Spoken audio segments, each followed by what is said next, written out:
Proceedings are resumed. You may be seated.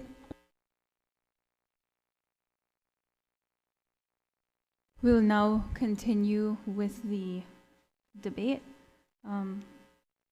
Does anyone else wish to speak? The Honorable Minister for Health and Wellness.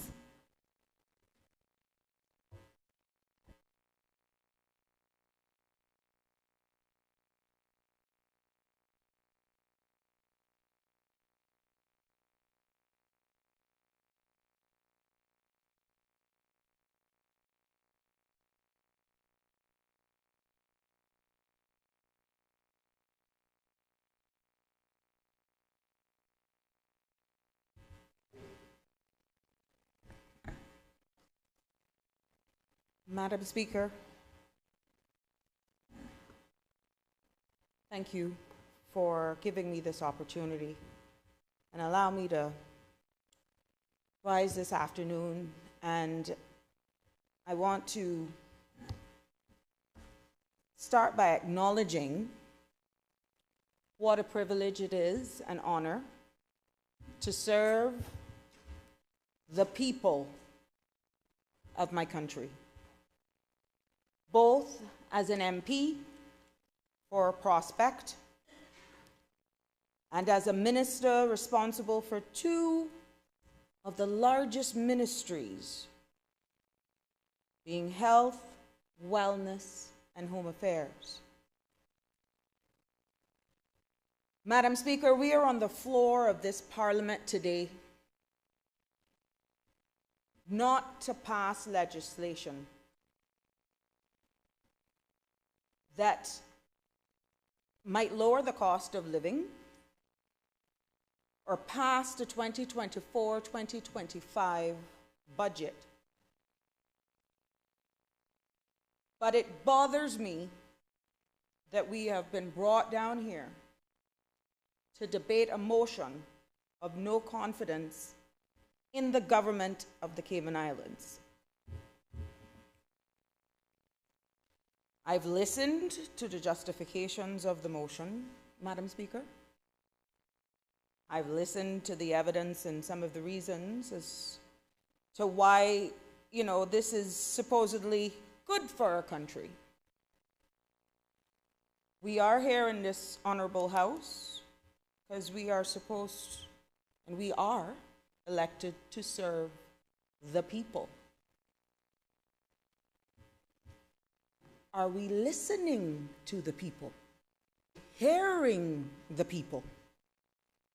Understanding that right this second, we are at a crossroads where, based on this motion and why we're here, the opportunity presents itself based on evidence made and amongst ourselves, whether we consider to reconstruct who the people have voted for to make this government, or do we create, in my words, a hybrid of a new government because of dismays? We don't know, based on what is here. But is that what the people want? Have we gotten it right? Have the people gotten it right? But we're here to debate that today. When I consider the circumstances that we've inherited as first-time politicians, many of us, like myself, embarked on this journey, Madam Speaker, to make a difference. And if it's anybody know the game of politics and democracy, Sabrina Teresa Turner can tell you that. For what I endured for the first 7 days, if there's one person who knows the definition of democracy and the people will have their say, is Sabrina Teresa Turner. And I've done no different as I stand here today. I have to listen to the people. They have to be proven that their voice matters, that their vote matters. Contrary to what we feel, how we think, at the end of the day, this is the job that we signed up for, to be of service to our people.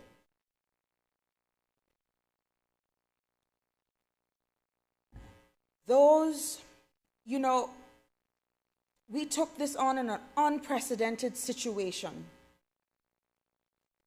A global pandemic, the close of borders, soon thereafter, the war in Ukraine, Madam Speaker.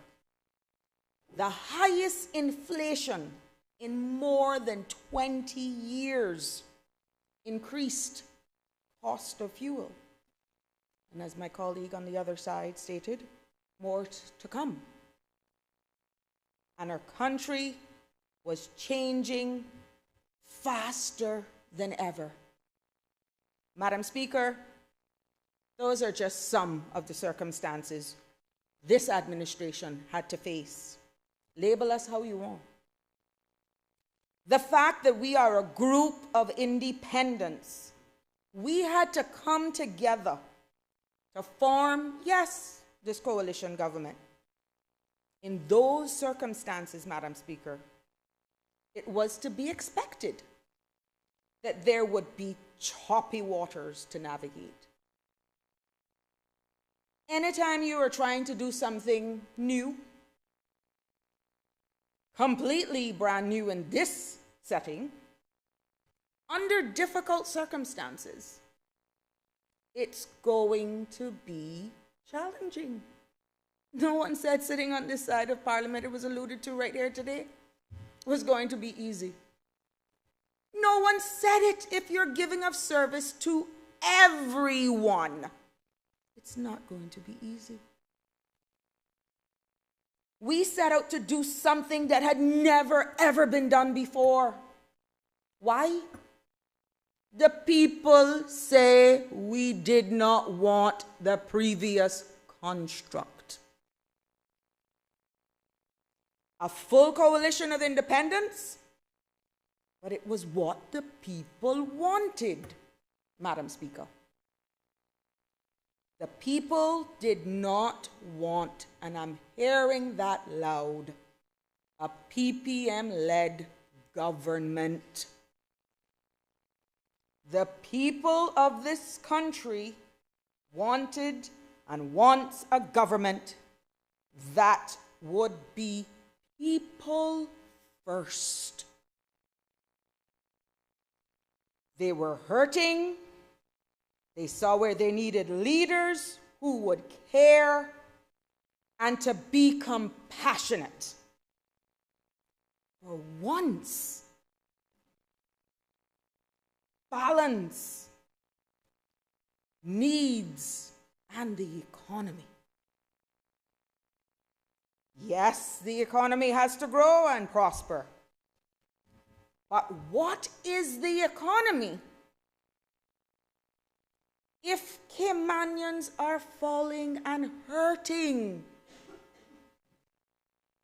We cannot continue to grow, in all honesty, Madam Speaker, if our people are left behind. And from what I'm seeing, Madam Speaker, that is why we are where we are today. Debating this, Madam Speaker, puts us in a very awkward position. Have I ever seen myself on this floor at this juncture doing this right now? Have I ever even envisioned this? No. But it's democracy. It's how Parliament works. And we're here not only to defend what we have done in such a short time, but we're also here to defend whether or not our leader is fit to continue in the post. Am I not right? What is the biggest factor? Is although we are elected to serve, Some way, somehow, we have to remain loyal to what the voters are saying. Take it all you want. Beat me up on the campaign. Right now, this is not a campaign.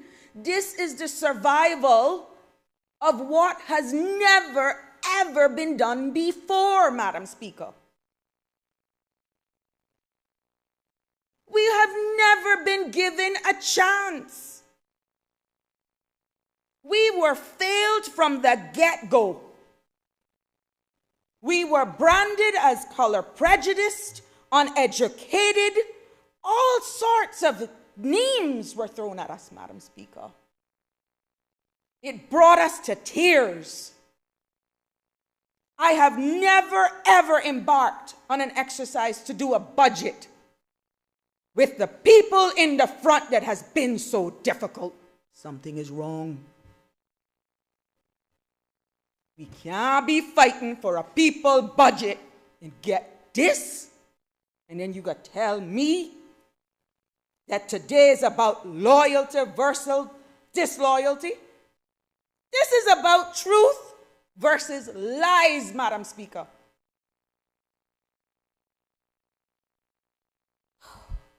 Our service is to be for people versus commitment to ambition, power, and greed, Madam Speaker. Where is PEOPLE in that? Non-existent. Talk about us all you want. Talk about us individually how you want. So what? When you're elected to serve the people, it comes with a job. You use that wood to light your fire because the talk will not stop. Because one of these days, they can stop talking and take notes. Because it's obviously we're doing something right. When we're supposed to be here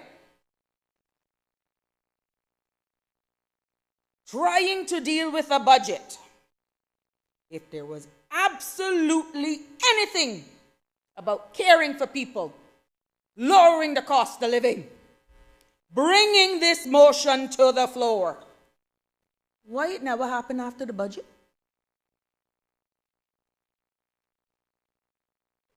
Aren't we elected to make sure that our country can run? Debate the budget, but allow us to at least get the budget done for the next 2 years.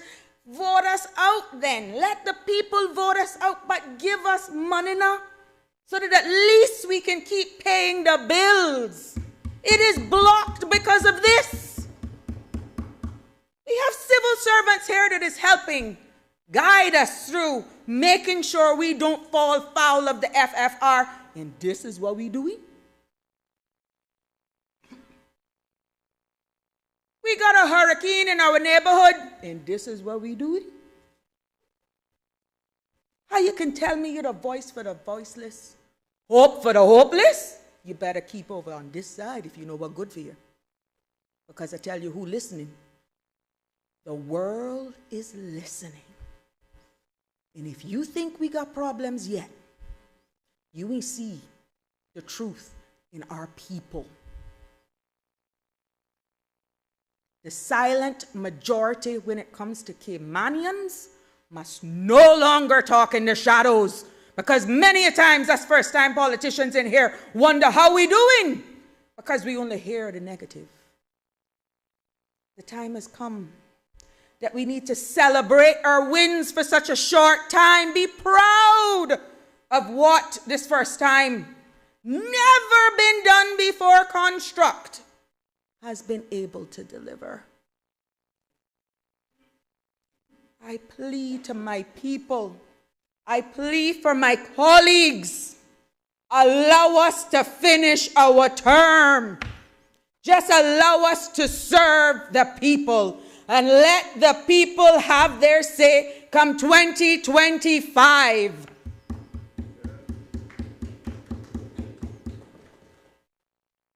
Politics is local, but it's international too. It is a crying shame that those who we have allowed to be here with us, looking at the accomplishments of my colleague to get us off a 20-year gray list, and this is what we doing? And I don't want to talk about stability. That is D-U-N-E-D. Done. I ain't dumb. I know how to spell it. But this is what's going on. I am ashamed when I know we are here today and hear the utterances in the background, a bunch of clowns. Can't even appreciate what we're doing. You know why we can't get a lot of our wins out on the floor? Because we busy working. We showing up to our ministries. We showing up to work. We're on time. We read our cabinet papers. We research our cabinet papers. And we challenge what we do not agree with.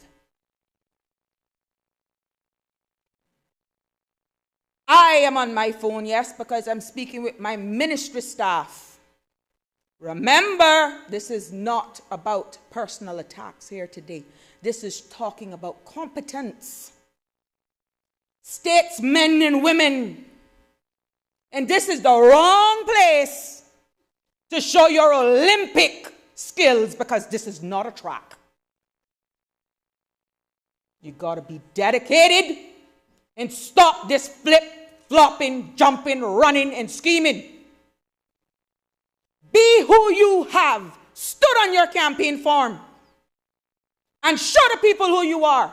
Because right now, I'm telling you what, many in here are in trouble if this goes to an early election. You may buy, you may scheme, but our Caymanians are tired of monopoly. We are tired of aggregate. We are tired of the sofa politician, the fifth politician. We are out for true leaders. Enough is enough. I have every right to defend my stance along with my colleagues. You know why I'm different, Madam Speaker? I was the one on the other end of we put you there, you're going to stay there. That's democracy, Madam Speaker. And until my people say move, I ain't got no way to go. If it even means that some of my colleagues are going to flip and be Olympians today, I am prepared to sit in the opposition. The Lord will provide. But if you think that's good for our country, move if you think you're bad. Because the people got to take care of you. And if we're going to move forward as of today, call us what you want, you better stay true to this side of the fence. We can no longer play this game. Our youth depend on us. The future depends on us. Our elderly depends on us. And you can't tell me I don't know about, and I don't care about pension, and I don't care about health care. That's under my responsibility. Those legislations are under me. You can't tell me that I don't care for garbage and how DEH functions and care for the prisoners. You can't tell me that. That's under my remit.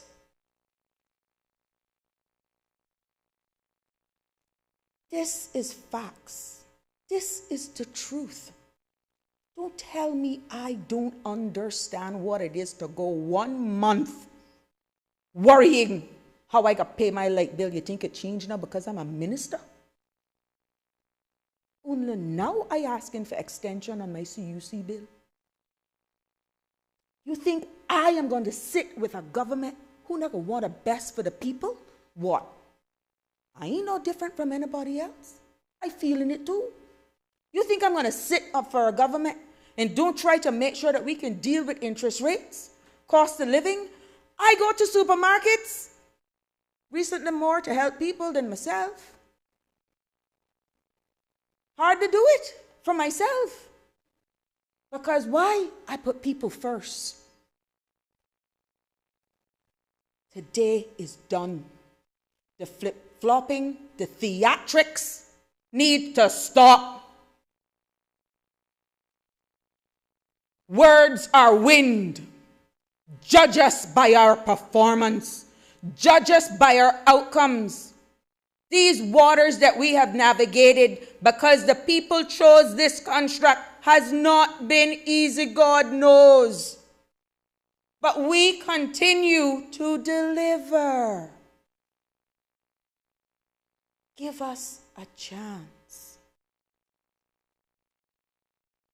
I don't want to miss the essence of what is at hand here today, because this floor allows me 2 hours. It ain't worth it.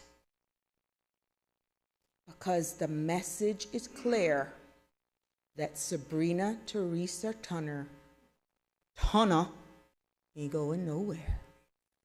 And I ain't gonna make nobody threaten me that if some people walk, run, flip to go on the other side, I ain't gonna get reelected. Other people a prospect. That's what democracy is. But I will continue to deliver until the people says otherwise. I will do it with integrity, and I will follow, and I will be loyal. That's one thing they can't question me about. I am all about, yes, loyal to the people. Loyal to the people who have elected me to serve. And this formation forces us to work together, because I don't see them as individuals. I see them as their constituencies. And that needs to be reflected on this floor. Not selfishness, not greed, not ego, not gender. Let's come together for the sake of our country and its people, and not self. Let's be fair. Let's be balanced. Let's do things above board, Madam Speaker. There's a saying that goes, if you can't take the heat in the kitchen, come out. But I can tell you what, I'm not coming out to the people of Prospect and the wider Cayman Islands say, it's time to go. And I have done nothing wrong, personally, that warrants me deconstructing what's here. I have been supported by a premier who has been accused of being prejudiced, self-centered, even tried to be corrupt. If he's not fit for the post, let the DPP do their job now. But in the meantime, we got a country to run. We got people with feelings. We got people who are going to sleep without light, without water, without food. We got children who deserves a future.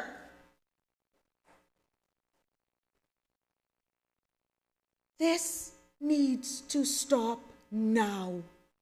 Bring statesmanship and back to our House of Parliament. Bring real debate to the floor that will make impactful change on the lives of for today and setting precedents for tomorrow.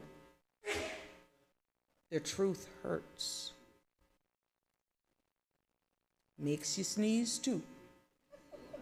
Maybe that's a sign. And you will need to apologize. The joke is over. This is not a joke. People's lives are at risk here. We're talking about mental health, public health. This stuff will bring all sorts of stress on people. I know what the people of this country went through this weekend from Friday. The speculations. And to have utterances naming the new Minister of Health? Really? Not if the people got anything to do with it. Not today. I will defend this role as long as there is democracy. I will not throw anybody under the bus, but I will defend my integrity. I will defend my performance, and I will defend my colleagues on this side. Now, whether this event is a rude awakening of setting the path for the way we move forward, let's make that on the floor of Parliament, the same place that we swore up there to serve the people of this country. Stop this shenanigans, for God's sake.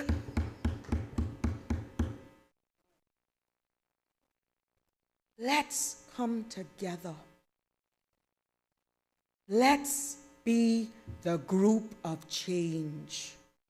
Let's be and continue to be the government that was centered around truthfully for its people.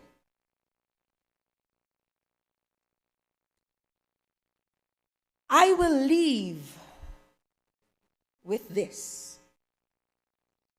It is a statement or a short quote from Warren Buffett. And I need you to listen closely. He states, and I quote, "Look for 3 things in a person. 1, intelligence. 2, energy. 3, integrity. If they don't have the last one, don't even bother with the first 2. I will go down when it comes to morals and integrity, because money can't buy that."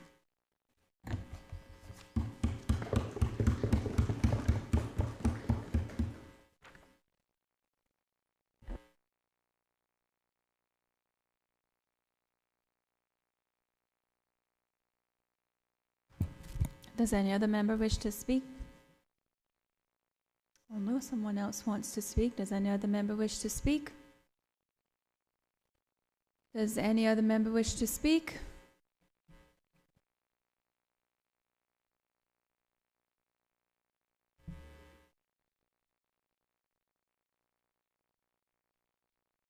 Does any other member wish to speak? Does the mover of the Honorable Premier?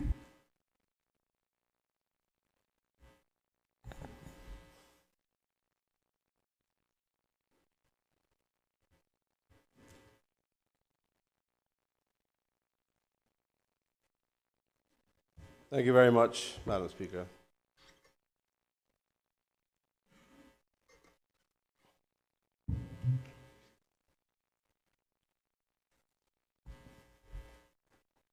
Madam Speaker, I am typically not one of the fire and brimstone type debaters or contributors either.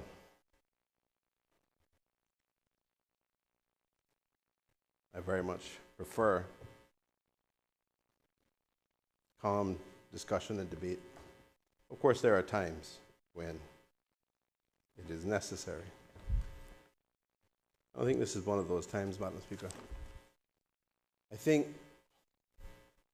we are setting an example for our country, and we're setting an example for those watching externally. Madam Speaker, this motion is clearly a motion designed to be opportunistic, but it's politics, right? That is what we face, that is the arena we're in.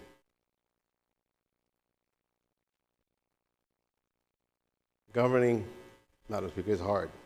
No question about that. It has been, always will be.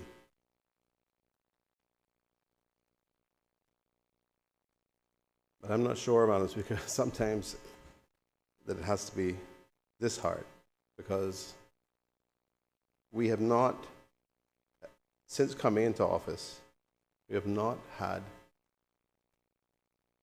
a break from the constant attacks, insinuations. Madam Speaker. But this is against a record which any government would want to have, I think.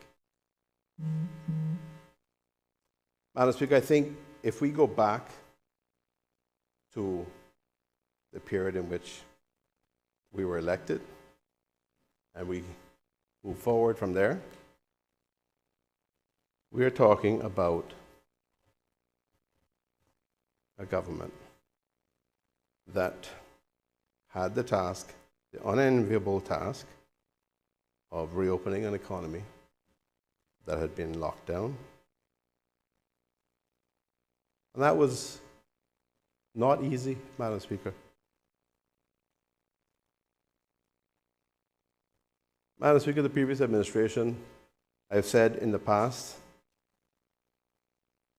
did a good job dealing with the decision to lock down and the safety of our people at that time.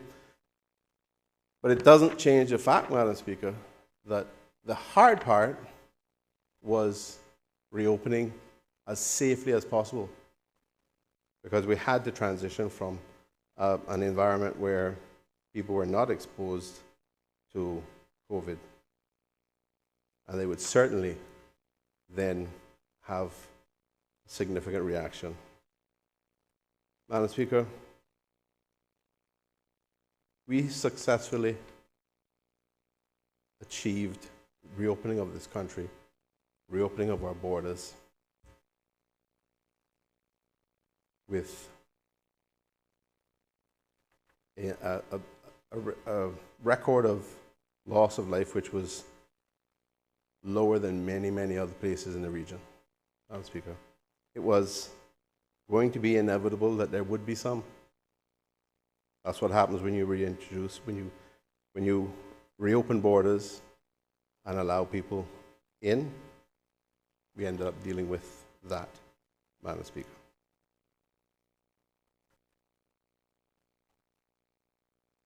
We successfully transitioned that with the assistance of all members around this side of this Honourable House, Madam Speaker. We worked together. We encouraged. We provided hope. We provided a sense of confidence. We achieved one of the highest vaccination rates in the region, which I think, Madam Speaker, medical experts would tell us was a very good thing. And that is what helped significantly to contribute to our good record, Madam Speaker. Madam Speaker, there's this suggestion that the government has not achieved anything, has not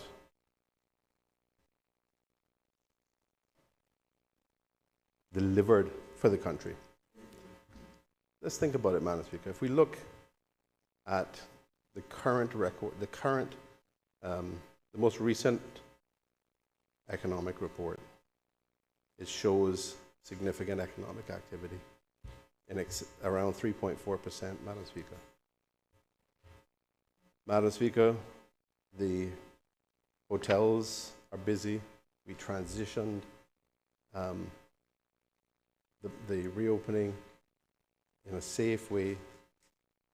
People had confidence to come and visit the Cayman Islands because they thought it was a safe place to visit. And they were right. And here we are today. We have good economic growth that is generating business for people all across this country. We have an unemployment record that is at the lowest point that it has been probably for 3 decades. Madam Speaker, do we know that there are Caymanians that need employment? Absolutely. But this, Madam Speaker, these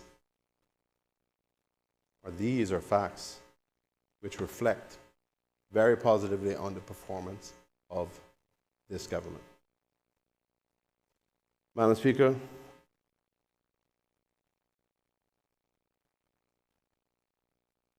while we're talking about performance, let me just note that that same fourth recital that the Leader of the Opposition sought to amend incorrectly refers to, or incorrectly states a date of 22nd October 2022 when the then Minister of Finance resigned. Madam Speaker, in fact, it was the 21st of March 2023.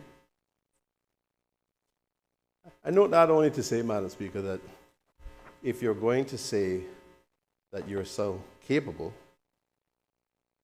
and that you can do a better job than the government, then I would like to think that you'd be able to get details like this right. Madam Speaker, my colleagues around this side of the aisle, the Minister of Education has done an excellent job in that role. She's done an excellent job in her role as Deputy Premier. She has led the way in increasing scholarships for young Caymanians. Significant increases for those that were doing undergraduate degrees, or bachelor's, or associates, and those that were doing graduate degrees as well. Madam Speaker, we also have an improvement in the level of scholarships for TVET.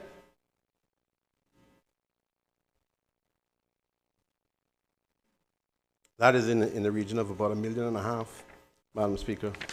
Excellent opportunities created for our Caymanians, our young people, to be able to get scholarships. Madam Speaker, the Cayman Islands has been described, our home country, as a place that is special. That's absolutely true. We can't deny that. We would, all of us, I think, in this honorable House, could never take a different position on that. And the opportunities that it presents should be for our Caymanians as well, not just people who arrive here and seek to participate in the economy.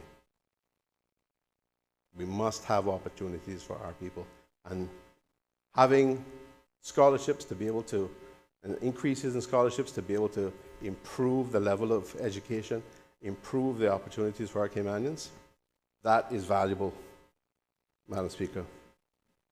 There's no doubt, and it has been demonstrated empirically,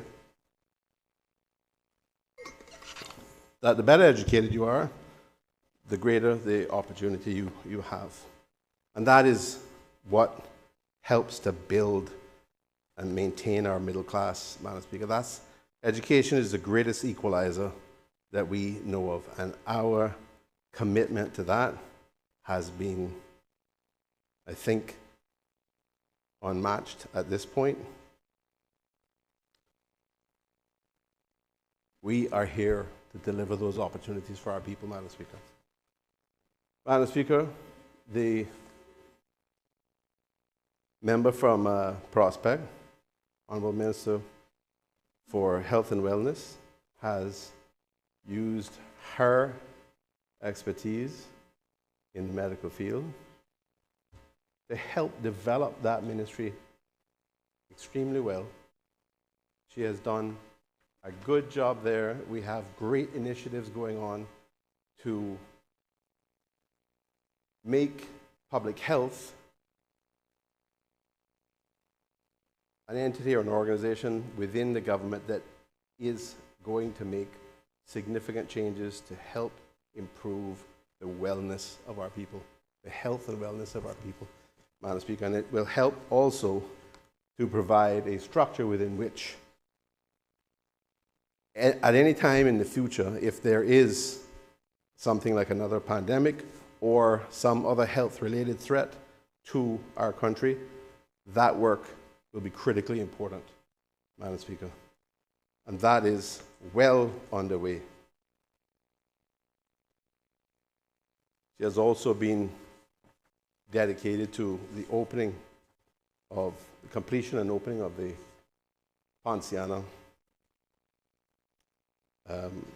facility, which was originally called the Long-Term Mental Health Facility. We look forward to that being completed very shortly, Madam Speaker, because again, that is something that is essential to the health and wellness of our people. Madam Speaker, the Minister for Planning, Agriculture, Housing and Infrastructure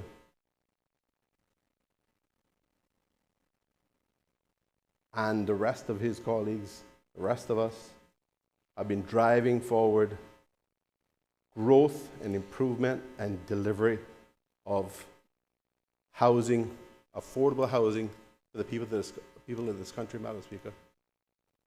In numbers, Madam Speaker, that have been unmatched. We are on track to deliver much more than has been built in the past by previous administrations.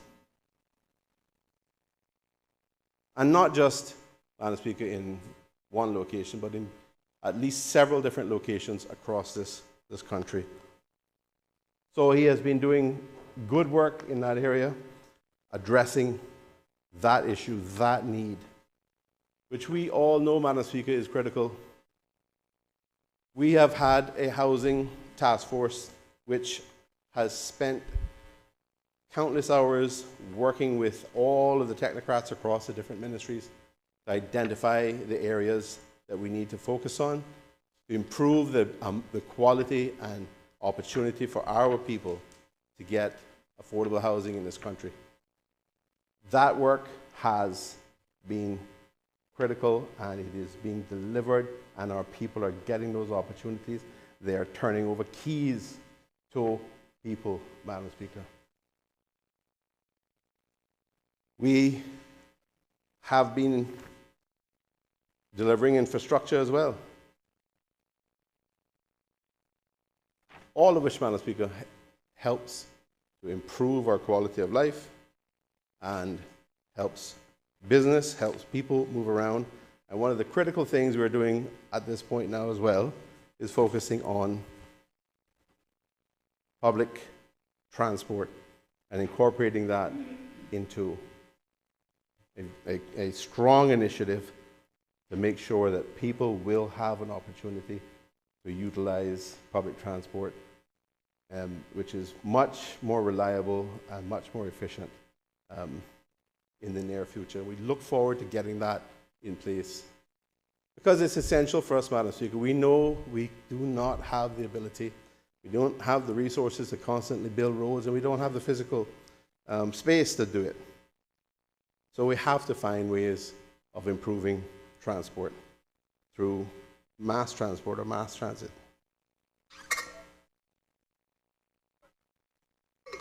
That is being achieved, Madam Speaker.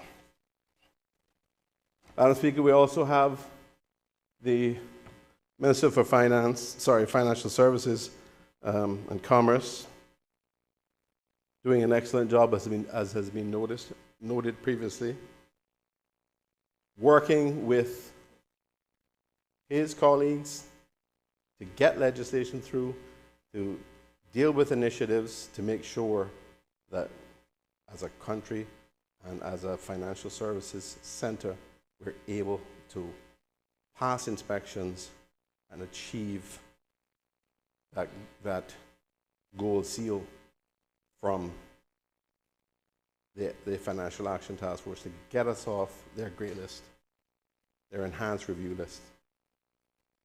That, Madam Speaker, has been a signature accomplishment of the government as well. Yes, it builds on other work that has been going on for some time, but it does not reduce the significance of the achievement of the ministry, the minister, and government in providing support around that.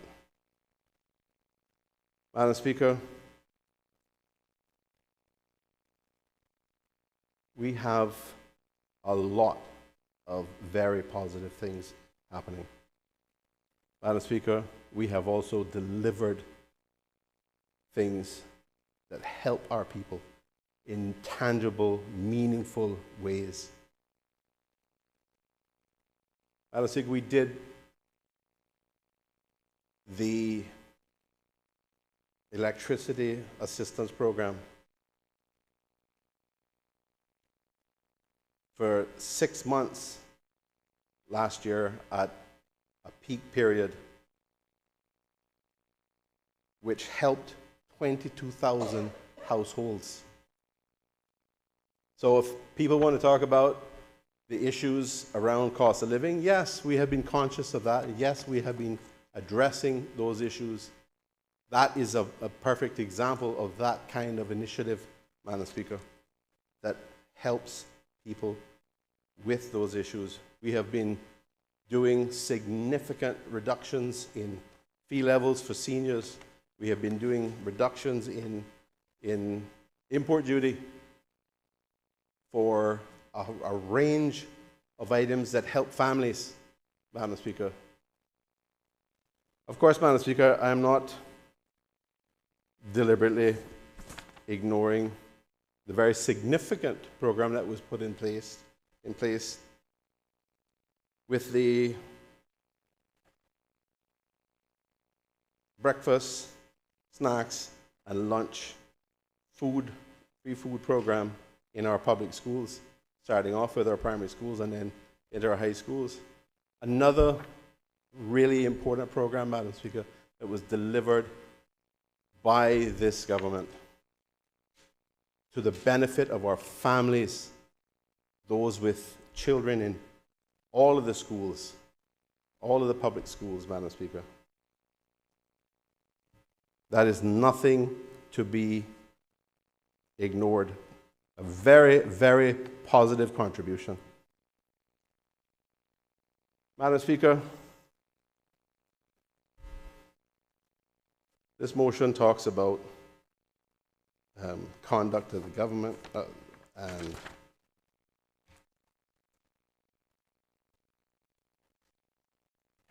suggests that there have been significant issues. Madam Speaker, some would have you believe that there were arguments and leading to fights and similar types of suggestions, none of which is accurate at all, Madam Speaker. I don't know why we have so much misinformation that just spreads around in the environment today, and it is repeated as if it's truth. No such thing happened, Madam Speaker. There's discussions about throwing chairs. Well, unless you lived a different life than I did, I certainly can tell you that I have never seen anybody get into any fight at all. Doesn't happen. As people who care and are passionate about or as parliamentarians who care and are passionate about our people, yes, there are times when we have discussions that get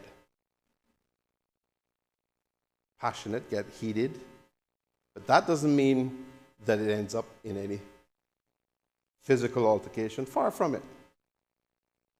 These things are not accurate at all, Madam Speaker, and they're designed to simply suggest that the government doesn't function well and that perhaps I'm not a good referee. That's not the case, Madam Speaker. Categorically not the case. Madam Speaker,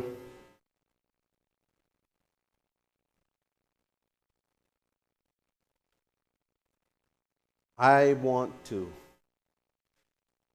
people of this country to understand that this government have been, from the day we were elected, serving them and serving them well. We have been dedicated to achieving and making a real difference in their lives. Not just trying to address reopening the economy, not just trying to ensure that the economy is strong, Madam Speaker, but we have been recognizing and seeking ways to address the cost of living issues as well. Inflation, which we know the Honourable Leader of the Opposition himself has noted previously, is driven by external factors and therefore not easy to address.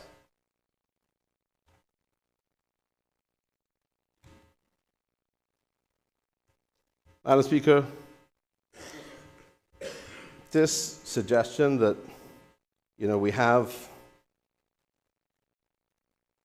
traffic issues, we have the cost of living issues, and somehow that there's chaos around dealing with that. I don't think there was chaos when the people were getting a benefit from the electricity support program, Madam Speaker. This suggestion that the issues of housing are not important and that we're not addressing them, I've just outlined, and it's clear in reports and it's clear from what you can see on the ground in various affordable housing projects that we are delivering on behalf of the people of this country in record levels, Madam Speaker. I don't think there's any doubt about that. And traffic, Madam Speaker, that has been the bane of our existence for as long as I can remember, unfortunately. And I believe will continue to be a problem until we improve public transport. That is something that we are dedicated to doing as well. Madam Speaker, this job that I have, yeah, of course, for the opposition to become the government, they have to come after me. I understand that. I understand that fully.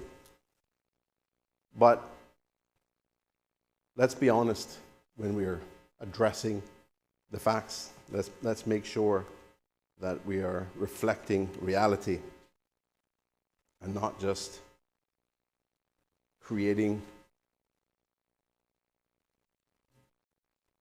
things or making up facts that don't exist, Madam Speaker. This is not a job that you run for unless you are a full party, Madam Speaker, with a leader. That was not what's reflected across this side here. I didn't campaign on that basis. So the suggestion that, I was chasing power and this sort of thing, I think it's further from the truth, Madam Speaker. Purely a desire to help our people is what drives me. Purely a desire to be a servant of the people. I was asked to become premier, or to be premier. I didn't go out and campaign on that basis. And I think, Madam Speaker, while we have had some issues with people who are young, energetic, dedicated, passionate, those don't detract from our ability, Madam Speaker, to deliver on behalf of our people. And we have been doing that as a government. And the suggestions of all the dysfunction, vast exaggeration, Madam Speaker, bordering on untruth. Not a reflection of any kind of reality, Madam Speaker.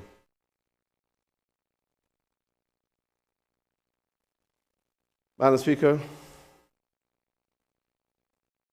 you know, loyalty has been described as if it's something that's bad. But loyalty is something that enables us to work together. It enables us to deliver on behalf of the people of our country. And Madam Speaker, we are at a stage now where we should be finalizing the budget and coming down here in a few weeks to deliver it. But yet we're here arguing about wanting to disrupt the government, change the government. Madam Speaker, the representation that was made by the Honourable Leader of the Opposition in his dedication, in his comments on the motion, was that there are a significant number of ministers who don't have agreement on the budget. Madam Speaker, that is not correct. I'm not saying that we don't have one or two issues that are being resolved, Madam Speaker, seeking to resolve them, but that doesn't mean that we can't get it done. The description is one of a government that can't move forward. Well, we do have options. If it turns out that we do not have an option, Madam Speaker, then we will have to deal with it at that time. But we know, we understand the reality that on December 31st of this year, the legal authorization to spend money in this country expires, and we have to have a budget in place. We all fully understand that, Madam Speaker. And that is something that will get done. But it will not get done if we spend time down here fighting over who is going to be the leader and who is going to be the government. It is the people who are depending on that. It's the civil servants who have to get paid. It's the people who are going to benefit from all the initiatives that are reflected in the budget that will be harmed by us not being able to get down to business and get that done, get the budget here. Madam Speaker, I entered politics with just one goal in mind, that is to help our people and help this country. To a country that is special, a country that has amazing potential, a country that is so different from so many other places, and that's what makes it special, Madam Speaker. That's what makes it desirable to so many people. We have got to keep it that way. We can't lose that. But you know what else we have to do, Madam Speaker, is we have to make sure that, as I said earlier, the opportunities that are available to people who come here are available to our Caymanians as well. Our Caymanians need to be first. They need to have the opportunities to be able to develop themselves, have families, live their lives, become prosperous, just like anybody else that may have come here in the past, Madam Speaker, and done so. In fact, they should be at the head of the line. Madam Speaker, as I said, public service for me has never been about power. I am purely about being a servant of the people. Certainly not about making money.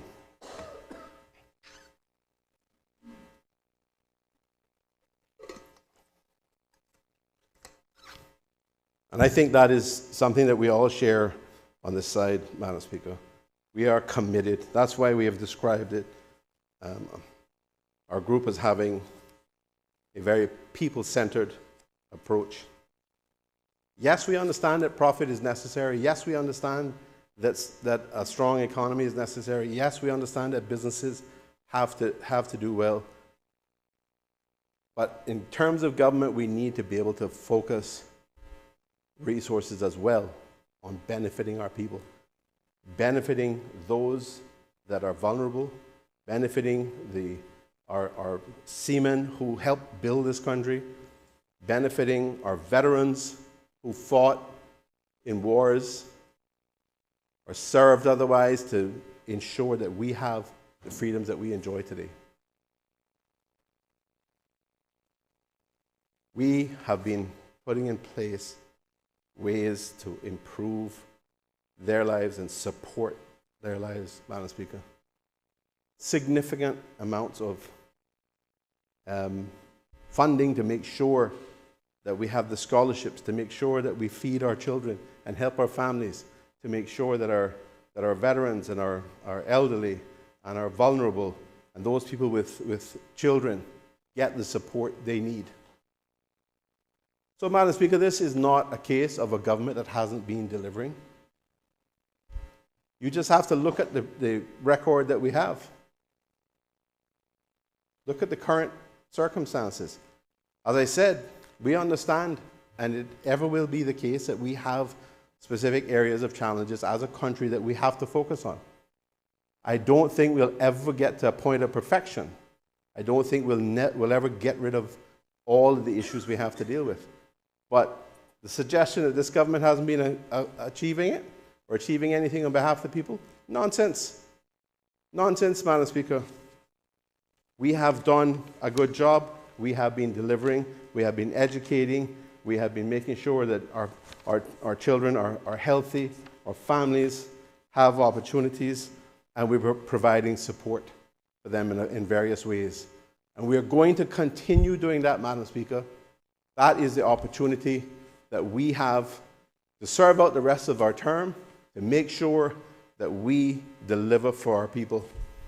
There's no reason to suggest that we can't continue to do that effectively, Madam Speaker. We have a situation right now. We all understand what it is. But it is not without a solution, potentially. And if that solution doesn't work out, then come back and tell us then that we can't function. But that is not the case today, Madam Speaker.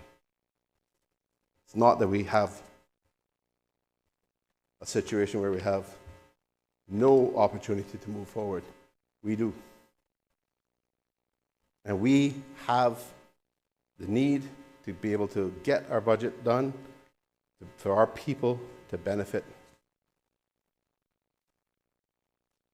And we will then continue to serve our people and to deliver for our people, Madam Speaker.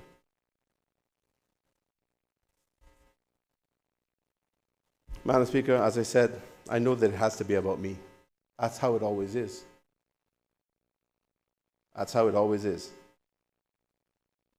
You have to come at the leader, you have to come at the premier. But Madam Speaker,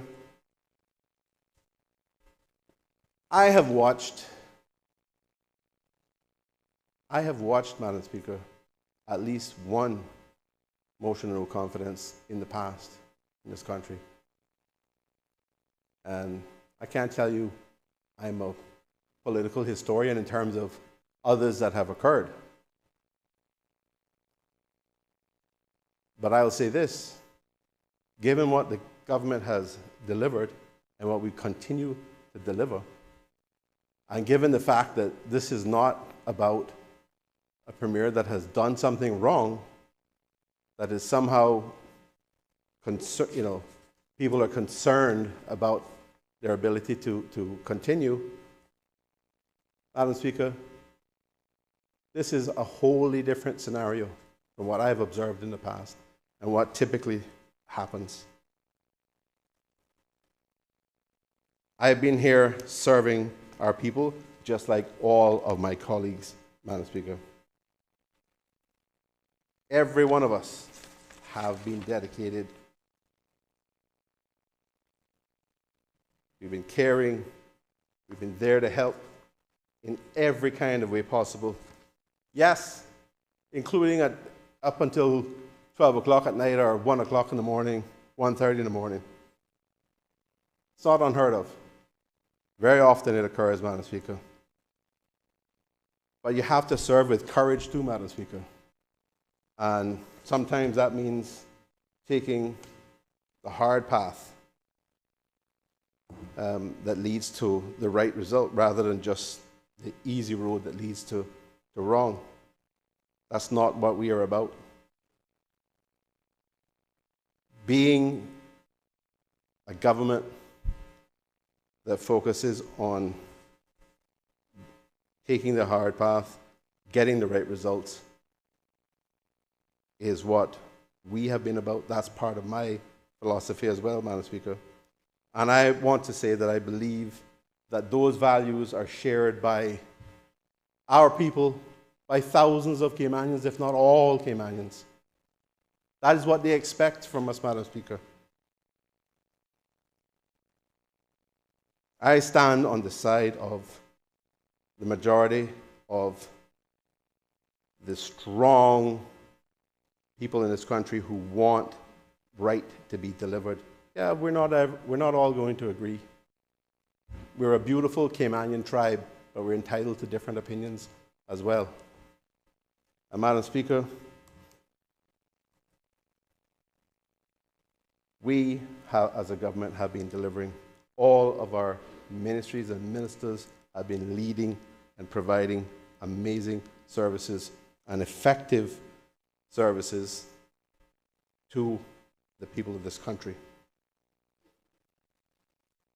I know that there are principal positions that have a political price at times.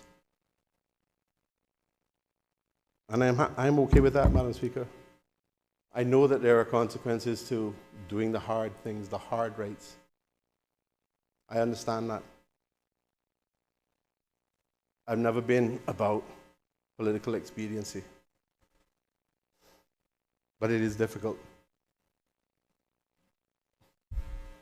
It is not easy. It's not something you ever want to deal with sometimes, ever. Because sometimes it involves people and families and real lives. And these are things that you have to take into account. So, Madam Speaker, I choose to be here, and I know all of the members of this government who ran for elected office. They chose to be here to represent the people of this country.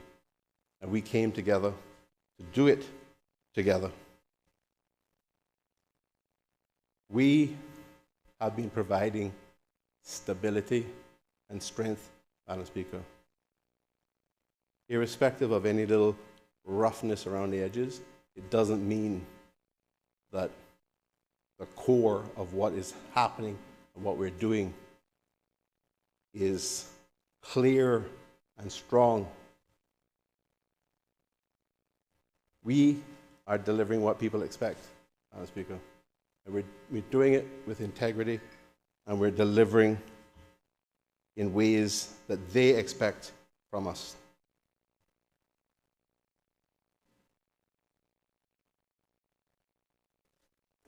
Madam Speaker,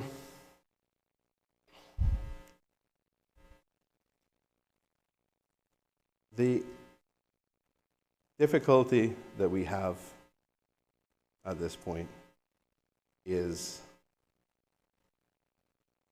disagreement over, and I'm not talking about the government, I'm talking about the country. Disagreement over how we address things that are critically important to us, to our current success and our future success, to the lives of our children that are alive today and those that are not, those that are to come. Madam Speaker, we have to be able to address critically important things like climate change. We have to build resiliency in this country. We have to make sure that we mitigate impacts of climate change that are known. The impacts are becoming clearer, and in fact, the impacts are already accelerating. So these are things that we can't run away from. We can't make a choice of saying, well, you know, we're going to do this, but not that. Madam Speaker, we're on an island that is an average of 7 feet above sea level. And most of the residential areas are actually lower lying than that. So we have to make sure that we deal with these critically important issues. Because it's not just a question of how we prosper today, but it's a question of how we live tomorrow and what kind of life our children have. And I think we all fundamentally share a view that we're not entitled to prosper today at the expense of the potential prosperity of our children. So we need to get the balance right, Madam Speaker. Sustainability is not just an environmental issue. Sustainability is part of a three-legged concept, which is the economy, society, and the environment, and getting a balance between those, Madam Speaker. I know that there are people who think that I only care about the environment. Not so, Madam Speaker. Not so at all. I was elected by people, not by trees. I was elected by people. And I'm here to make sure that we have the ability to serve those people, the ability to make sure that they have a balance where we have a way of living, a quality of life, and a future for our children. If we don't do that, Madam Speaker, then that is going to be the biggest failure of any of us. We are going to be judged when we're not here. That's true. We won't know. But we're going to be judged nevertheless. Our names are going to be judged. Our records are going to be judged. So, Madam Speaker, we have to serve our people in ways that ensure that they have the ability to live today, they have the ability to have their being, they have the ability to prosper, they have the ability to get educated, they have the ability to get great jobs in this country. They should be at the front of the line for. And, Madam Speaker, we have to make sure that we have a country down the road. Whether it's 20 years, 30 years, 40 years. The problem with climate change, Madam Speaker, is that for much of it, we may not see the major impacts until we get closer to it. Yes, we're going to be facing things like hurricanes, increased weather events. We have a hurricane that's potentially going to impact us in days. All around the world, Madam Speaker, this is happening.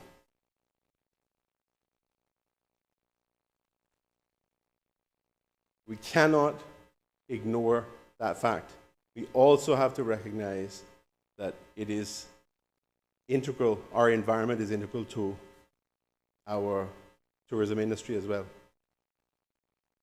But we have to balance those needs against the needs of our people, the need for housing, the need to do farming, the need for some infrastructure, Madam Speaker. All of these things factor into the entire concept of sustainability that I believe, and it's not just me, it's not just a concept that I've made up, Madam Speaker. It's one that's shared around the world, and I believe it's one that we all must share because we all want a future for our children and their children.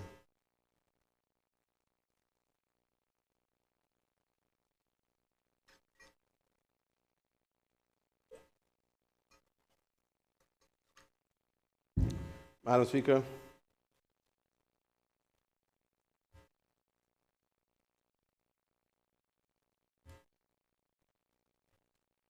the time for us to have arguments, to have discussions about what we're going to deliver for our people, that's when we bring the budget down here. We can argue about it then. But the suggestion that there's paralysis politically, that there's paralysis because of numbers at this point is greatly exaggerated, Madam Speaker, if I can put it that way. We have the ability to move forward, and this government has been delivering, Madam Speaker, and I, as Premier, have not been doing things that my colleagues don't support, Madam Speaker. We work as a team. We have discussions, we have debates, we collaborate, and we have one purpose, and that is to deliver on behalf of the people of this country, Madam Speaker.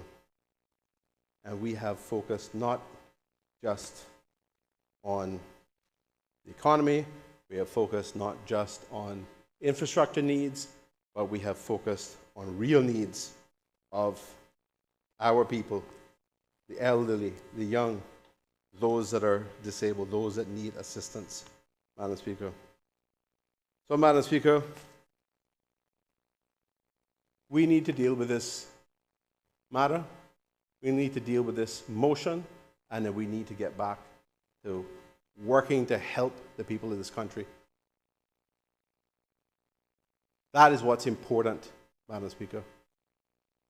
We have about a year and a half to go in this term. We need to be able to get our budget down here, get it passed and through, and the members on the other side will have the opportunity to see the budget, to question the budget. The public will understand what is being delivered in the budget, Madam Speaker, for their benefit. And we think that that is going to be good news for them. So, Madam Speaker, this suggestion that we can't get it done, well, let's find out. Let's find out. We'll know soon enough. Madam Speaker, as a country, and as we evolve and transform as a country, I want this to be, and this is a shared perspective, a place where all Caymanians can share our history, our heritage, our culture, our traditions, those things that make us who we are, that identify us as Caymanians. We all wish for a Cayman that will focus on the greater good and welfare of the less fortunate, and that is what we have been trying to deliver, Madam Speaker. And if you look at our record, it is reflected very well in that respect. Madam Speaker, I dream of a Cayman where everyone are able to, all of our people, our Caymanians, our Caymankind tribe are able to enjoy the fruit of steady, healthy managed economy, and to benefit from the opportunities in this country. And we, Madam Speaker, have been bringing fiscal discipline to make sure that we are able to do that today and to continue doing that tomorrow. We all understand that we have the framework for fiscal responsibility metrics to address. We have to be responsible. Just like we have to be responsible with the resources that we have, the physical resources we have to do so even more, I think, with the financial resources that we have. We have a country that we are trying to build on a solid foundation and continue to deliver on that. That was set out in the first SPS, Madam Speaker, and we have continued to build on those same foundations. We have continued to deliver on behalf of the people of this country, Madam Speaker.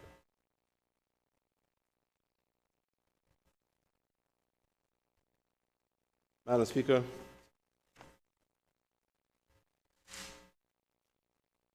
let us deal with the issues that we are confronted with. Let us get our budget down to this honorable House and present it on behalf of the people of this country, Madam Speaker. This motion should be voted down so that we have the ability to achieve that and to be able to deliver on behalf of our people, Madam Speaker. Madam Speaker, there are lots of factors, lots of things that we have to be dealing with. We're constantly juggling resources to try to ensure that we do that. One of the important ones, Madam Speaker, is indeed the National Pensions Act Amendment Bill that was mentioned by the member from Boddentown West, or for Boddentown West earlier. Madam Speaker, we are happy that has run the necessary notice period. That is something that we have been eager to get down to the House. But rather than wait for the budget period, we're happy to commit to a special meeting to deal with that so that the people of this country can benefit from it, Madam Speaker. Those people who are in need of that and what opportunities that provides to them.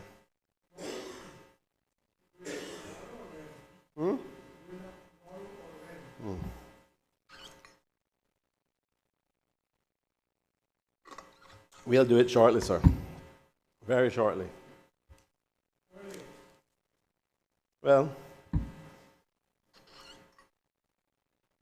there was no arguments about bringing it at the time of the budget, but I understand that it benefits, and we all understand how much it benefits our people.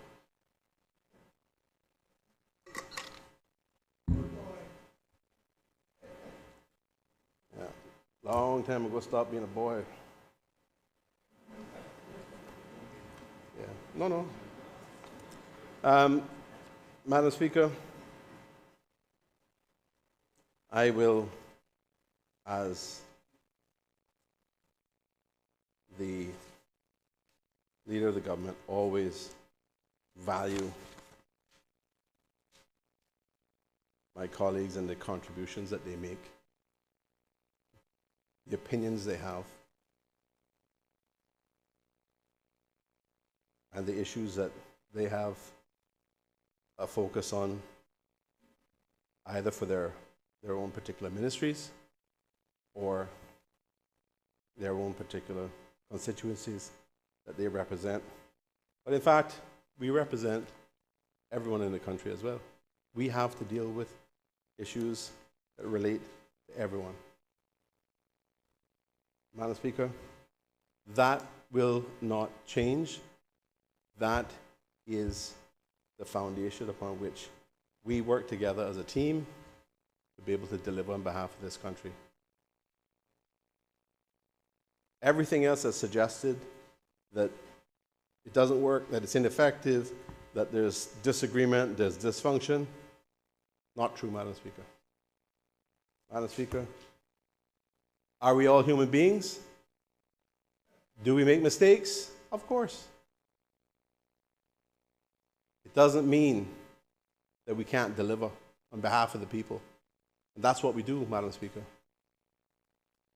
It is abundantly clear that that's the case. Madam Speaker, because we are able to deliver, even if mistakes are made, because everybody makes mistakes, because we are able to deliver, we should continue delivering for the people of the country.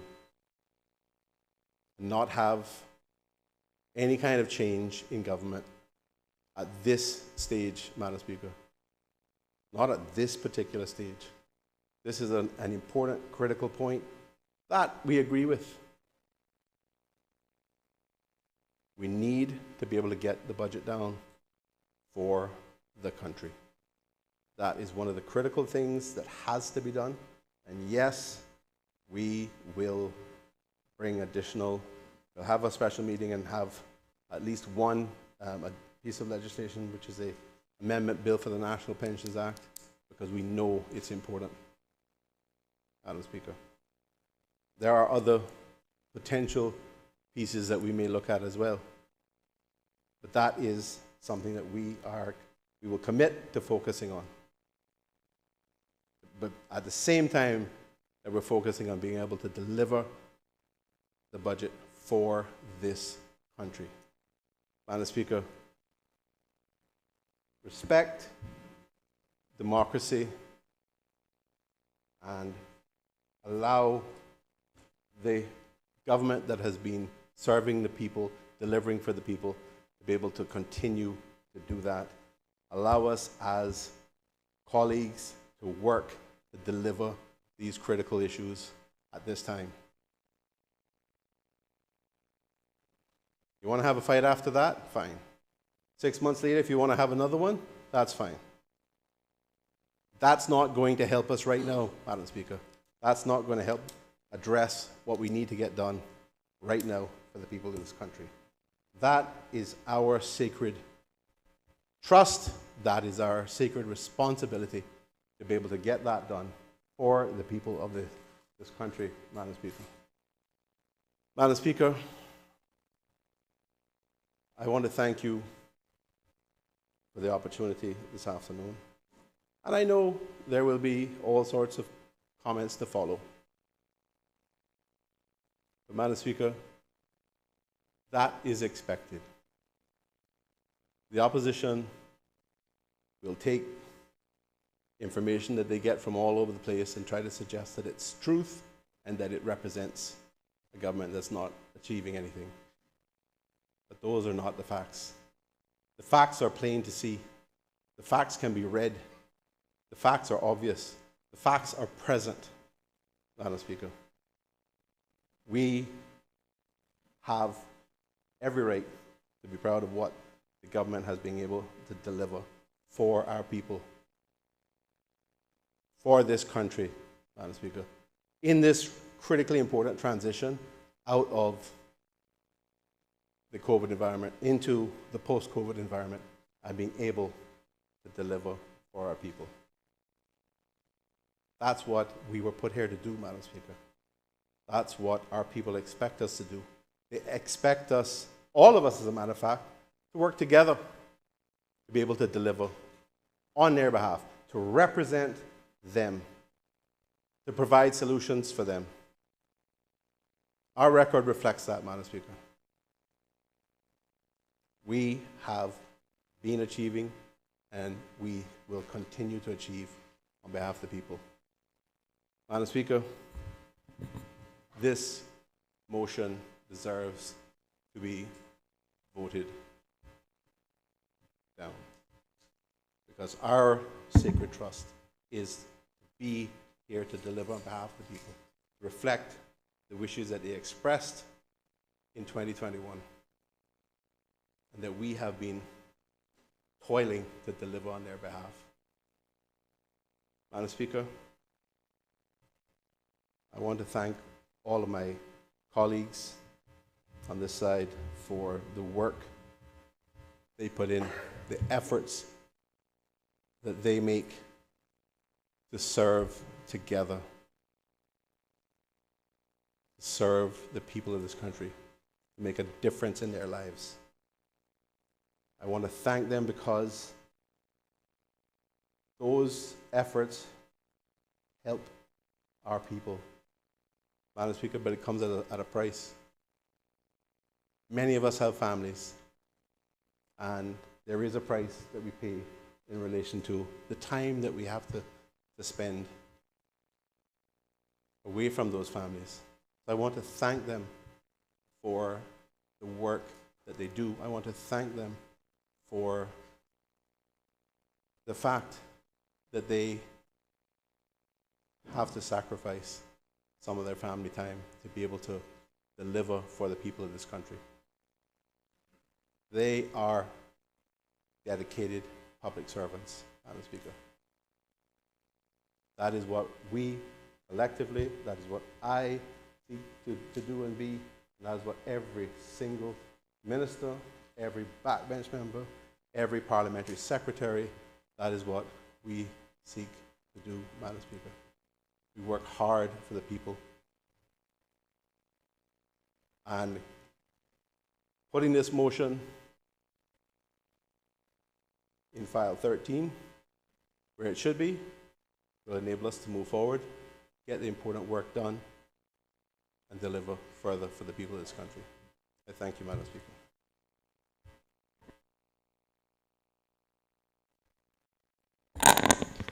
The elected member for West Bay West. Thank you, Madam Speaker. Madam Speaker, this morning,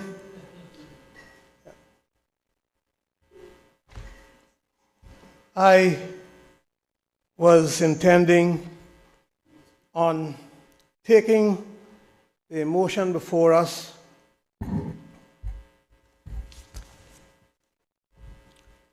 against the Premier to a different level, so against the Premier and not against ministers whom I knew was working or wanted to make things better.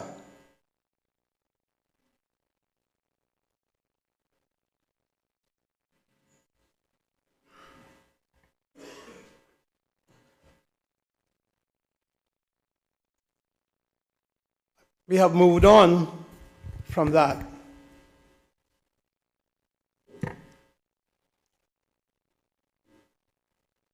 Madam Speaker, and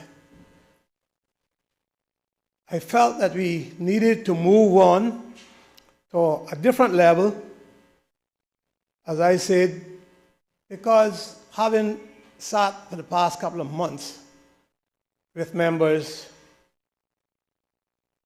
I know very well where they stand, where they sit, what they try to do. Fact is, many of the things that those ministers tried to do didn't get done.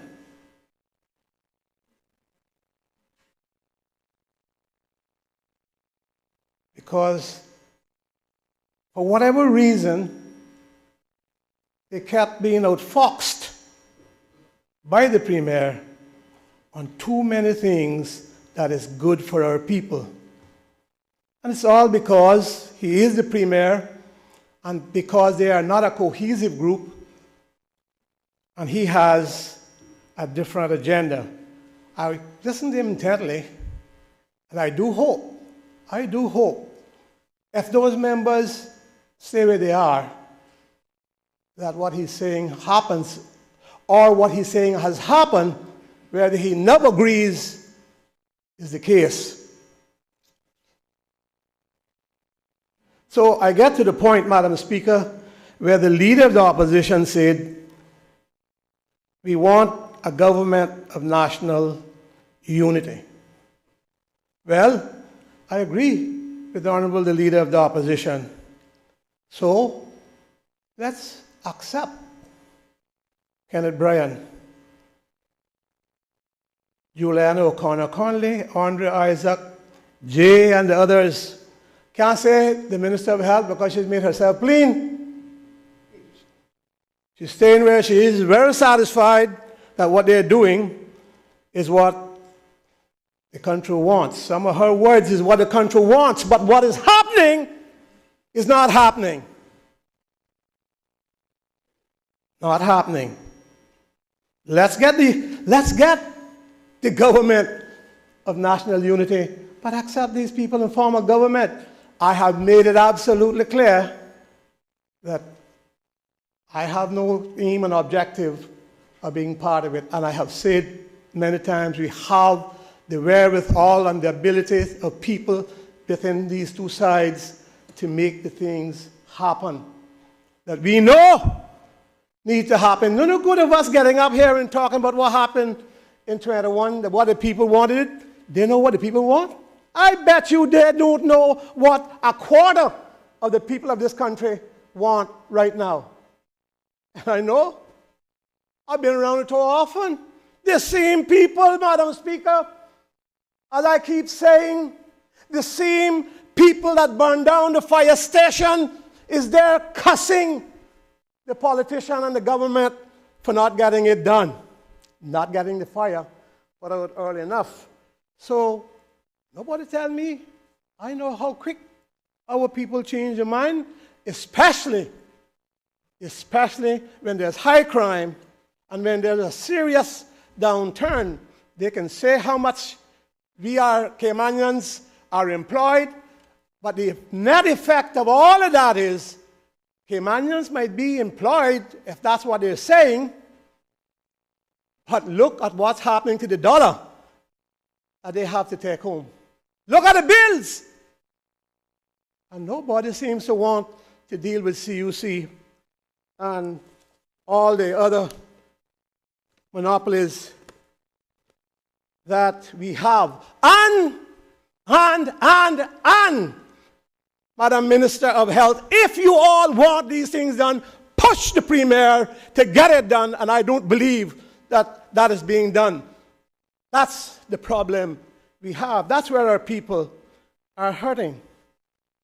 We would be glad to move on to a government of national unity, especially in time of a hurricane that hit us.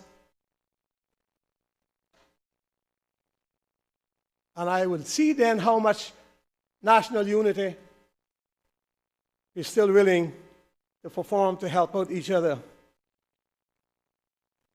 I am here to look out for Caymanians and for those who live and move and have their being here legally. And I take no other position than that because I know where we come from. I keep saying, Madam Speaker, for anyone to believe that a population of 15 or 10,000 people, much as we talk about immigration reform, could bring the level of comfort that this country has enjoyed for the last 50 years, they are talking foolishness, and I am not here to condone that.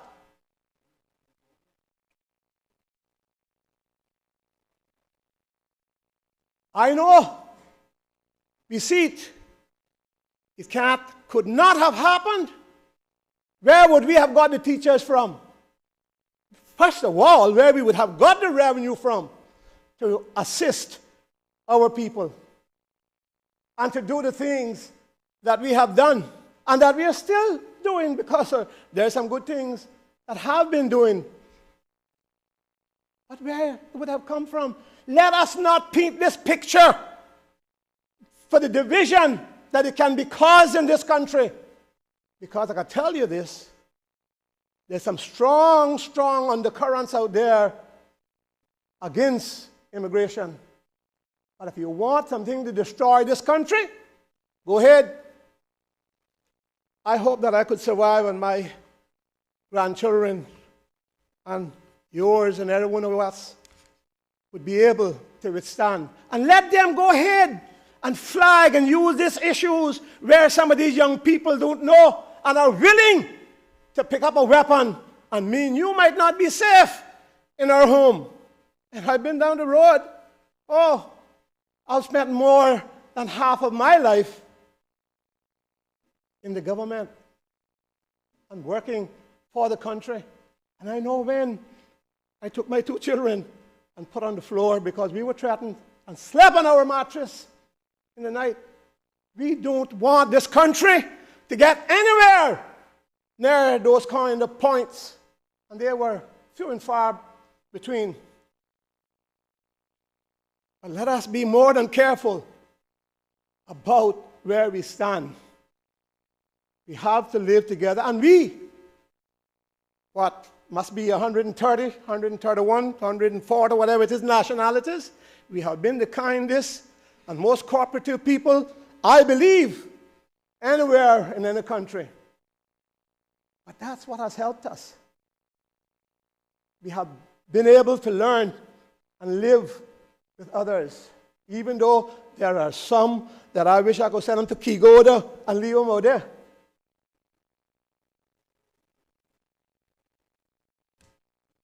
Madam Speaker, yes. And Mr. Leader of the Opposition, yes. Let's get the government of national unity. That's what can cure this thing.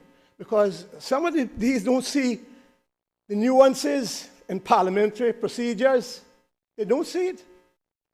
When that premier goes as chairman, the speaker comes down, be another member. How many members they got? How many members do you have then? So what does happen? And I say it because I'm going to say it again. I have never voted against a budget because I have civil servants, I have seniors, and many, many things to do in this country. But I have voted against certain heads. And that's how things are done. I am not foolish to believe that you should vote against entire budgets. Now, we have passed budgets. We have passed budgets without votes. That was smart for us to do, or the opposition might have killed us. But we did it. When I say without votes, because they were not here. So, Madam Speaker, today is that day I spoke about in the last meeting. The best of times, the worst of times. And Madam Speaker, this is so. Not because our island is bereft of ideas and goodwill by our people who mean well and want the best for all our people. And willing and has given chance to government to see to it is done. No. We have young people coming on board now, our seniors that still can offer us advice if we would take it. Instead of telling me I'm too old and I must go home, and it's not necessarily me. I'm talking about seniors in this country who have been around, who have degrees, who have experience in management. No, this country is not bereft of these things. We got people here that we need to be using, our own people. rather than bring in all these people that you don't know.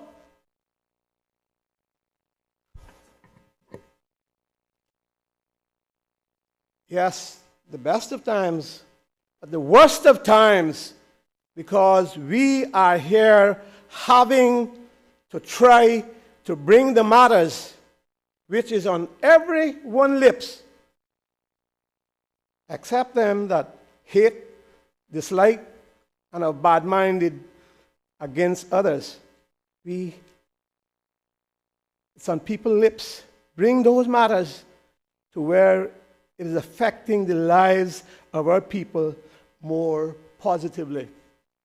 And anyone trying to say different about our situation is not being realistic, not being true to themselves, nor to their constituents. Madam Speaker,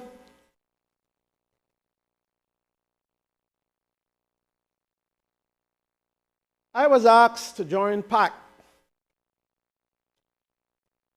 And not being the happiest to be a part, but did what I thought the best at the time for Cayman. I was part of inviting others to join PAC. Madam Speaker, I look back at that time and what I felt wasn't comfortable, but I look back on my work over the years and saw changes to that work that different administrations that I was in could accomplish. That although it was said it was all bad by detractors, they still use those things. Not much change, because those things were not bad like it was touted to be. The only thing that they didn't try to change over the years, Madam Speaker, and you young, was the chair you're sitting in that I built, that I paid for. That's the only thing that they didn't try to change McKeever name from. That.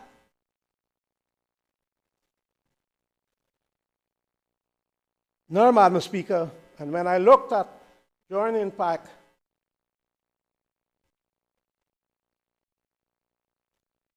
they couldn't match.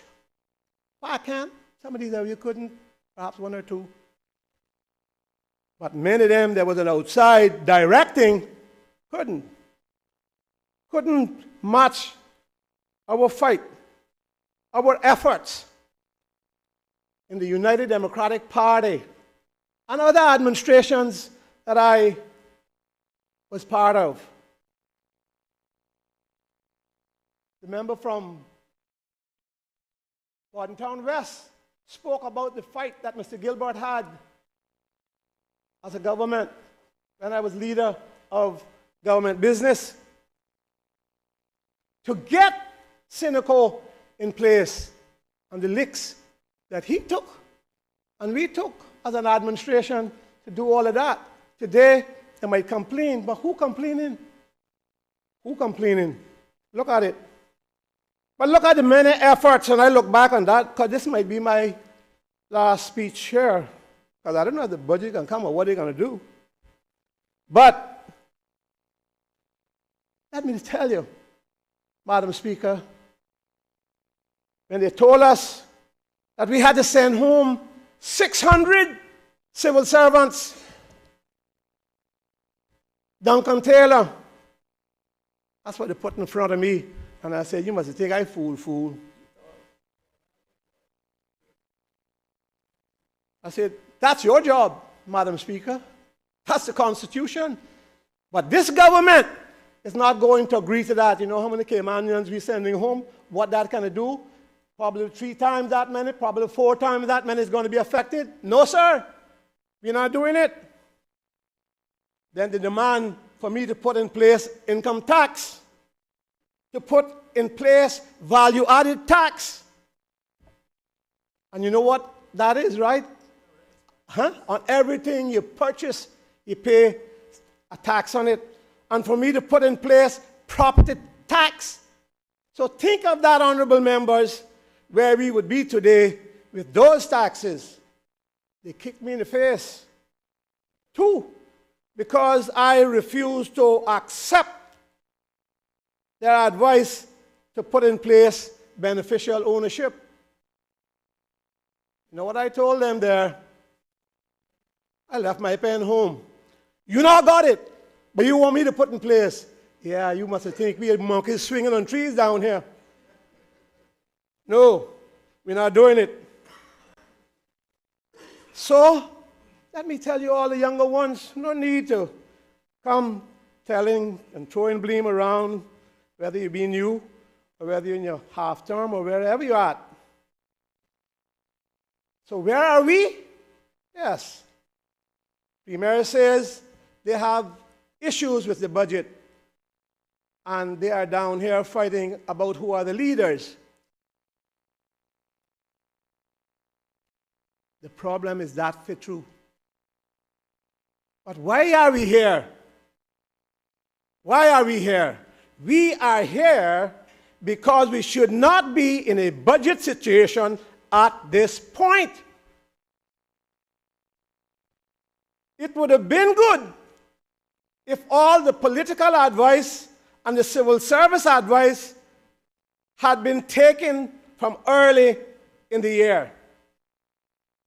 But it didn't happen. So ask yourselves. Don't come beat up on me when I sit down, because I got to stand in orders ready.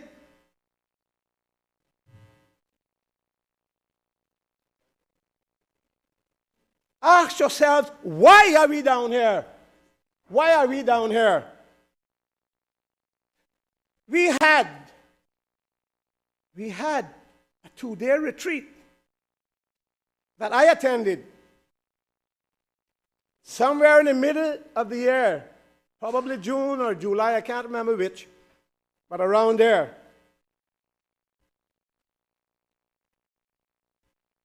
So, this situation is happening. Why?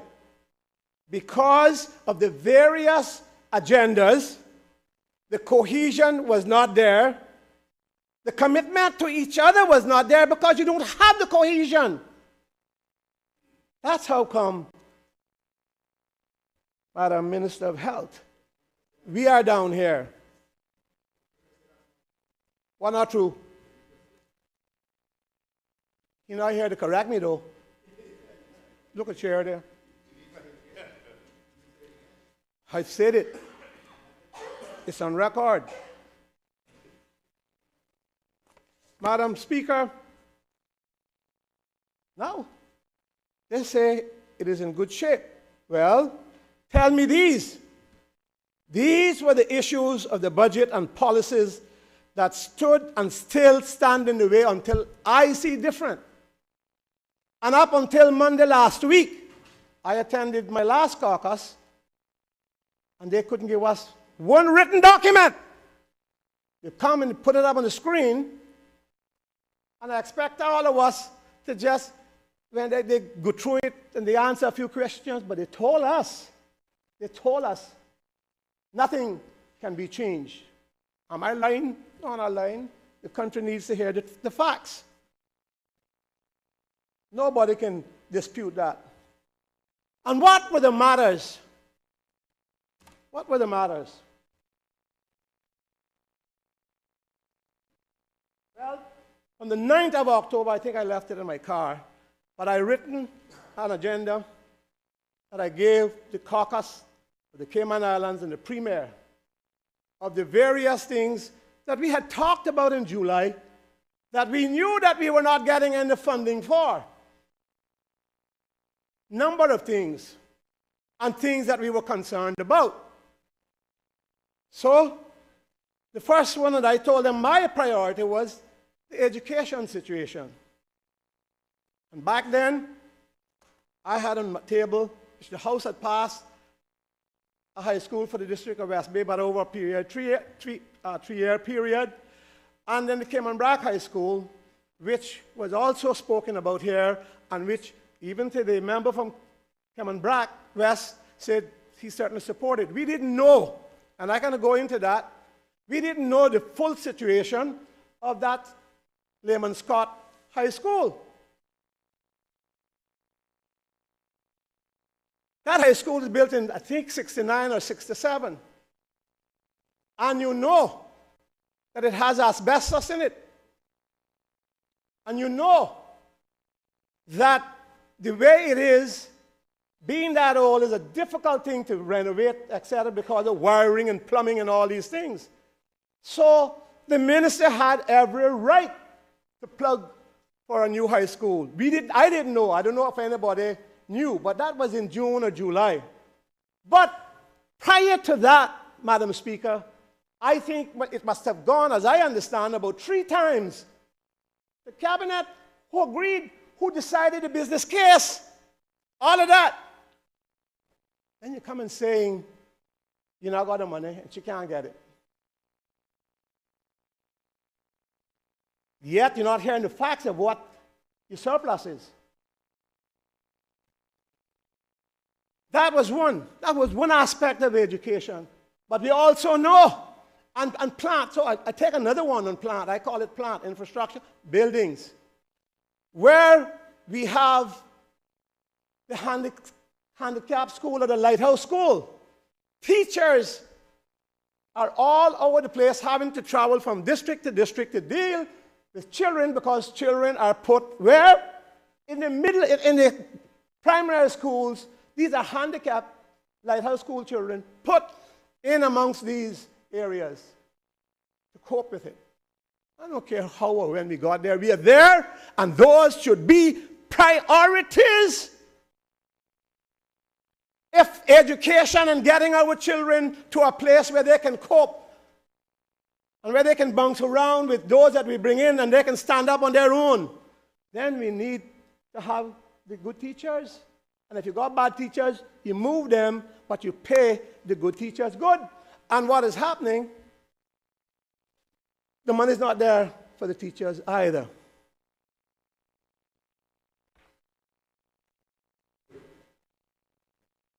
That's just a few areas of education, and we don't know all of it. Because how it was conducted is that he went to each minister, behind the next minister, so Tom Brown wouldn't know what Joe Blow is doing. And he can easily divide and conquer. I know different about how budgets work. You sit down with everybody. This is your money, and this is what we're going to do, because these are our priorities. You don't take Tom Blow down in the back room, deal with him, come back, tell Joe Blow, that's not what you said, all sorts of things. Then you blame the civil servants. And I put up with this sometimes till 11, 12 o'clock at night. The things for agriculture, which one was one of my priorities, the same thing. We don't know if the East-West corridor, and I say agriculture, but that ministry, we don't know where that was. If they know now, we do not know. Because we hear, well, he don't have enough money, but he might get 14 million or he might get 10 million. Oh, yeah? And then you said one time you were having a deficit and one time you were having a surplus. Listen, how in the world you can run a country like that? Huh? How? Jesus God. Can't run a country like that. They can get up and cuss me, boy, and they have been doing that on the radio. Paid by whom? Huh? Paid by whom? Huh? That's the ridiculousness in this country. When you can't have your way, you pay somebody, a Novarian, to come and cuss us and tell us all sorts of stuff and tell you lies, and then you must satisfy with that as a government. Never in the worst history of governance that I witnessed, either up there or being a member here, did I ever see anything, felt anything like this for this country. And it hurt here up until a month away from when I'm talking about these things was delivered. Monday or Thursday the 9th was a month, and I said, when I prayed that night, Wednesday night, I said, God, first thing is you forgive me for my sins, but you forgive them too. Something I had to give. And so, Madam Speaker, that was some of the issues. Yes, we have made good on promise on veterans, seamen, and as many poor persons as we could. But other governments did the same thing. And we only got to where we were because other governments pushed it all the way. The East-West Arterial, I still don't know where that is. While our people is still suffering up there, coming from there, and children suffering and stressed out. We don't know where it is. The council, these are not budget issues, I don't think, but there are certain policy issues. The council, where one government department is taking the next government department to court. Can you ever believe that in this small island that we have, that is this kind of thing going on? That's a policy we have been asked, let's change it. Nothing happened.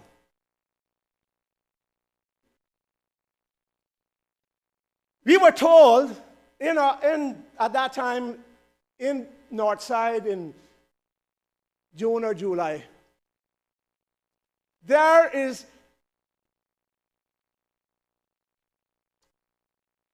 $90,000 in the budget for new hirings of the civil service.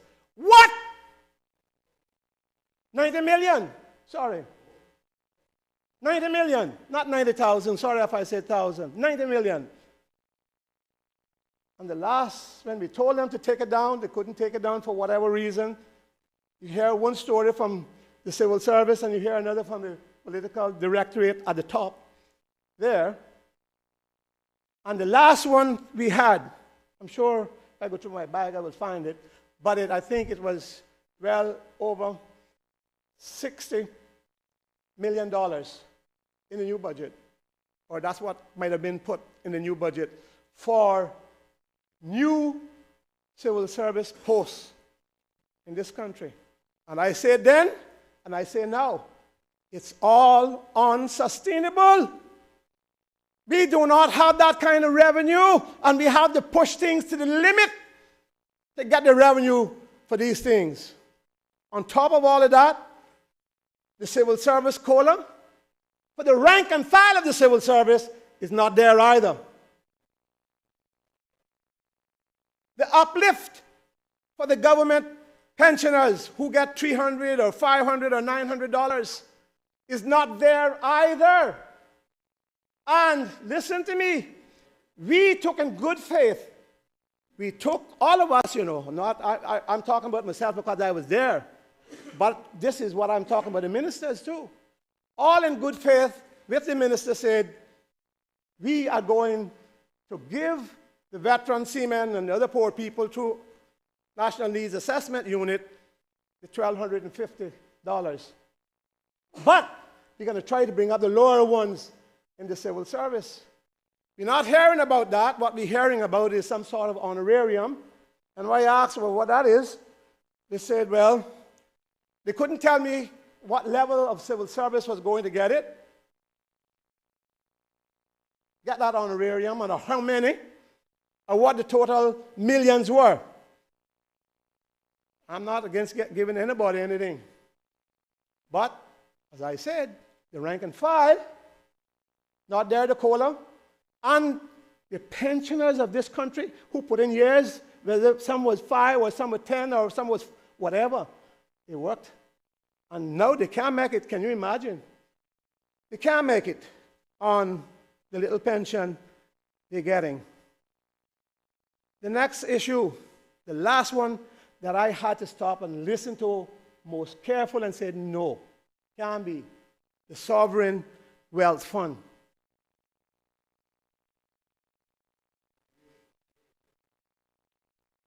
That raised plenty devil's heads. Plenty. From what I know, the sovereign wealth funds around the world have worked, but they have worked in places like Trinidad. We use that as an example because they have tremendous energy wealth, and they can put millions of dollars towards it. I know I read and I follow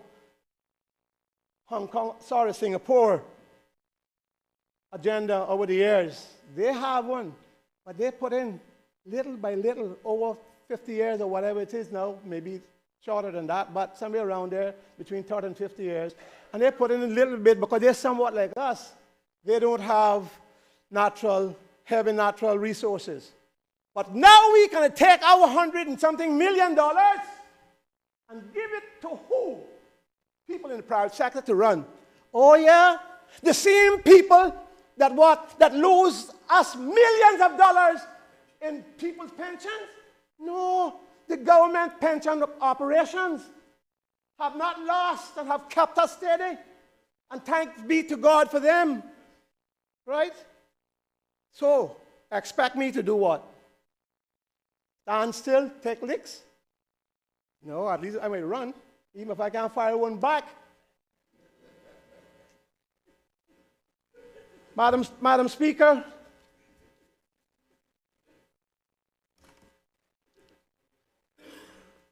here's another point. Why are we here? And why are we 9-9 when we had 10 out there, with myself at least? Madam Speaker, I came here with a motion, seconded by my colleagues, about the energy situation in this country, what was happening to us, and felt that it's time, not just them, but what the banks and insurance company was doing to everybody. But I had a case, and I did say, not to say that Caribbean Utilities Company was not or is not a well-run company, not good. They're good, they're business-wise, and they have served us well. But there's a time that we have to look. We have to look.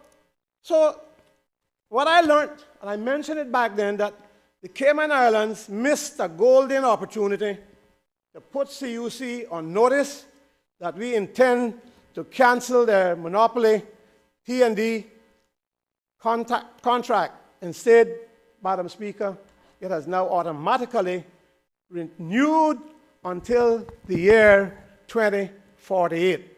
The minister, I know, is trying to take things in hand, but it has been renewed because the deadline to give them notice to cancel passed earlier this year with no action. And that was one of the straws that prompted my decision to resign from PAC, as this was a tremendous blow to the Cayman population who are already suffering.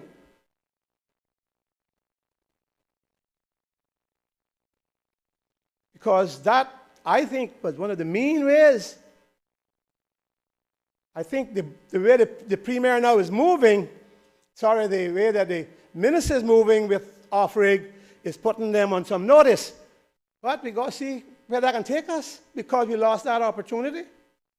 Go get the contracts for yourself. So we must now negotiate a new relationship between Caribbean Utilities and the people of the Cayman Islands.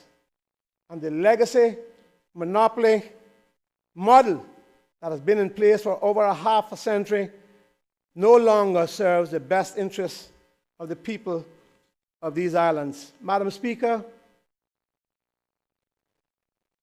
CUC's increasing profits can no longer be incentivized by selling ever more expensive grid electricity to our people. An example of this can be seen in that company's recent third quarter earnings report for 2023, whereby they are quoted as stating that net earnings for Q3 2023 increased by 34%, or $13.9 million over the same period in 2022. As a part of my $4,231 went. And it increased over 100%. Can you imagine? Over 100%. That's where it went. So this was no fluke, from my opinion, or by chance, just growth. If we look further to 2021, CUC reported that net earnings for that year almost doubled as compared to 2020. So the point being, as a utility company, they have made significant earnings of what they do for the Caymanian people. This can no longer be sustained, and a change in business as usual is needed for the benefit of our people. The Cayman Islands broke the monopoly contract over the generation of electricity many years ago. It is time we return that to the people and give them a legal right to generate their own solar energy, similar to islands like Barbados, which means our people buying less electricity from CUC and dramatically lowering their energy costs and cost of living. That's one of the biggest cost of living matters that we have to deal with. Although it's going back down now, and they can tell you about it done every year. Oh, it's so hot, got to put it up. You're getting cooler, we bring it down a little bit. Next year, go back up hot. No. No. Time for change. We must facilitate financing options so that, and we heard this, so that solar energy becomes accessible to everyone in the Cayman Islands, not just those who have the means. In the process, we must ensure we enhance competition, not further entrench monopoly. Back in 2011, 12, around there, we put $15 or $17 million in the budget because England had just put a program in for solar energy to homes. And I asked that donkey of Duncan Taylor that we needed to do the same thing, and our group agreed. And you know that we had to take it out because you know what we were then. The government should also ensure that the price paid to consumers for any solar energy that is sold to CUC is done at rates which are aligned with the requirements of the National Energy Policy, ensuring Caymanians are being compensated at rates that provide a net profit to the country. Solar energy can not only save homeowners on the energy costs, but those who do not own a home and rent, from what we understand, can also access the benefits of solar energy. They can do so through the creation of new programs, what they call community solar. This is where I think a person can own a small portion of a large solar array fully financed by the bank that provides credits on their CUC bill every month, even though that solar is not installed at their home or apartment. So there are things that can be done. And when we want to make real changes in the cost of living, we need to do things like this. We have to grab hold and say, listen, man, this can't continue. Poor people lying in darkness now because they can't pay the bill. And every MLA, every one of us, every MP, people are looking for us to help pay electrical costs. This is nothing to do personal against anybody in CUC. We had to do the same thing with Cayman Wireless. Oh, they cost us for it. Some of us in this house, not members, but some of us sitting in the gallery, etc., was there and part of it, they knew. And we had to take them on.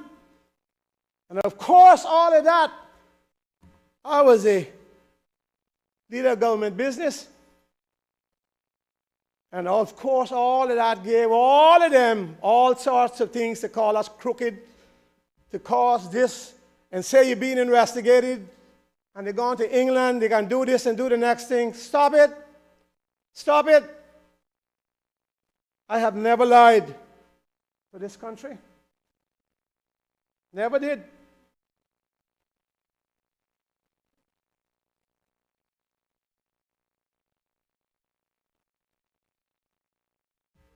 And they can do anything they want to do.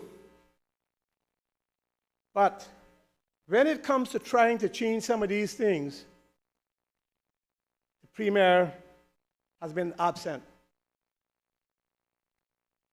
and not willing. And what you have heard me say here tonight, this evening, not one soul can come and say any different. Can they say that I didn't give the Premier the benefit of the doubt? No one can say that. I offered advice, and I offered to work wherever I could without being a minister. Did not want to be part of a cabinet. And he wouldn't give me anything anyway. Beat me up behind my back, smile in my face. But that was my position, is still my position. The Premier has been absent on these issues, and no one here, not one minister, can say that McKeever Bush is telling a lie. So, where do I stand? I have said what I believe to be the facts. Whether that happens or not, I have to vote with the motion. But I believe that there are good enough people on that side who can prove their worth and work with us if we garner ourselves together as we say we are Caymanians, and let's work together. Put it together, show whomever it was talked about the outside world. Show them that we can make changes, and the ship goes full steam ahead with the right crew and the right steering. Let us not be what I was told, because I'm not that old, that Gerard said about Caymanians when he was leaving. What he said, if a Caymanian can't be the captain, he go down in the riggings and mash it up. We don't want that. We don't want that. We don't want that. Let them be the ones that does that kind of stuff. Let us be the one that can be positive change for our people. One last point, Madam Speaker, is this. We built and gave concessions to several clinics and at least, I can't remember whether the doctor's hospital at the time got it, but it was offered. But we built Sherry and gave them good concessions because we believed it would be a good thing for the country. And I believe that that hospital has demonstrated that it is a good thing for this country. But still, there are forces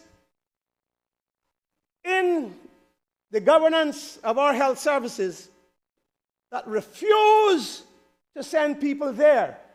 Rather, they send them overseas. And the last time the minister had to get money, I think she said it was something up to $26 million that she had to put in. Not blaming the minister.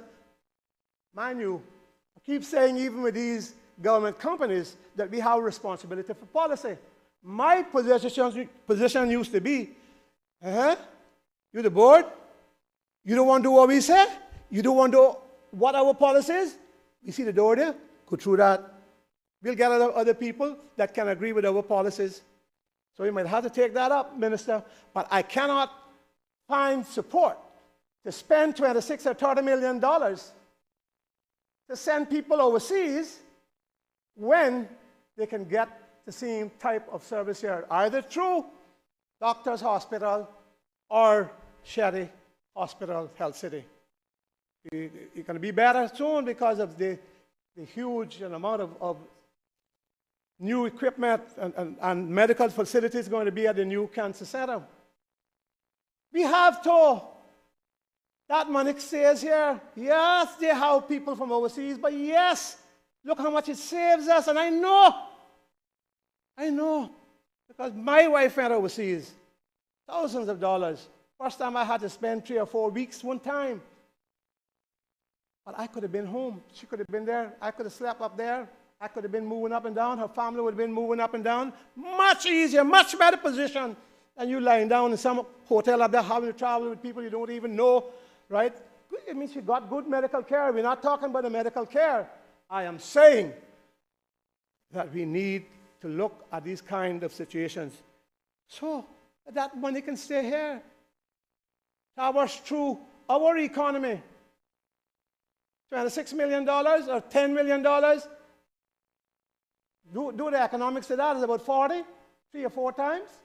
If it's 10, you're saving. So, Madam Speaker, I will end there. Only to say again that the country needs a new look. It's a good time to reset. We said that after COVID, and the government struggled. The Ministry of Tourism is still struggling and trying to do a good job in getting our tourism back on track, bring it up to par. We can do it, but we need to work together. And the Premier says he understands the opposition's position. That is him. Yeah. It was one time McKeewa, and he was up there sitting down in the gallery, looking on, waiting to take over. So maybe he do feel it, maybe he understands. But I know all of us on this side understands, because I have no doubts on what members are capable of on this side and what they can do on that side. If we pull together, we can do it, and we need to do it, and we need to put our local people in place that can help us. And I know some of that has been done. Madam Speaker, as I said, let's get the government of national unity. I will have to vote for the motion. I acknowledge the elected member for Red Bay, but before you speak, I want to take a moment to acknowledge all of our youth parliamentarians who have joined us in the gallery. Today, at this time, we start Youth Parliament at 3:30 on Tuesdays. So instead of participating in what we would call a mock debate, they are getting to experience firsthand what a special meeting really looks like. As you all can hear, we are debating a matter of national importance, and I thank you all for being on your best behavior, being quiet. Members in the gallery are not supposed to clap. I'm sure that you guys have already been advised of that. For the others who are here, just in case you didn't know, just wanted to remind you of some of the House rules. Elected member for Red Bay.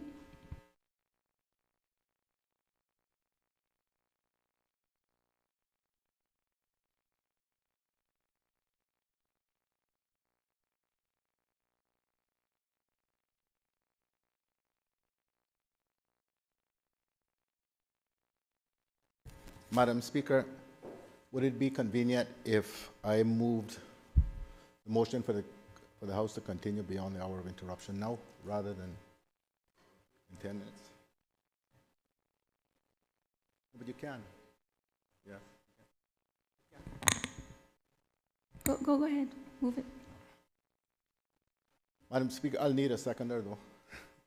Madam Speaker, I beg to move that the business of the House do continue beyond the hour of interruption.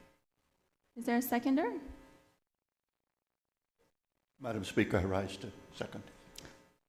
Question is that this honorable House do continue past the hour of 4:30. All those in favor, please say aye.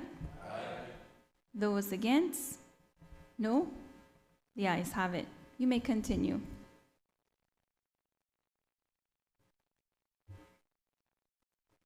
Thank you, Madam Speaker.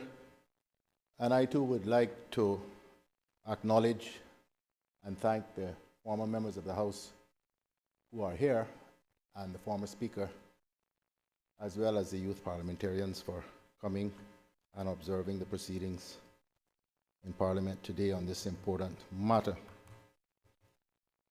Madam Speaker, in Shakespeare's play Macbeth, on the eve of his demise, Macbeth made one of the most famous soliloquies of those in Shakespeare's many plays. Macbeth, facing doom,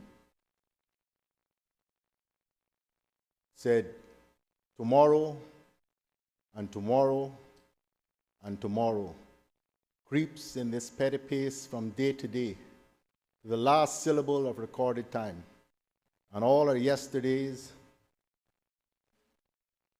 have lighted fools the way to dust to death.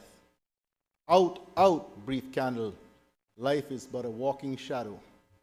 A poor player who struts and frets his hour upon the stage and then is heard no more.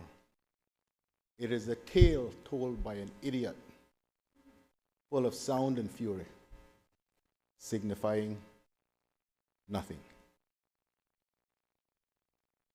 That, Madam Speaker, would be an appropriate epitaph to the speech delivered this evening in defense of his premiership by the Honorable Premier. Madam Speaker, tomorrow, the 15th of November, will be exactly 23 years since I was first sworn in as a member of the then legislature. In that company was also the Honorable Minister of Education, the Honorable Member from West Bay West, Mr. Gilbert McLean, and Mr. Frank McPhail. I say that, Madam Speaker, to say that there is not much I have not seen in those almost 23 years. But the one thing I have never seen until now is a government that expects to govern without a parliamentary majority. I have counted over and over. I can't get more than 9 elected members on that side, no matter how hard I try. And there are now 9 here. I believe the term for it is a hung parliament. I think I've read that somewhere. Madam Speaker, the only person who doesn't seem to understand the arithmetic is my good friend, former colleague, minister in my government, and schoolmate at law school for 5 years, the Honorable Premier.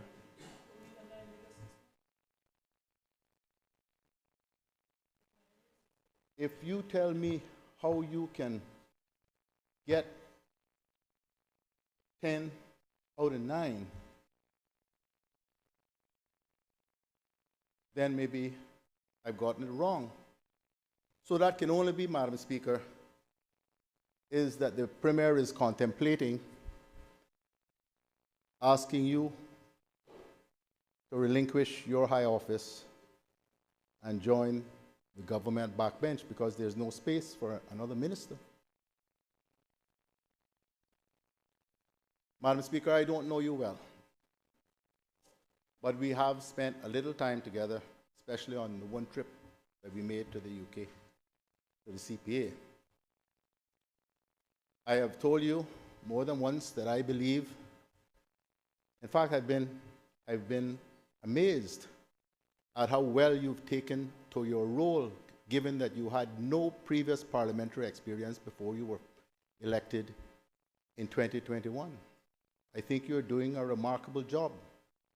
And I told you then, I took the liberty to tell you then, because we were not in this formal setting,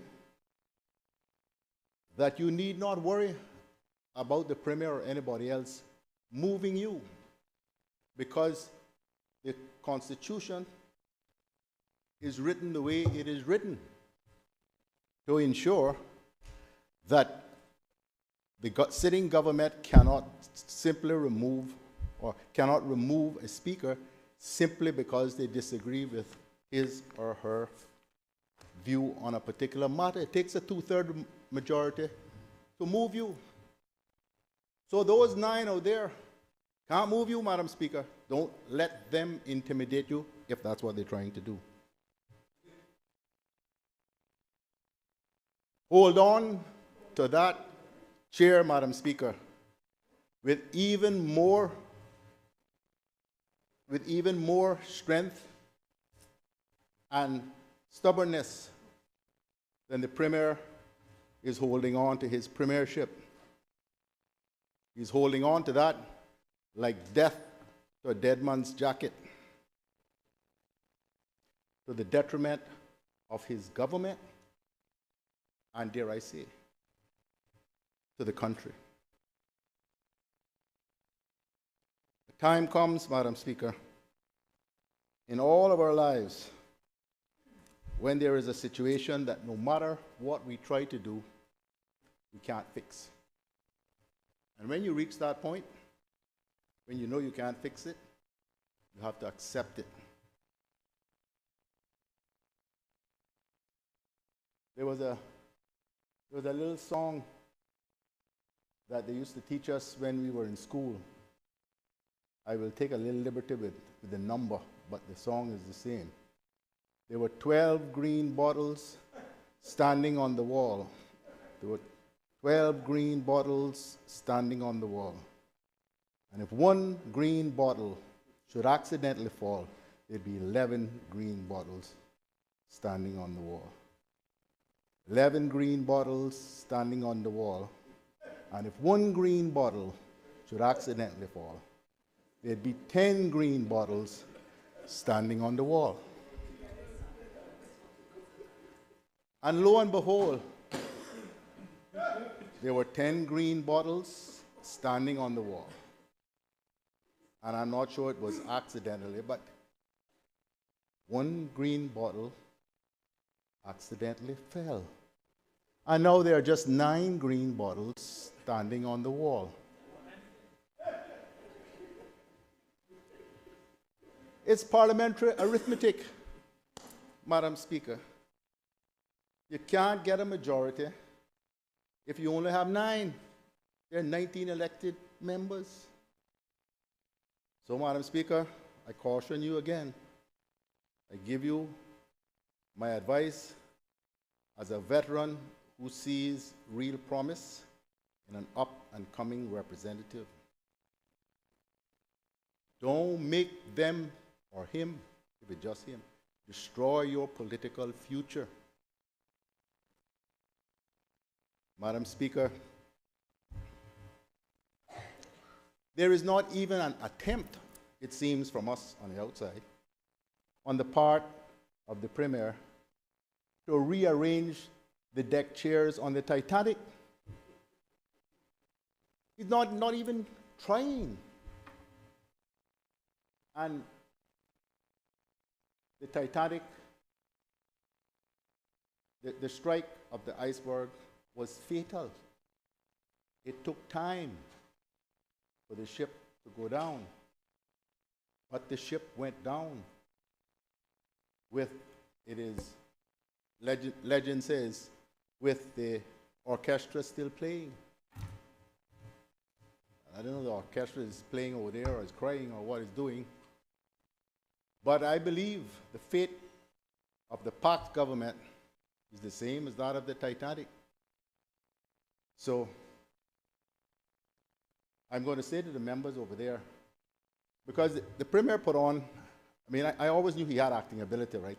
Any lawyer, any decent lawyer must have some acting ability.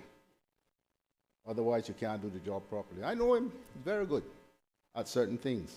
Not at leadership, but at certain things. He would have us believe that all is peace and unity within the government caucus and cabinet.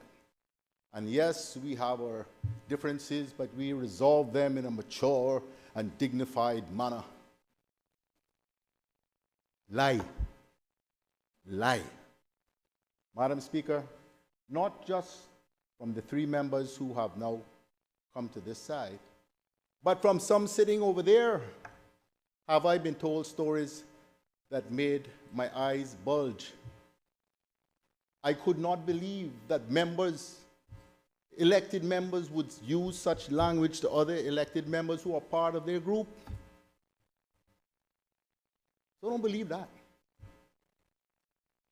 Madam Speaker, there are many over there who are less than satisfied with their lot. but for reasons which escape me, and I won't go the road of speculation, they seem prepared to stay. Madam Speaker, there's another little poem. I don't know this one though, by heart. Somebody sent it to me just a little while ago. I'm going to say this to the members. It's written by a lady called Jessie Bell Rittenhouse. It's called The Door.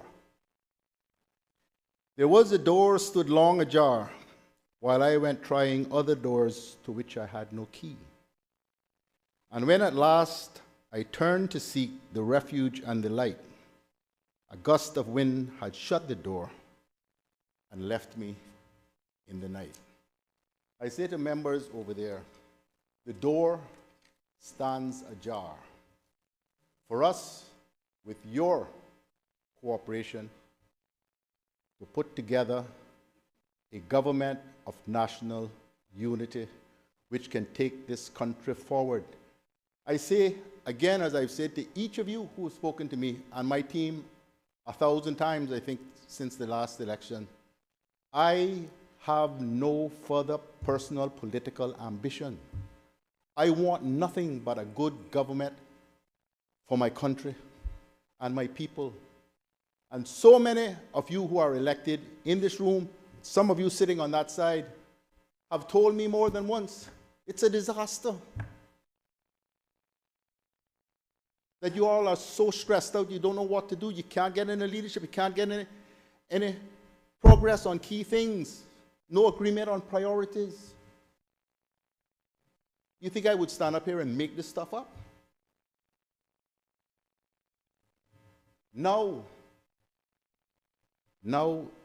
is your time to make that fateful decision. Let's collectively give this country a government which can actually get things done. What are you all going to do about the budget? Assuming you can even reach agreement to bring it here. Sit here and wait and hope and pray that the opposition, at least one member, votes for you or votes on the budget or each item in the annual estimates. And where's your quorum? The Constitution says a quorum is a majority of the elected members plus the presiding officer. That's 10. 10 over there. I don't know. I heard some utterings from my good friend, the member for Bordentown West. Maybe he might be going back over there once he gets his pension thing sorted. I don't know. I don't know what sort of deals are going on, but because the logical mind that I have says that unless the premier is a magician, he can't make 10 out of 9.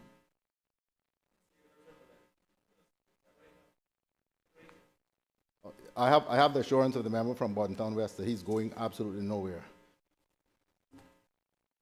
Madam Speaker, the Premier spoke for more than 1 hour. He spent less than 2 minutes on the issue I'm talking about now, the parliamentary arithmetic.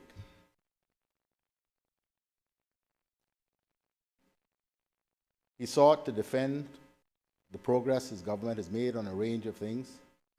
He's smart. He would have noted that the motion doesn't really say anything at all about the failures of the government. There's just one line that says, whereas having regard to the general conduct of the government since it assumed office. That's quite deliberate. Because the issue is not, right now, how well or not the government has performed. The issue is that the government is in a constitutional crisis and the Premier is in denial.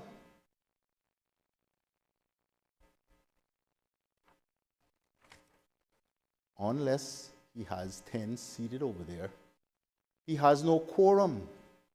let alone getting anything passed. And the other matter, which is dealt with in the motion, and he spoke about, is that we need a budget. We need a budget. I have been through, how many days? I don't know. Close to 20. Because it's only when we went to the 2-year budget that you only get 2 budgets a year. In the old days, it was a budget every single year. This is the 14th of November. The budget isn't even agreed yet. And I can tell you, without calling any names or taking any tales or naming anyone, you can't be elected for 23 years, serve 3 years, 3 terms in government, 2 of which you were premier, and you don't know the system and the people. I am telling you that it has gotten worse recently, that I am constantly spoken to by civil servants about how terrible things are there, about how many civil servants are having to take medication to control things like their blood pressure and their stress levels, and so they can sleep at night, and how the budget team is completely wiped out, absolutely exhausted, because everything they propose, and they think we've gotten some progress, gets blown up again. And the premier comes here with his woe is me speech, pretending that all is well and life within the Park government is paradise.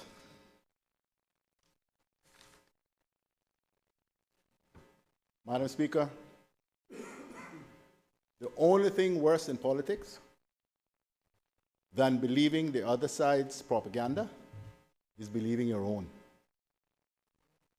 And that's what he, I believe, is trying to get the members of his team to do.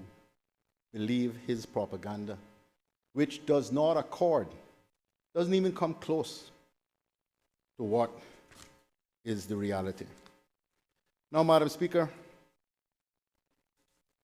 my good friend, the Honorable Minister for Health, Wellness and Home Affairs, spoke passionately. But at least in this respect, she spoke erroneously when she asserted that this independent, government of independent members experiment was the first for Cayman.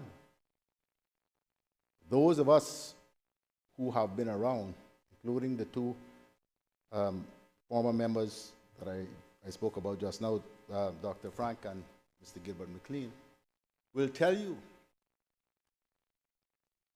and not to mention the father of the house and the Minister for Education,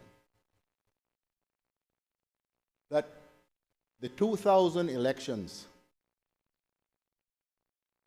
gave no clear result because there were no national teams, with a small n, no national teams running.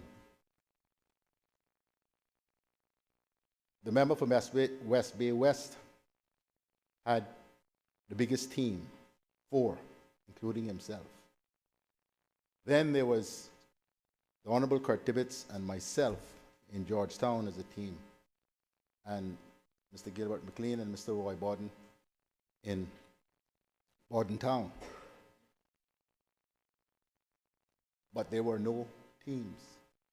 And so what we had to do, I was a complete political greenhorn. We had to try to put together a government out of those.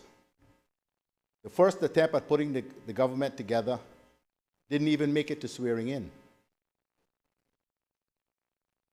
The second effort made it 1 year before that government crashed. That spelled the birth of the UDP and then People's Progressive Movement. But this belief, which has been sold over and over again to our people, that, oh, in the old days, everybody got elected as independents and each man and woman had their own mind, could do whatever they want. Nonsense. Nonsense. In modern political history, that is since 1976, only twice have independents formed the government. And dare I say, without causing condemnation, both have failed. Let me rephrase that. One failed miserably, and the other is failing even more spectacularly. The reason for that, Madam Speaker, it should be so obvious,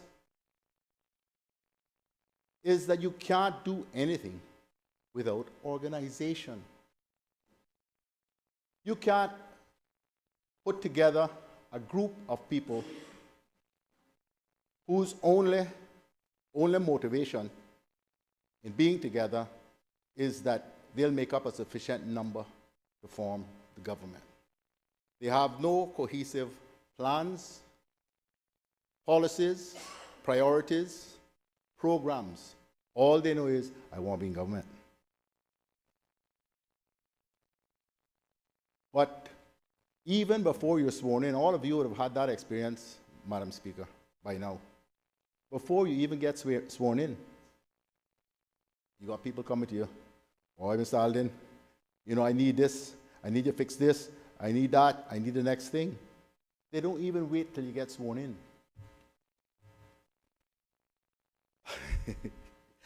I remember, Madam Speaker, I was so exhausted the first time I was elected.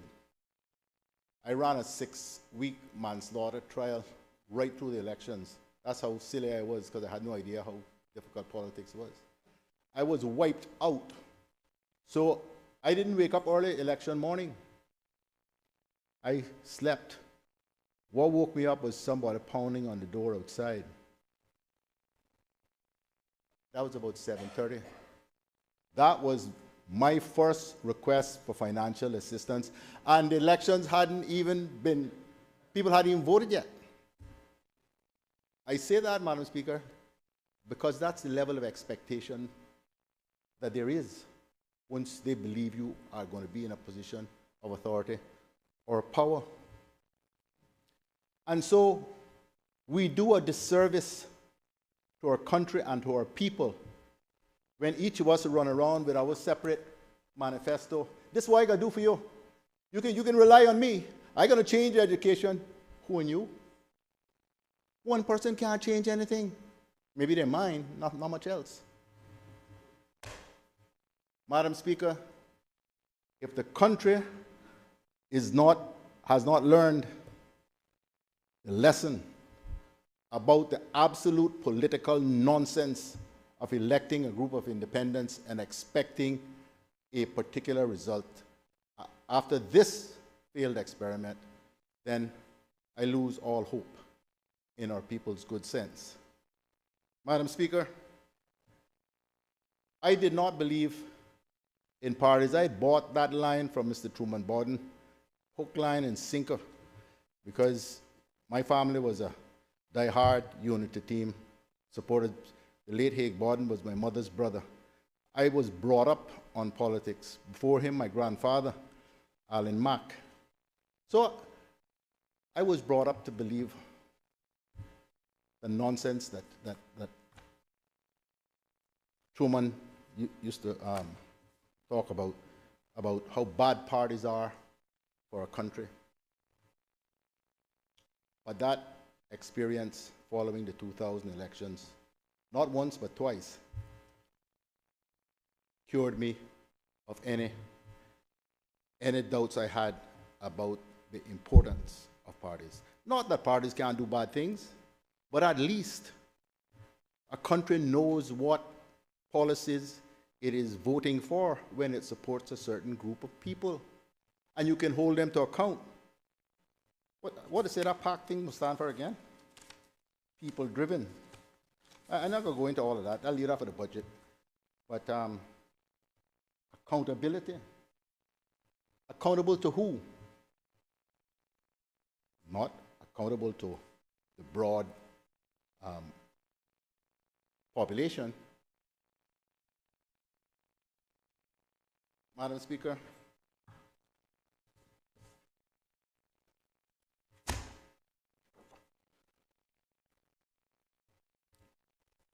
this was the first manifesto of the People's Progressive Movement, 2005. I'm going to lay it on the table of the House so it can go into the archives. It is no mistake, Madam Speaker, that the front cover has the faces of the members of the team, because everybody here signed off on this. And so when you are a leader of government business and so start, no, I'm not agreeing to that. You agreed to it already. Here it is. The poor premier currently has, well, I don't know how many he had. He had 12. 12 of these. Now he's down to 9. But so it's going to get easier to get agreement, but you're just not able to pass anything because you don't have a majority. But you'll get easier to get agreement. 2009, 2013, 2017, 2021. We put our names to this. The people know what we promised. And no government is ever able to deliver all it promises. But at least you know what they promised, and you can beat them up for it. Now, you got, I was going to say you got eight governments, because you got 8 cabinet ministers. But I suppose you got to come to caucus members too, because the member from West Bay West just made his speech about why he left. Because he has his agenda too, and his agenda is not being moved forward. Madam Speaker, if I could ask the Sergeant to, with your permission, lay these on the table of the House.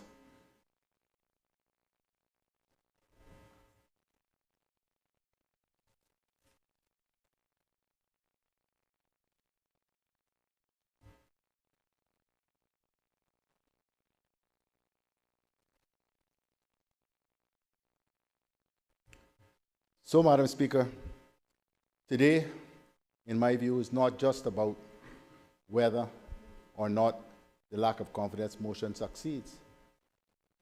I suspect it won't. Because even if one from over there on the government side votes with us, we're still 3 short, because it's a 2/3 majority required for the lack of confidence motion to carry. But my question is, and then what? Unless, Madam Speaker, the scenario that I painted with respect to your good self, God forbid, plays out, the Premier is going to leave here right where, or in the same way that he came in, with less than a parliamentary majority. And then what?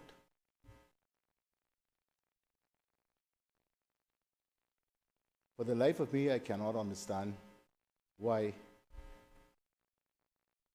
you all didn't want to deal with us, and I'm going to go down our road, why you could not have done whatever was required to hold your majority and instead let them come over here.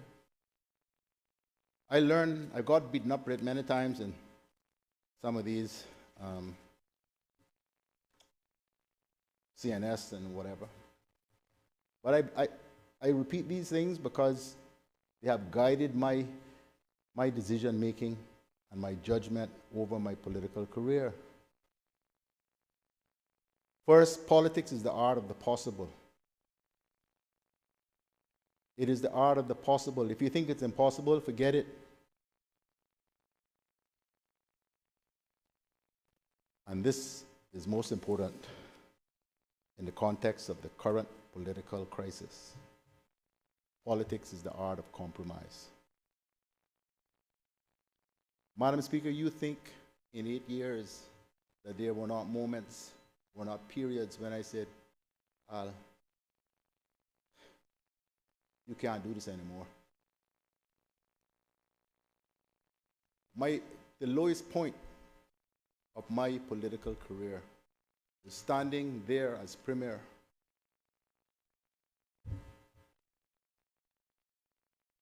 introducing a bill that would give same-sex relationships legal status. And I'm excusing the Minister of Education entirely from this because I knew where her position was from morning, old people say. You may like it or hate it or think she's wrong, that's fine. But I know where she was. I know I did not. But to have two members not just vote against the bill, which I would have taken, but to have one of them get up and, I mean, tear a broadside in me, like, I felt like I almost quit. I almost quit when I was doing my wrap-up on it. And I left that chair, and I never went back to the government administration building for 3 days. I understand these things, Madam Speaker. You can't sit in that chair and don't understand that. But you have to make decisions. And I talked to enough of my team who said to me, no, Premier, you can't quit. You can't quit. But from what I'm hearing, and have heard for ages now, the converse is true with respect to the present political crisis. Many of his members are asking the Premier to please, let's rearrange the deck chairs. At least let's show some semblance of trying to accommodate what others want. Madam Speaker, I will close with another of Shakespeare's soliloquies. This one from The Merchant of Venice. And it is in the context, Madam Speaker, those of you who like Shakespeare or learn Shakespeare, about when Portia is being, the suitors are being chosen, or the husband to be is being chosen from the many suitors of Portia. And what they have to do is to open a golden casket and read what's in it. And this is what the first one found. All that glisters is not gold. Often have you heard that told. Many a man his life hath sold, but my outside to behold. Gilded tomes do worms enfold. Had you been as wise as bold, young in limbs, in judgment old, your answer had not been enscrolled. Fare you well, your suit is cold. Cold indeed, and labor lost. Then farewell, heat, and welcome, frost. I bid you well, Mr. Premier.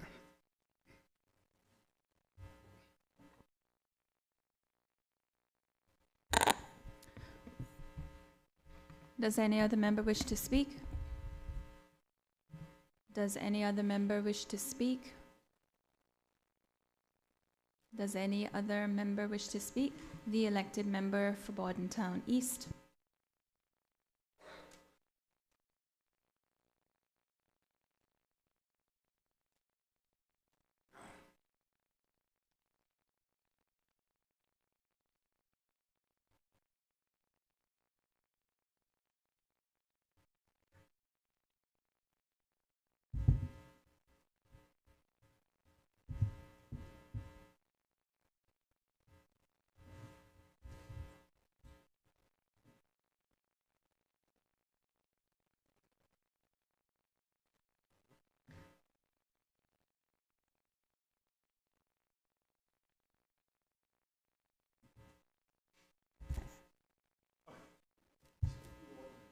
Thank you.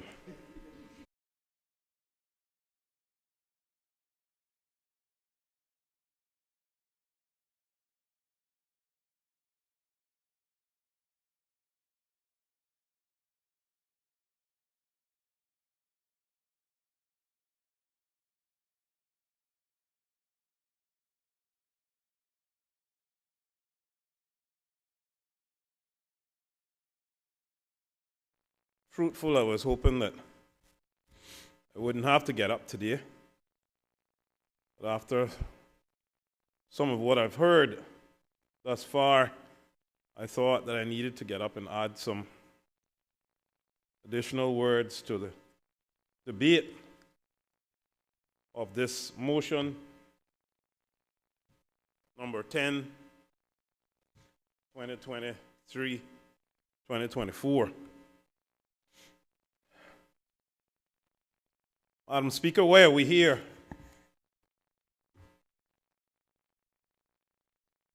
That is the question. We are here because members of the current government since March has been disappearing and running to the other side. Madam Speaker, I want to say that sometimes the strongest among us are the ones who smile through silent pain, cry behind closed doors, and fight battles nobody knows about. Madam Speaker, I believe that there are some very strong ones in the PAC government who are smiling through silent pain, crying behind closed doors, and fighting battles nobody knows about. Madam Speaker, I comfort them in saying, in your darkest moments, God is there. Madam Speaker, there's so much to say, and obviously there were things that were said here this afternoon that you would want to clarify, or there's certain types of politics that I've never enjoyed, Madam Speaker, and that's the personal politics. I don't believe in it because I believe that we're all Caymanians. I believe that we all 19 of us were elected, and none of us in here woke up any morning and say, I want to destroy the Cayman Islands. All of us have different intentions. Hence the reason why when the vote came for one man, one vote, I voted against it because back then, when we had our public meeting, I stated my reasons of why I thought it was very dangerous for a small population such as the Cayman Islands. One of my reasons was that when I first got elected, I had to comb the whole of Bodden Town from Spots Newlands all the way to Breakers. Very difficult task. And I got 1,000 votes. I'm thankful to those who voted for me at the time. But with this new construct, if 5 people ran in any constituency, a person could get 200 votes and actually keep winning until they die. I saw that as dangerous, and many of us voted against it at the time. I think the UDP voted against it.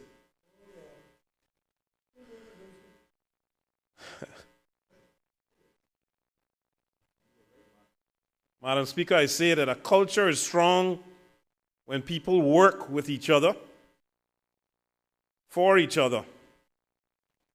A culture is weak when people work against each other for themselves. Madam Speaker, I obviously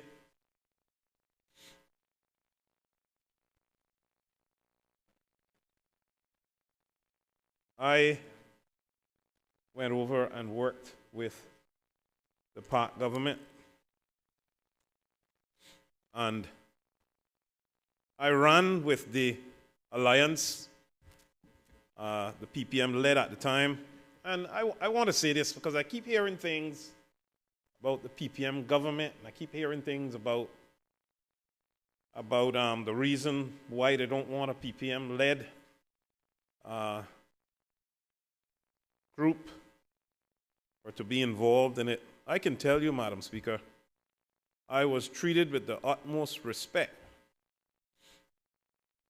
After being called out publicly by the former Premier, Sir Alden,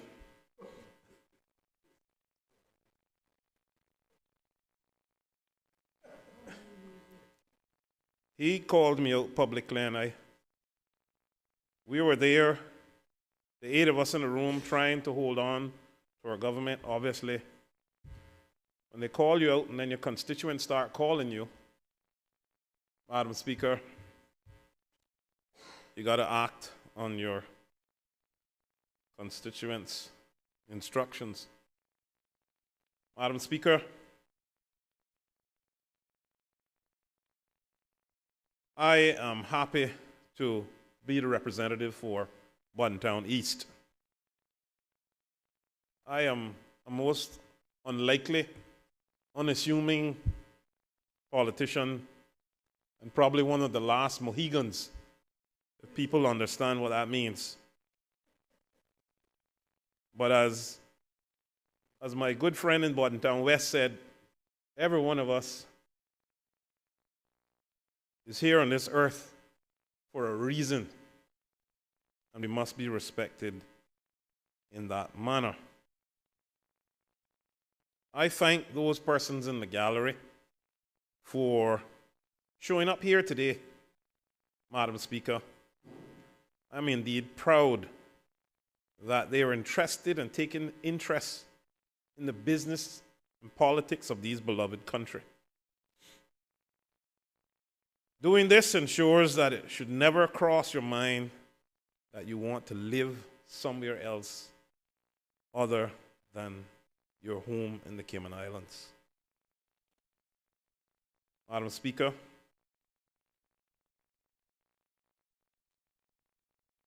I sat down for about 7 months after being elected in 2021 and ran with the group that I ran with, and stayed loyal to that. I understand what it means to be loyal. But we can't get to the point. I know you warned me. We should never get to the point where loyalty becomes insanity, you know?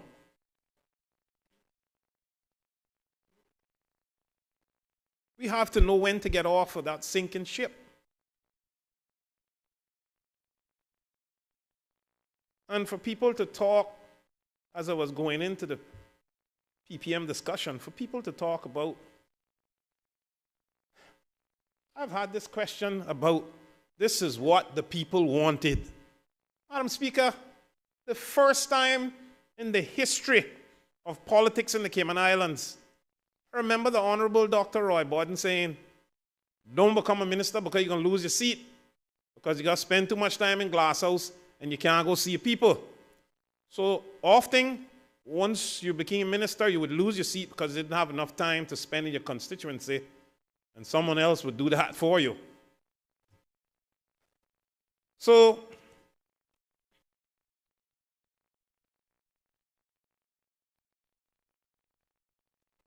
Madam Speaker, working with the PPM, as I was saying, I don't understand where the perception came from that working with the PPM could be working against the people of the Cayman Islands. All the same things that I see that the PAC government want are some of the same things that I see the PPM want. They want the same thing for this country as any other government. And when I got called over by the PAC government, I looked at their manifesto and at what they had put together, and I saw some good things there, right? Minister J, Minister Kenneth, a good friend, Borden Town West, Mr. Saunders, and some others. Not everybody wanted me over there at the PAC. I knew that from the start because many people never called, you know? But I went over anyhow to try to assist in the ways that they say they wanted me to assist. I had just been the Minister of Health, going through a pandemic that no one had seen in over 100 years, and not many people know what to do at that time. Some laughed, some cried, but I know that no one died under my watch, so I must have been doing something right. I thank my team for having such confidence in me.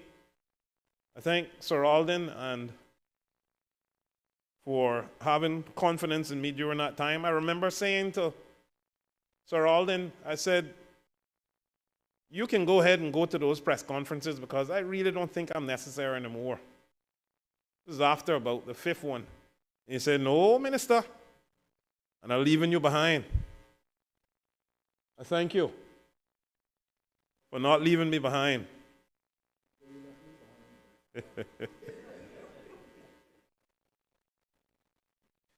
That was a trial.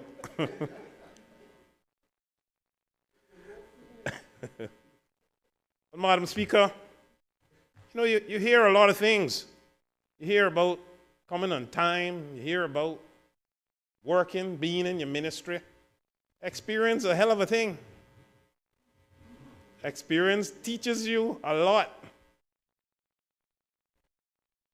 I'm going to try not to go down certain roads. And Madam Speaker, I heard him talking about earlier about no fighting. I never told anybody I saw any fist fights. I told people that I was the calm in the room.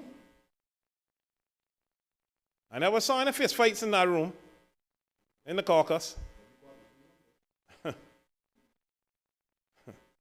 So I'll just leave it there because I don't want to go into that kind of politics.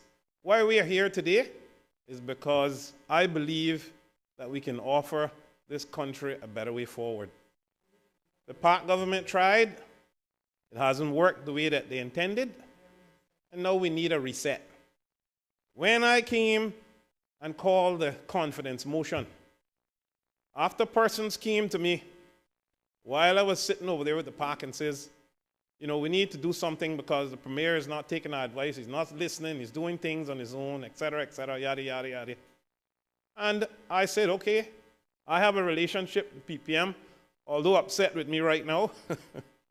Let me reach out because they're the duly. And I said, do not look at the PPM as the PPM. You need to look at them as the duly elected, constitutionally only persons that can actually make up the government without a new election. That's how we need to look at it. If we keep looking at it as the PPM, there are only 6. If 6 more comes, then there's a bargain. We stand at the table and discuss it and hash it out, and who's going to be leader? Who's going to be leader? Who's going to be deputy premier? I don't know. Everything is open. But it has to make sense.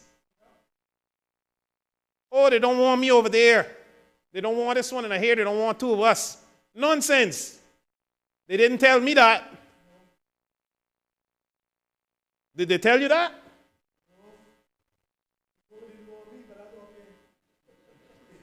But we need you.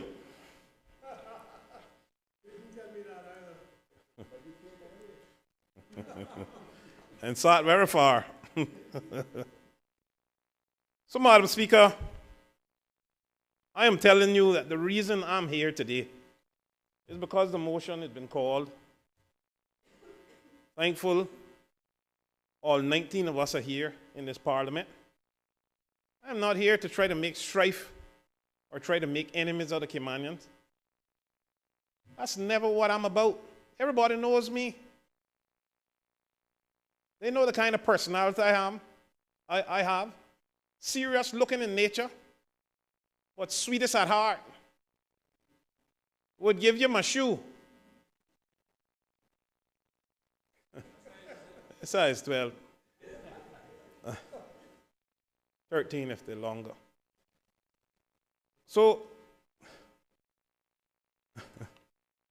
Madam Speaker, I really didn't want to get up here today and speak. I was hoping that we could come here with 13 people to get the job done, or we could do it before we even had to come here today and embarrass this country, making the world look at us as if we don't know what we're doing. 19 Caymanians can't get together and say, look, this makes sense, let's just go in a different direction. We can't keep going in the same direction if we're not working. We know what the problem is. We know what the problem is. We know who's causing the problem. Madam Speaker, let me remind people of the reason why I said that I left the PAC government. It is with extreme regret that after much prayer and consideration, I hereby tender my resignation as minister in the PAC government, effective immediately. Since being elected in 2009, never have I experienced such disorganization and lackluster leadership. I honestly crossed the floor in November 2021 in order to assist this government and to lend my experience. Further, it was an attempt to give the country some calm and assurances. It did that at the time. In my opinion, the autocratic way and manner in which the Premier of this country leads his caucus leaves much to be desired. It is my experience that it is his way or no way.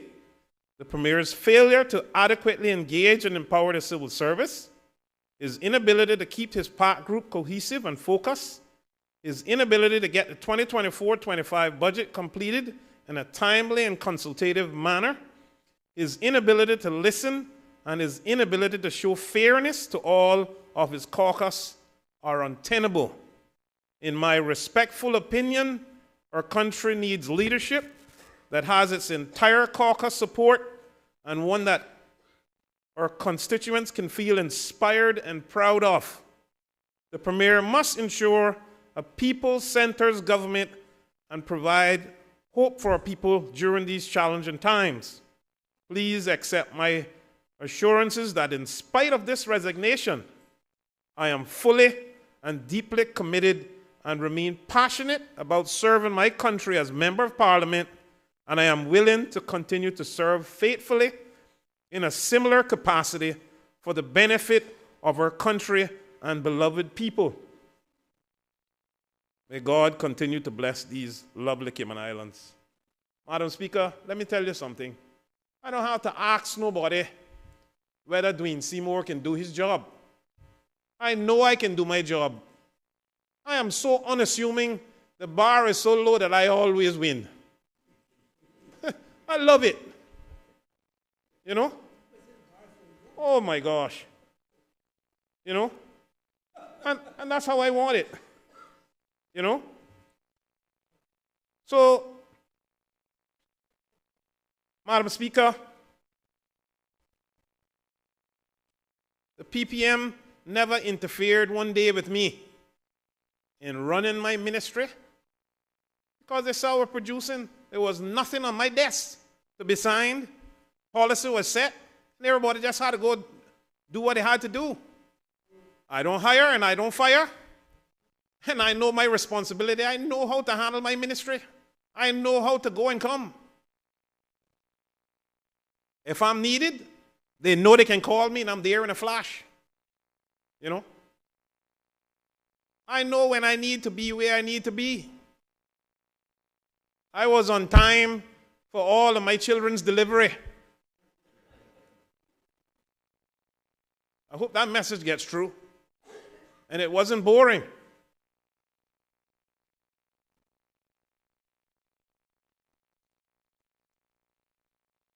Madam Speaker, the caucus voted for the leader to step down.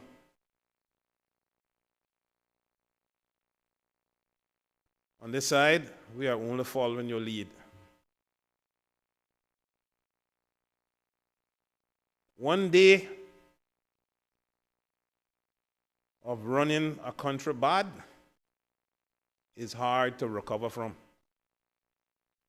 We can't wait until 2025. It has gone too bad.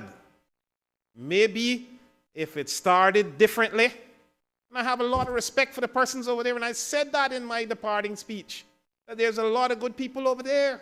I know every one of them by first name. I have family members over there. I have sisters over there. Right?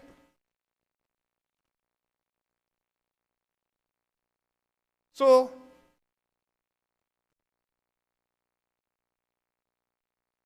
I thought I could work with what I found over there. It wasn't ideal. They had a lot of new persons. That's all it was. But if you start wrong, just like math, if you start wrong, you're going to end wrong. So here's what I think happened. You had a lot of new politicians who got minister. One of the first evils they tell you is if you just get elected for the first time, try not to take ministerialship. Try to learn the craft first. Let your learning curve complete itself. Right? Because you miss some of the points. There's nothing more valuable than sitting in the opposition and learning this trade or the back bench. So that in itself, yes, it can be done. I have friends who were first time elected and took ministerial jobs and they didn't get reelected. You know, it is a serious sin and one to think about. So, yes, it can work. There are many that have done it and got reelected. It can work. But the experience I have, Madam Speaker, is that I know when I'm going into an election, I know when you think you're going to win and you lose. I know when you think you're going to lose and you win. And I know when you think you're going to win and win. I know. Trust me. I remember him saying, John can't lose. He was the only one's going to get reelected. Help me, Jesus. But let me be careful. What?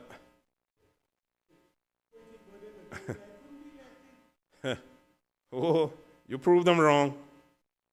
So, Madam Speaker, I just want to say this because I think the PPM really getting a bad knock. Yes, the PPM is not perfect, and they would go out and say that.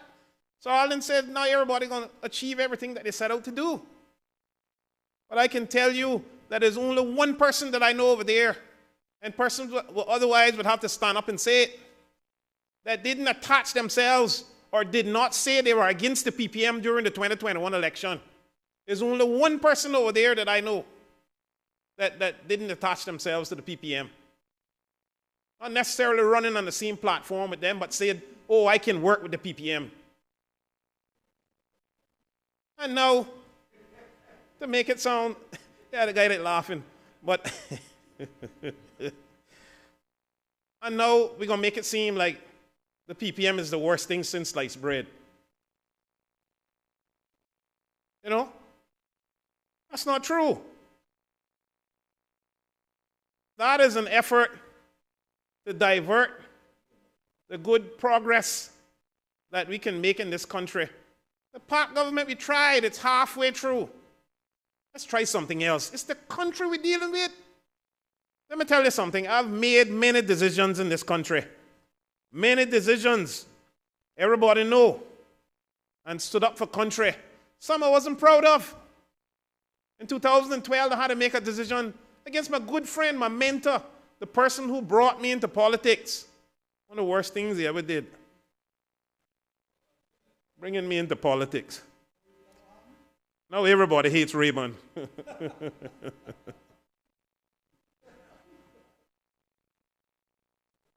In 2017, I was called to serve. Called over by the then premier. In 2020, the pandemic. Right? I didn't want to run in 2017. They begged me to run because the people know that I will give my heart and soul to everything I do for the people for this country. In 2020, I am still receiving kudos for the way that I handled the pandemic. Some people didn't understand what I was doing, and that's fine. Unassuming. They say in times of uncertainty, when you don't know what to do, you call on who? Call on God. Right? Some were so upset about that. Nobody knows how I invoked prayer into the pandemic sessions. Go back and look at it. Was I? I'm very proud of that. God was very proud of me. He smiled on me for a while, and he's still smiling on me. They throw the darts at me, and they fall before they get to me. In 2021, I was called again, and whilst being called, I recognized that the opposition didn't have enough numbers for their no confidence motion. And I said, let's do it. I did my research. And the first time ever in the Cayman Islands, brought a confidence vote to support the then premier, the now premier. To say, let's give him a chance. Right? I did that. Nobody didn't ask me. Nobody didn't know what I was going to say. I wrote my own speech. One of the only things I can do is write. I write all day long. I wrote a storybook for one of my children.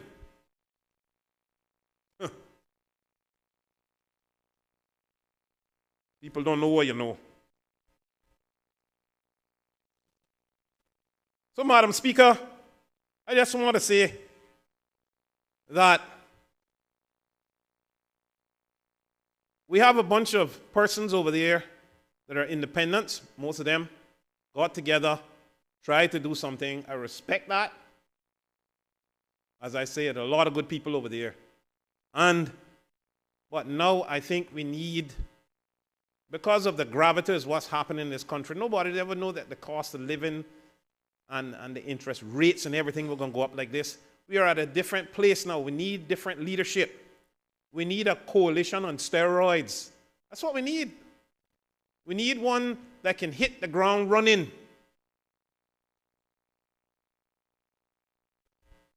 There's some great work going on right now. I know there's some ministers that work hard. Very hard. You know?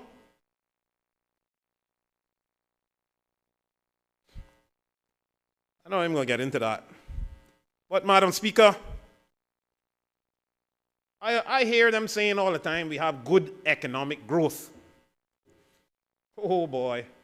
That's one of the worst things you can say as a politician right now. Who is it reaching? It's not reaching people's pocket. So what we should have done as a very caring government is to get together and say, guys, I know we have all this, and girls, sorry. We have all this going on. You're all doing some great work, but let's pause all that for 3 months and let's look at what we can do for cost of living in this country. We came up with a lot of ideas in terms of trying to provide a basket of groceries that people could afford in this country. Very important. I haven't heard anything about that. There were a lot of suggestions that came out from the team of things we could have done to help people. I was against the method that they did the CUC grants in. Some people got $20. You know, Caymanians, they're going to frown on you. You know, $20. I told them, my suggestion was, let's spend a similar amount of money over the year, but let's do it in a manner where we pay people's CUC bill. But don't do everybody one time, because we can't do everybody one time. So do some every quarter, right? And that would at least give persons that freedom. If persons' bills are about $2,000 a month now, CUC, that would at least give persons $2,000 a month relief, that they would have at least free cash to do what they see they needed to do with $2,000. Not $20 on your off for your CUC bill. That made no sense. I didn't approve it. And they wanted to do it again. I said, no. No way. That makes no sense. The people out there not appreciating it. There's two politicians in this house that are social butterflies. I think people know who they are. They were in the COVID either. And we were everywhere. Right? When people, the Park government is running good. All right? I didn't want to get up and speak in a Madam Speaker, because I could say some things that are very damaging. I'm trying to maneuver in such a way that I'm respectful of the people that I left there while I was there. I had fun while I was there. We had a good time. We got some stuff done. I appreciate the people that were over there. I don't appreciate the policies, and I didn't appreciate the direction that the Park government was going in. All right? And I'll try to be careful how I say these things, because we're all Caymanians in here. I don't want to be putting another Caymanian down. I heard about the premier before I knew who he was. You know? And I admired that he was a Caymanian that achieved and you know, one that rose to success in an area that normally the transient worker would come in and take the spoils. You know? And I was proud of that. I'm proud of any Caymanian who can, I don't want to say outsmart, but, you know, stay in tandem with those who have come from overseas and bring that knowledge here, because most of our business, we depend on business from overseas, and they come here with that knowledge, and you know, they get the big positions. And I was proud of that. So there's nothing about that. I didn't want to put down anyone today. You understand? But I just want to say this. We can't get anything done. I was the environment minister, and we're going to go into that a little bit later. I was the environment minister, right? And I don't need to be an environmentalist to have common sense. I want my children and grandchildren to enjoy the same things that we're doing now. In fact, we did a little too much. You know? I would probably be worse in some of my assessments. But I just want to say this. We can't get anything done for the environment because of what? We can't get the Lighthouse School, the West Bay School, can't get the COLA, we can't get the farm roads done in North Side and East End because of the environment. They don't even want to give them the size and the width because they're afraid that somebody going to go build down in there. When Caymanians, that's all they got. They're land rich and cash poor. We can't upgrade the cargo dock because of the environment. No. We can't develop our affordable land in East End because of the environment. That was a new approach, one of the things that made me come over there, and it was never been done before. Kudos to the park. The affordable land housing in Georgetown. Never before that a minister had bought 25 acres of land all in one spot. It was me.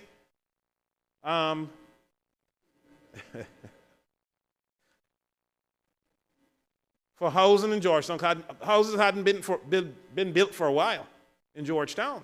And I did that. And one of the things I said, let's not use this 25 acres up all right away. Ensure that we got holding ponds and everything else, just like how they did in Florida. And I said, let's create a little area of like 40 homes or whatever for like Caymanians that achieve in sports. If you win an Olympic medal or something like that in sports or boxing championship or heavyweight championship, whatever. Caymanians that were outstanding, and we would have like a little Olympic village or whatever for persons. We got to think. We got to try to uplift our people. These are the kind of things I want to see in $1 billion budget. New school in Cayman Brat.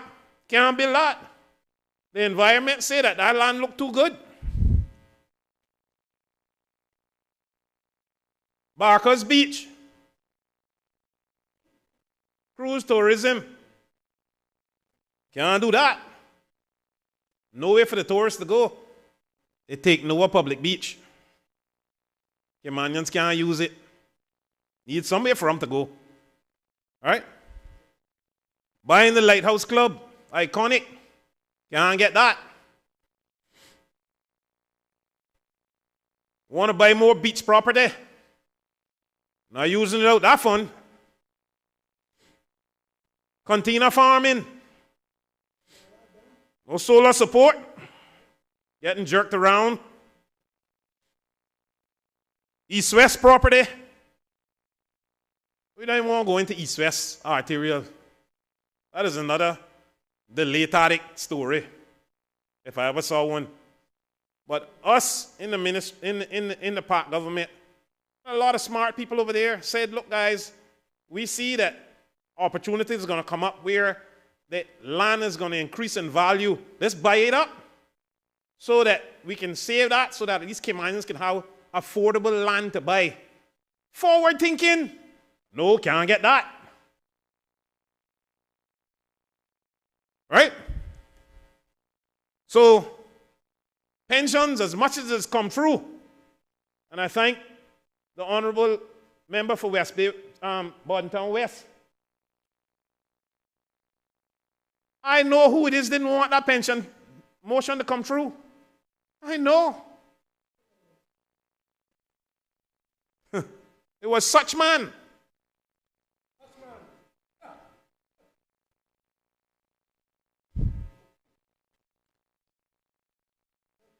Madam Speaker, something has to give. Is it world acclaim that we're looking for? Or a United Nations award? What are we looking for? People are looking for concessions. And people need to understand what concessions mean and what it transcends into. We create that. If people want concessions, then Caymanians need to benefit. Either we get some of their condos, or they need to put into a certain fund, a social security fund or otherwise. We need to benefit from persons coming in and intruding on our infrastructure. We are the majority of the minority in this country. There's only about 40,000 of us. And we have had to expand our infrastructure in such a way, and I shouldn't be paying for that. Somebody else who have come in here and enjoying the luxuries of my country should be paying for that.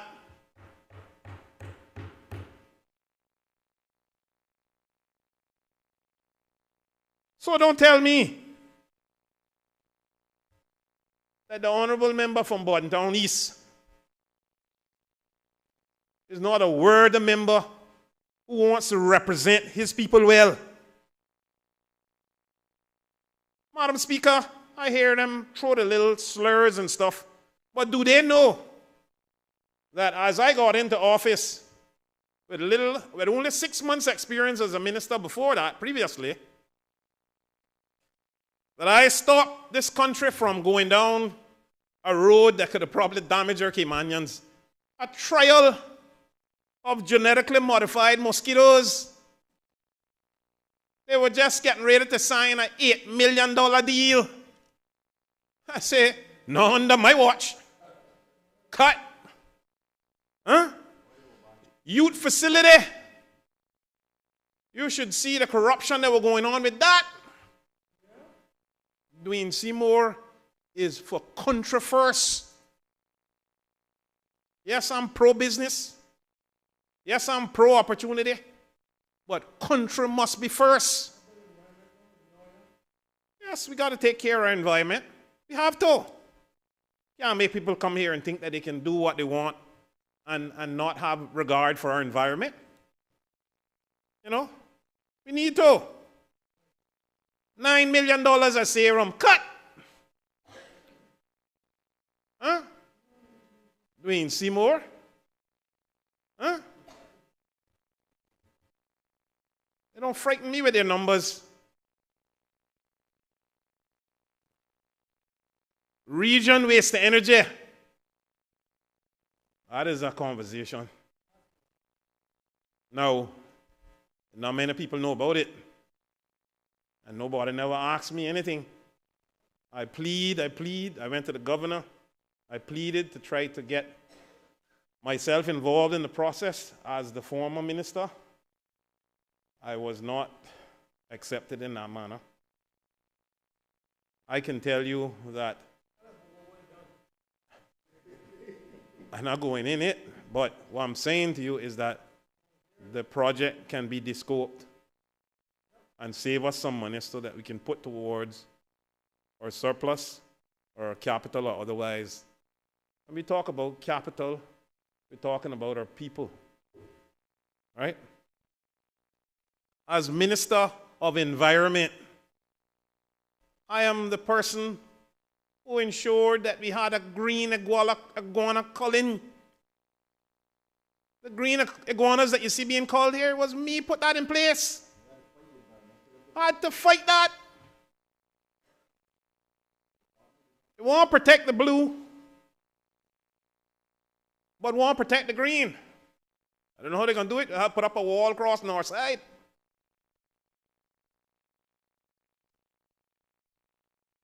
I set out. I asked the ministry, I said, what can I do as Minister of Environment that you all have been trying to do for many years? And that's what I did in all my subject matters, in all my ministries. I wanted to make a difference, and I did. I was able to expand the marine parks, the largest protected area in the region, I was told. Since 1986, it hadn't been expanded. Some people curse me, even in my area in Bordentown. But it was the right thing to do. Don't tell me that I'm not environmentally conscious.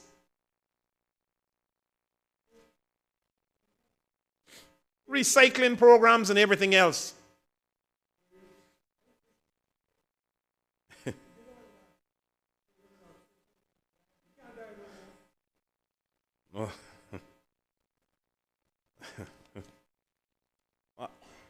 Madam Speaker, I want to say respectfully that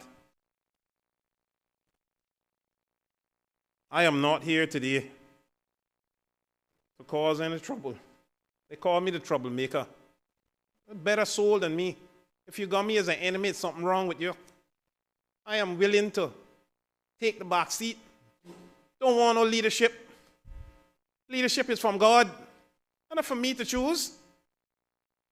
That's not for me. If God wants you to have it, nobody can stop it. Read the Bible.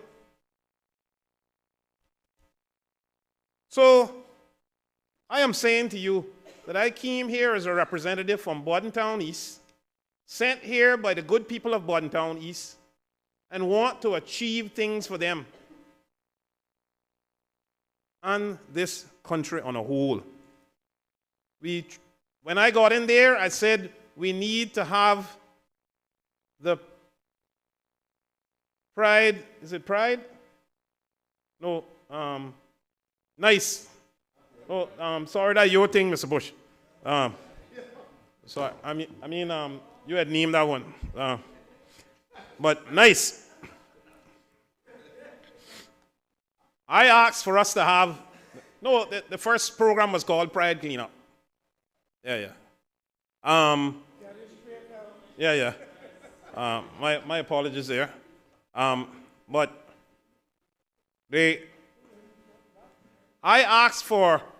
I went in there and I said, look, I want 25 people hired in every district. Cayman Brack already and Little Cayman, they have their self-organized. Let's take a mole off them. And I said, let's get people to work. We have parks that are being vandalized, bathrooms and everything else, docks and everything else, that we need to protect our assets. Let's put people to work. This sarcasm, I don't even want to go into sarcasm. They had a task force for 4 years and no result. I don't know what's wrong with that.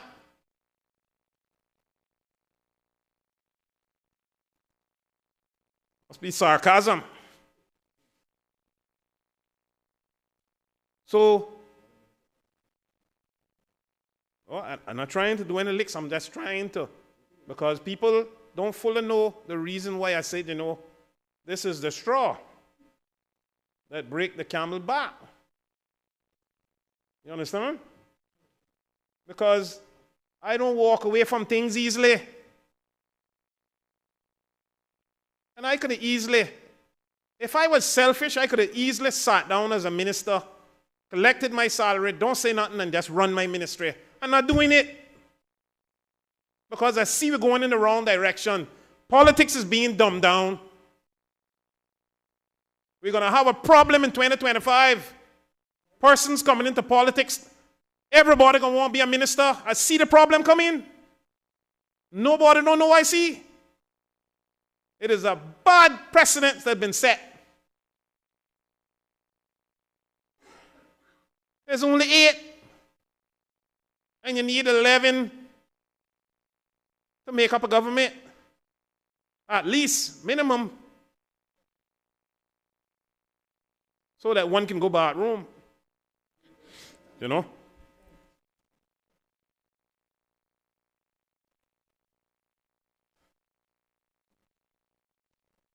We cannot come in to politics thinking that something that has been happening, or some things that have been happening for the last 40 years, can be changed in 2 years.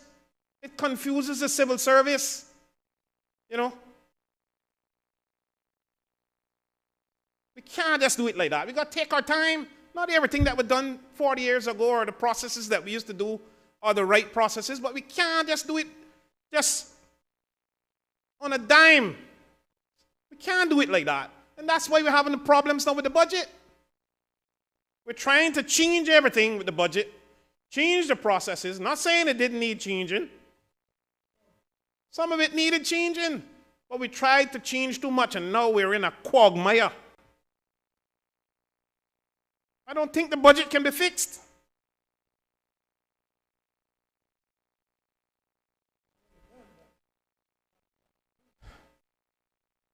No one talking about crime. You think anybody want to rob? Nobody wants to sell drugs, and nobody wants to rob. They just want opportunity, a sense of purpose in being a productive member of this society. They just need an opportunity. We are not doing enough to ensure that Caymanians have opportunities. Yes, we're doing some things, but I need to see a constant task force in trying to come up with ways in Caymanians benefiting from the success of the Cayman Islands. Billions of dollars pass through this country. Persons come here with no experience, and in 10 years they can retire. And with stardust. That's not right. We don't mind people coming here. Every one of us got family from some other country. Me, I probably got family from 5 countries. You know? Cuba, San Andres, Jamaica, Honduras, America, Cayman. No, but I say that to say, ladies and gentlemen, I don't think that we have ever been against people coming here. We understand the value of people coming here. We appreciate people coming here, right? But the way that we have turned the system now, we have turned the system in a way where it's us against them. We don't even go to the same high school anymore. I have some long good friends of persons who were here because their parents were working here and they went to the high school. My good friends still, over 40 years. Yes. Belize. Right? So, we need to understand what it is that we're doing to this country when we make certain decisions. Thank God for the private schools, because we don't have enough government school space. We do not have enough. And that's why we have to support them. And even that,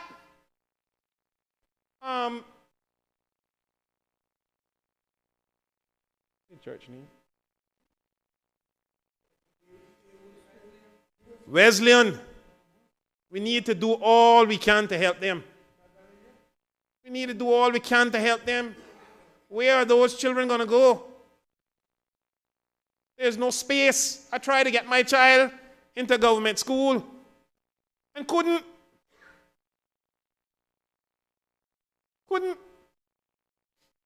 Now I got to pay the price. And now I'm not minister anymore. What a decision. Out by number. But when it becomes legal. Yeah. But Madam Speaker, do we realize that there are 9 million Americans avoiding taking prescribed medication to cut costs?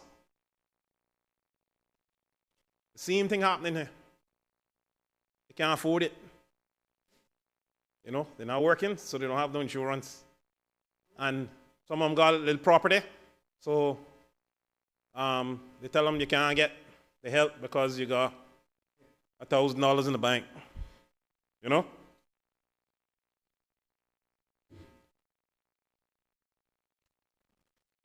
Madam Speaker, I am passionate about my people. I heard the honorable member say earlier from Bordentown West that nobody loves Caymanians more than him. I can tell you,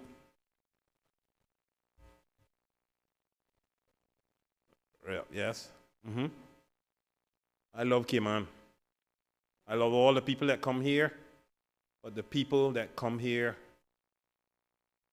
appreciate what they find. I need to understand. I need a little help from you in keeping the stability and keeping low crime rates and keeping pristine roads and roadways, cleanliness. I need a little help from you. And everybody come here can't get a car. 500 cars every month. Right? Who are they for? Every day I cross, I see a foreign nationality in a driver's ed car program looking to get a license that they couldn't get in their own country. I see it. And everyone want a car because they would never own a car in their own country. And I am proud of that they get that opportunity. But it means that we got all the cars are coming east. We had an accident just a few days ago, and I know the minister was stuck in it. One car accident caused a 6-hour delay in traffic. That one. You know? Oh, I'll be out, you know. And condolences to the family of the deceased, you know. But I mean, we can't have this one-way thing. We need our East-West. My proposal was not a bad one. It was not overly aggressive. It took consideration of the environment in the sensitive areas. Take East-West up to Lookout, and that will help us for a while. There's other connector roads. People say, once you get Prospect, what are you going to do? The NRA has that in check. They have connector roads that they're going to create and everything else. We need to have trust in them. These guys are engineers. They understand traffic management. And they have the traffic modeling system to back it up. So, Madam Speaker, I'm really not going to go into much more, because the things I would have to go into would be in being condescending to members over there, and I'm not going there today because I don't feel that well. And thank God that I don't feel well. And I just want to say there's some good members over there. Let's do the right thing. I had to make a very serious decision in 2012 to vote against my friend, my mentor, the person who brought me into politics. I told him he wouldn't talk to me for a long time. Same thing the Premier might have to do with some of you. He wouldn't talk to me for a long time.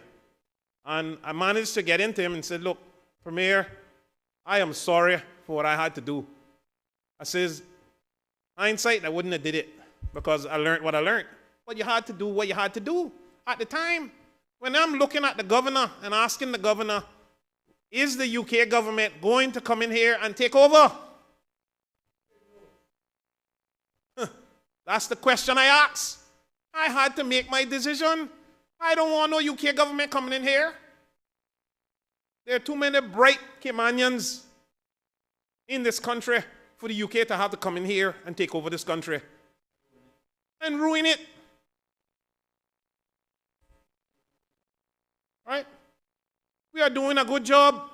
We don't ask the UK for anything. Thank God for that. Right? But I voted against the Premier 2 years. I felt bad about it. We cried about it. You know, and I'm just saying to you that these decisions are not easy. All right, thank you publicly. You forgive me. And these decisions are not easy. We're talking about friends. They're talking about persons you build relationships with. But it's not about the person. It's about the country. And if you decide today, and I lay it on you, if you decide to vote against this motion, you are saying, I am sticking with my man. If you decide to vote yes, you are saying, I am sticking with country. Ladies and gentlemen, nobody has ever known me for lying. That's not one of my traits. I could always defend myself, so I didn't have to lie. People lie when they can't defend themselves.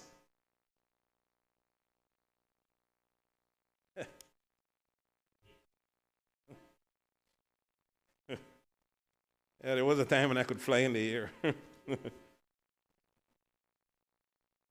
Weight constraints. But, Madam, I just want to say that today, respectfully. This is not a joke. I'm saying to you all that I came over there, I tried it. You all see me. I was loyal. Didn't back no news out of caucus. Nobody never hear nothing from me. Wouldn't tell Sir Alden a thing, you know, because that was going to compromise my success in trying to move forward with the government that I was with. That didn't make sense. And he wouldn't appreciate that either. He would have saw me as a person that, boy, you can't trust John. John, he bringing everything out of caucus. That's not me. That's not Dwayne Stanley, you know. So, a lot of the things that are going on right now in this country, whether it's the mental health facility, whether it's the region, whether it's whatever, a lot of the things were under my ministries when I was there that were led by me. I remember the Honorable Premier at the time saying to me, Minister, these projects are over 25%. We can't afford region, and we can't afford the mental health facility. You need to put that down. I said, Premier, give me 1 month, please. And I said to the team, why is it only one bidder on this project? Something is wrong. And I went to the governor and asked him about the process in the UK. And I said, but it's not done like this in the UK. Why are we doing this? Rule of thumb. Guys, ask questions in your ministries about the way that contracts are being done and so forth. Rule of thumb. You can't ask a middle-class company to put $1 million up front. You know they don't have it. And when we changed that, we got 11 bids and saved $3 million. Ladies and gentlemen, you're dealing with a man of God. Every morning I get up, I pray for wisdom. Wisdom is not mine. It's the Lord's. Some people believe wisdom is theirs. You know?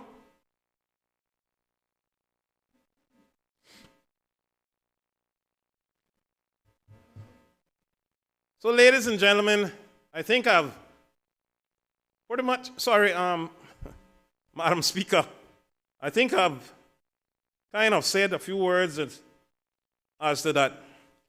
I wasn't just a deadbeat minister, as some would have wanted to say. And I think I mean Cayman well. I have respect for all 19 persons in this parliament. I want us to really just be brave, be strong. I'm not telling you to be like Dwayne Seymour, right? But I'm telling you that I stepped away. The PPM didn't even know I was stepping away. I stepped away on my own accord with no attachments, nothing.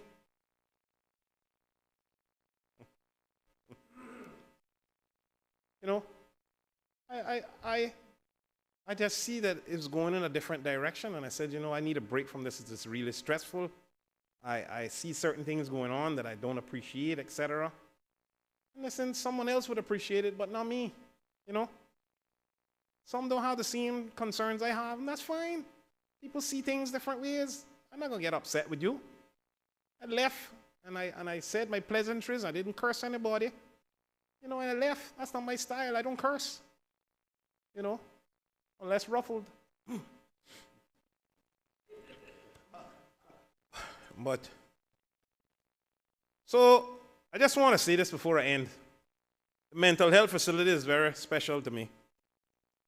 The Ponciano, right? I would never want to be Minister of Health again. I did that. That's gone. I get bored very quick, so I need something else to do, you know? So I'm just saying that it's very important to me. I visited Jamaica in 2000 in a facility in Red Hills, and a lot of Caymanians were being housed there. They were also being housed in Bellevue.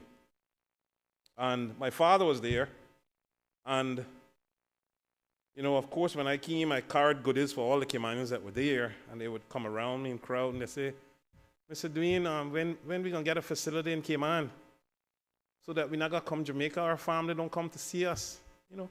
Made me cry, you know? And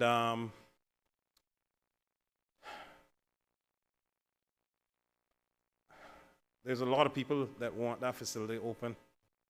Families are still overseas and so forth, and since the pandemic, ladies and gentlemen, I want you to believe that the pandemic has caused a serious problem in this nation with mental health, with our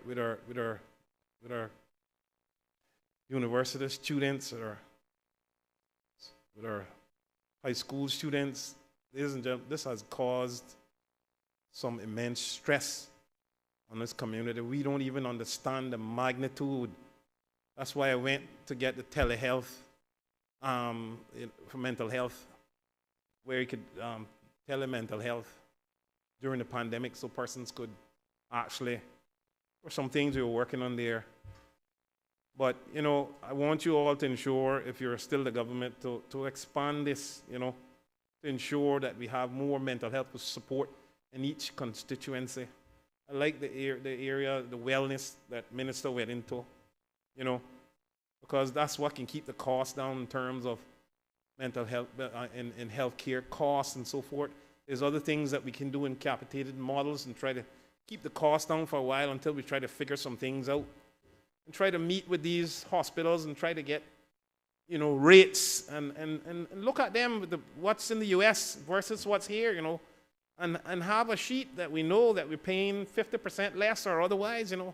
We can't just allow these people to come and jack their rates up to the same comparative thing just because you're not got to fly out. No, we gave you a concession, you know. And when people are not doing what they're supposed to do, then we need to have caveats in those concessions that we take it back, you know, and we charge you. And I would not want to know any other concessions are written that doesn't have some clause where all two persons have a responsibility, not just the government giving away. So, ladies and gentlemen, I'm, you see, that say they won't call election, you see, so I'm in campaign mode, you know. I have the most public meetings out of any member in the House, so I'm always ready to go, you know. Last election I had 13. Nobody else had that, you know, and, you know, people love my meetings because they have turtle meat and stuff. And they call that treating, and I said, well, treating it is. But, Madam Speaker, I thank you for the time that you allowed me here, but I hope that people understand, you know, some of the reasons why, you know, respectfully that I left, and, you know, some of the things that I think that we need to do to get on, go in a different direction. I think the Premier shouldn't feel, you know, that is a failure or whatever. I think it's a trial and it didn't work. You know, it may work next time. I'm just saying that it's not going to work all the time. The way you think, you can't pull 13 people together from nowhere and expect that it's going to work in 2 years. So it's a tall task. You know, I salute you. I used to say all the time, you had the patience of Job. And, you know, I told you that in your office at one point. And, but I think that I don't want anything to happen to any Caymanian, and I think, you know, it's time for us to move in a different direction. The country is calling for it. You may say, some people say, oh, Wayne, stay there. Sorry, Premier, stay there, or whatever it is. You're doing a good job, and that's fine. Some people will see it that way. Other people, different people have different needs. But I'm saying to you that the majority of the country is saying that we have lost faith in the PAC government. Now, people are not going to say that to your face. People are very funny. Caymanians are some of the smartest voters that I've ever met. You look at how they vote. They vote you out when you need to get voted out. So they don't joke with their vote. I remember a guy came to the polling station while I wrap up. And while I'm at the gate, 500 feet, I saw the guy talking to the guy, that my opponent. I said, but I thought this guy was with me. And the moral of the story is, man, they had a big conversation, hugging and punching and laughing. I said, Christ, I lost that vote. Only when the person left that guy, he came over to me and said, you think I'm voting for him? Guys, politics is a very serious, serious thing. I'll say this before I leave. We come in here, all 19 of us, we have all sacrificed Some of you sacrifice your career. Your lawyers. We got about 5 lawyers in here. Accountants, doctors, engineers, businessmen. We got all kind of people in here that will probably never get a job again from anyone else because someone else has something against you. They don't want to hire you because the government that's elected don't like you. And you got to go. You got to go and do something out of your character, out of your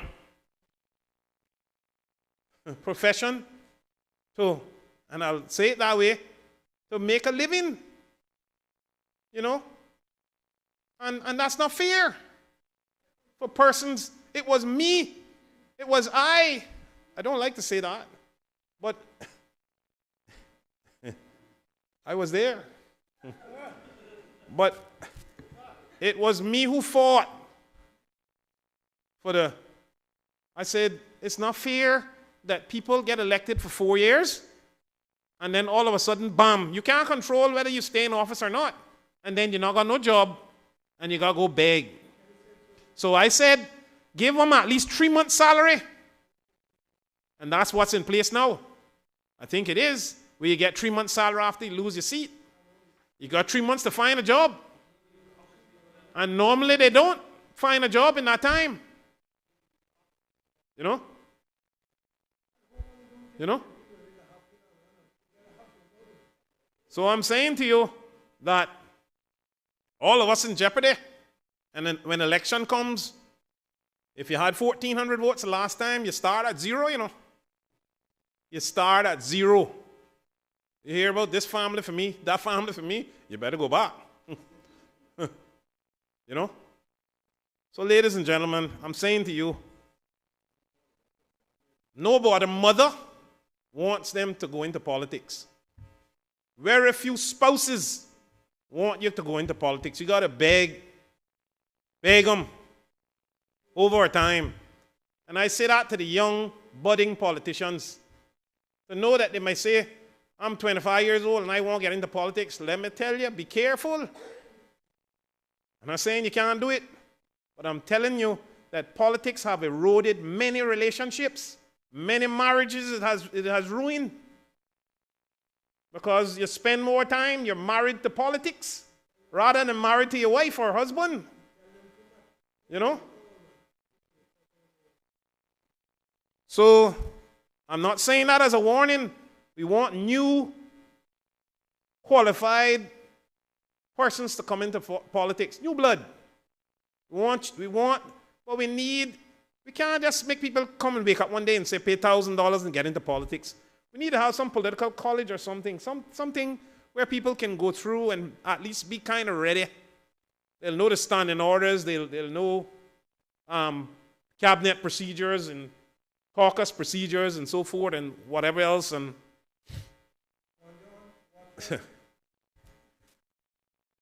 oh boy.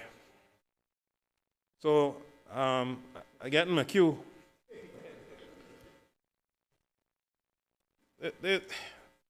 Ladies and gentlemen, I just want to say to you all, sorry, Madam Speaker. Oh, I tell you, I'm ready. I just want to say to you all that I'm going to get into some other stuff that I wanted to get into, and I'm getting into that today because it is bad, you know, and I'm not doing it. So I'm going to close my book and behave myself and just say that I'm not in the business of, I remember Premier sang a little song earlier, but when person saw me come over, I hear them talking about jumping and going on the other side. And I remember this little song we used to sing when we were younger, on the river, on the bank. That's not me. That's not me. I am over here for a reason. I believe in that reason, unless something else happens. I ask you to, there's some good members over there. You know who you are. Don't make anything prohibit you from making the right decision today, because the country is looking Nobody has worked today. I can tell you I got calls from Miami and everywhere else. People are saying, on a break or what? You know, people are listening to us. The reason they're listening, if they were tuned out, mean they didn't care. They are listening. I'm telling you. Not everybody want to hear what I got to say. And not everybody will agree with me that the Park government has done its time. Not everybody going to agree with me, but I'm telling you, ladies and gentlemen, do yourselves some favor. You may be able to recover by 2025. Do the right thing. Vote yes. Support this motion. Nothing about being disrespectful to the Premier. It's about sticking with country. Country should always be first, and it should be people-centered all the time. I love you all. And may God bless this wonderful country. And may politics remain civil in this country. Because there's some things being said out there that is unhealthy. And we need to keep that down. God bless you all.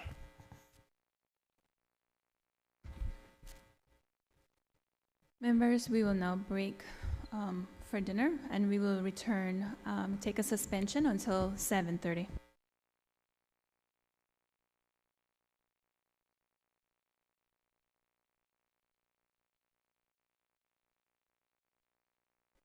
Since you guys are happy to come back at 7, we'll be back at 7.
Proceedings are now resumed. You may be seated.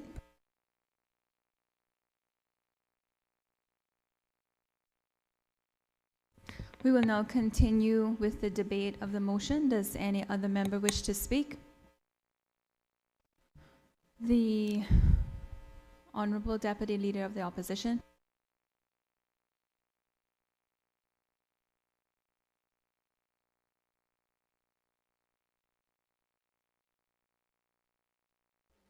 Thank you, Madam Speaker. Madam Speaker, I rise to offer some brief comments. I know that doesn't mean much this evening. On private member's motion number 10, lack of confidence in the government, brought by the Honorable Leader of the Opposition and seconded by myself. Madam Speaker, if I could crave your indulgence to read a poem before I start. A poem written by George Crocus, entitled "The Sinking Ship." The ship is sinking, and we all have to get out. I wonder if there are enough lifeboats about that are able to take us safely to the distant shore, where we may live happily for a while once more. The old boat is going down, as it has had its day, and all that we know and love is passing away. It seems strange and sad how this has come about, but the evidence is clear without a shadow of doubt. For those who have been prepared, the way is certain, but for those who are not, there are invisible curtain between them and that to where they could be going, as the paths to that destination are not at all showing. There's been too many changes in a world gone mad, and so many of them have only turned out to be bad. And when people think too much of themselves and so little of others, they perpetuate ignorance which neglects that we are all brothers and sisters. As people also demand more than personal things of need, it usually only results in satisfying an obsession with greed. If this is too strong a statement to which many will object, there are subtle implications that will prove it to be correct. Some individuals' transitions will provide the necessary step to begin, as this will set the example for other things to follow suit and be akin to the general trend that usually determines the way and pace, which gains momentum at times for most of the human race. The system of nature existing must be maintained for survival, and this means that there will have to be quite a major revival. As there's really no such around which we now all stand to lose, if we don't do anything about it, there'll be nothing left to choose. In viewing the situation clearly, we must all understand the cost of everything we have now before it's all forever completely lost. And if this seems too much for now for most people to consider, then it will be more so when there is no alternative to deliver. Madam Speaker, I will try, as I said, I will be brief, but I felt compelled as a seconder of this motion to say a few words and perhaps bring us back on course to the reason we are here tonight. Madam Speaker, this is a very difficult debate. Not because you disagree in Parliament means that, or politically, means that you dislike anyone in particular. For me, this is not personal. Persons on the other side are Caymanians. Our political views may not align, but that doesn't mean we have to dislike each other. Madam Speaker, on Sunday, with many of you, I attended the Remembrance Sunday parade. And as I watched the Coast Guard, the regiment, the Cadet Corps, RCIPS, the prison services, our Cub Scouts, Girl Scouts, and so many more, young and old, and in particular our veterans, I had a sense, or I had a deep feeling of emotion took over me. And my colleague, Dwayne Seymour, sitting next to me, thankfully earlier I had said that I can't stop sweating because I started to wipe furiously at my face with my handkerchief. But it was the emotions, Madam Speaker. And it was a sense of pride I felt watching that parade. Sense of pride being a Caymanian. But I can't help but believe that some of the emotions was because of the task ahead of myself and my colleagues in the days to come, and possibly in the days following today. Madam Speaker, many people have expressed that they want to change, just like they did after the election.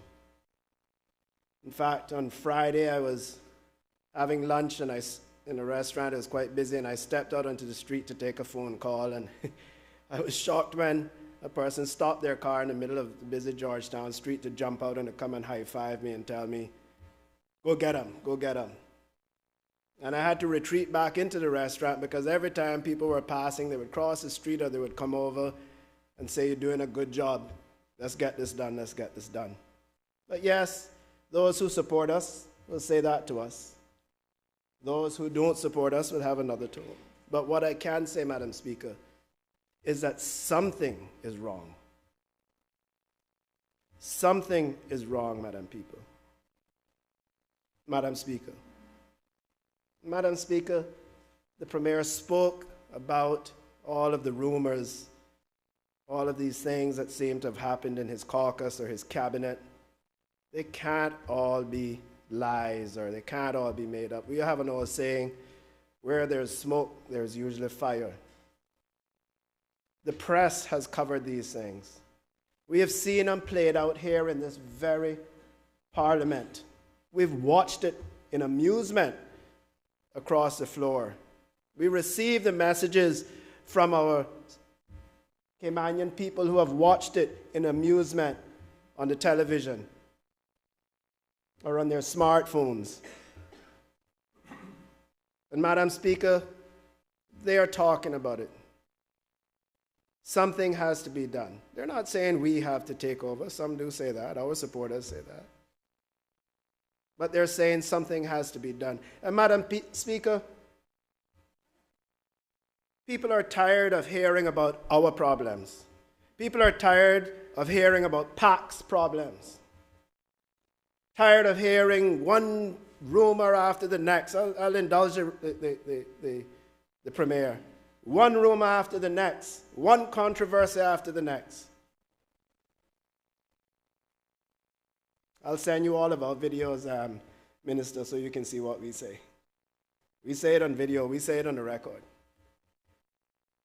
Madam Speaker, they're tired of hearing about our problems. They're tired of us being here tonight debating this. In particular, our younger people. They don't want to hear anymore about our problems. They want to hear us talking about their problems and how we are going to resolve their problems. And may I be brave enough to say that we cannot resolve their problems if we're sitting fighting amongst each other. And I'm speaking in particular about the members on that side.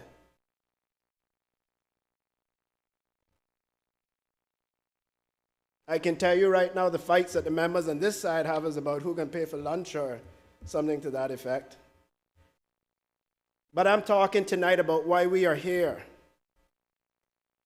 And no, I'm not saying we were perfect. In the 8 years that I was in government, we had fights. We lost members as well. You heard our premier at the time, member from Red Bay, Sir Alden, say he offered to resign on occasions. We were not perfect, but that's not what we are here to debate. We are here to debate that the country is in trouble and it needs a change. It needs help. Our people are crying for change, for help. Not saying they're crying for PPM.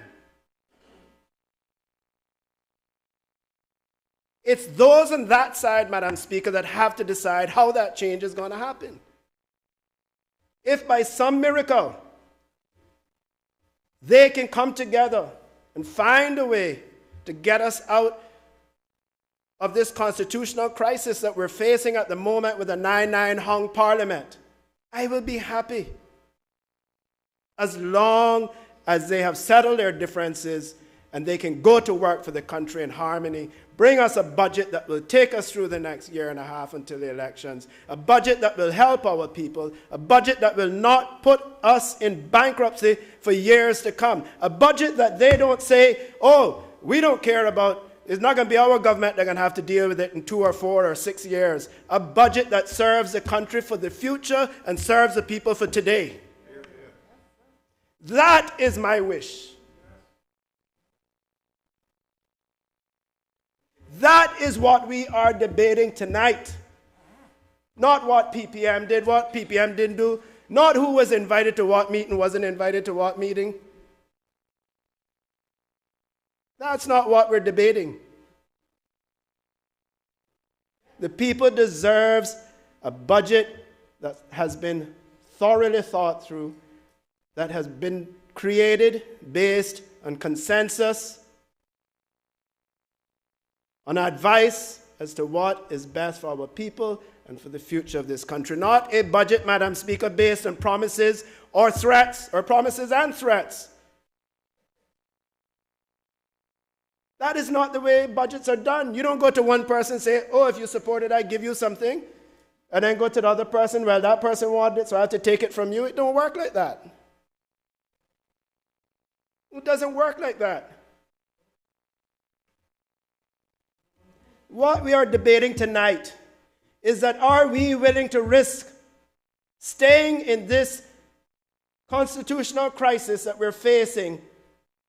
Are we willing to risk not having a budget on December 31st? And for those who say that we may have rushed into this, that we are power hungry and all that sort of stuff, if we don't do it now, you want us to wait until December 31st when the country doesn't have a budget?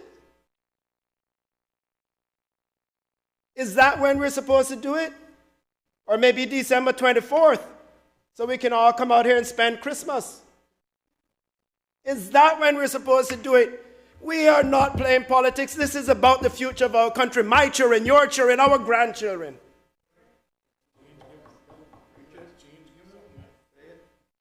I want to know, Madam Speaker, tonight, is everyone on that side satisfied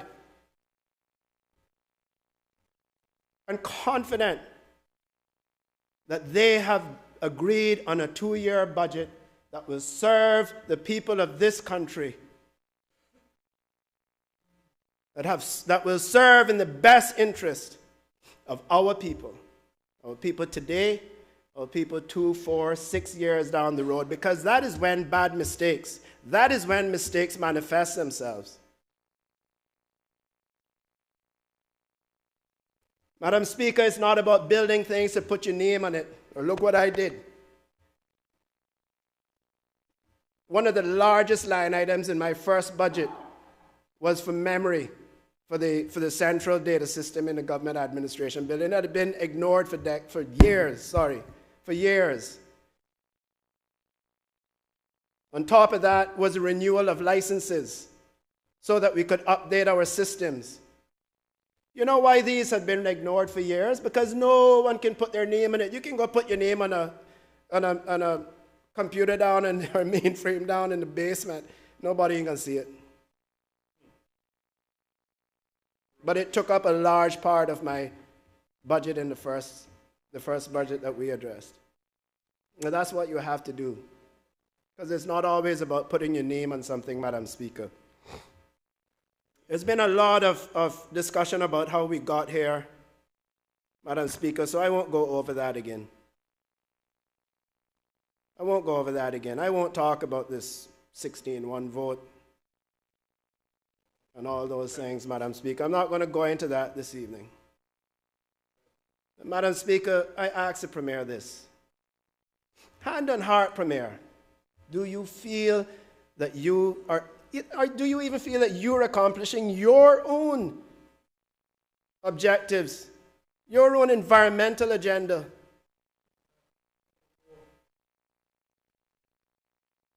Because if that is why you're hanging on over there, that makes no sense, because you're not achieving those either. You're not achieving regen, you're not achieving the beach renourishment, you're not achieving the review of the National Development Plan, which is the foundation of all sustainability. It's the foundation of beach renourishment or beach protection or rising sea levels. It is the foundation of affordable housing, zoning. It is the foundation of infrastructure, roads, hospitals, the whole shebang. Talk about sustainability. You can't talk about it until you deal with the National Development Plan, which is 27 years old. Are you achieving your own agenda, Mr. Premier?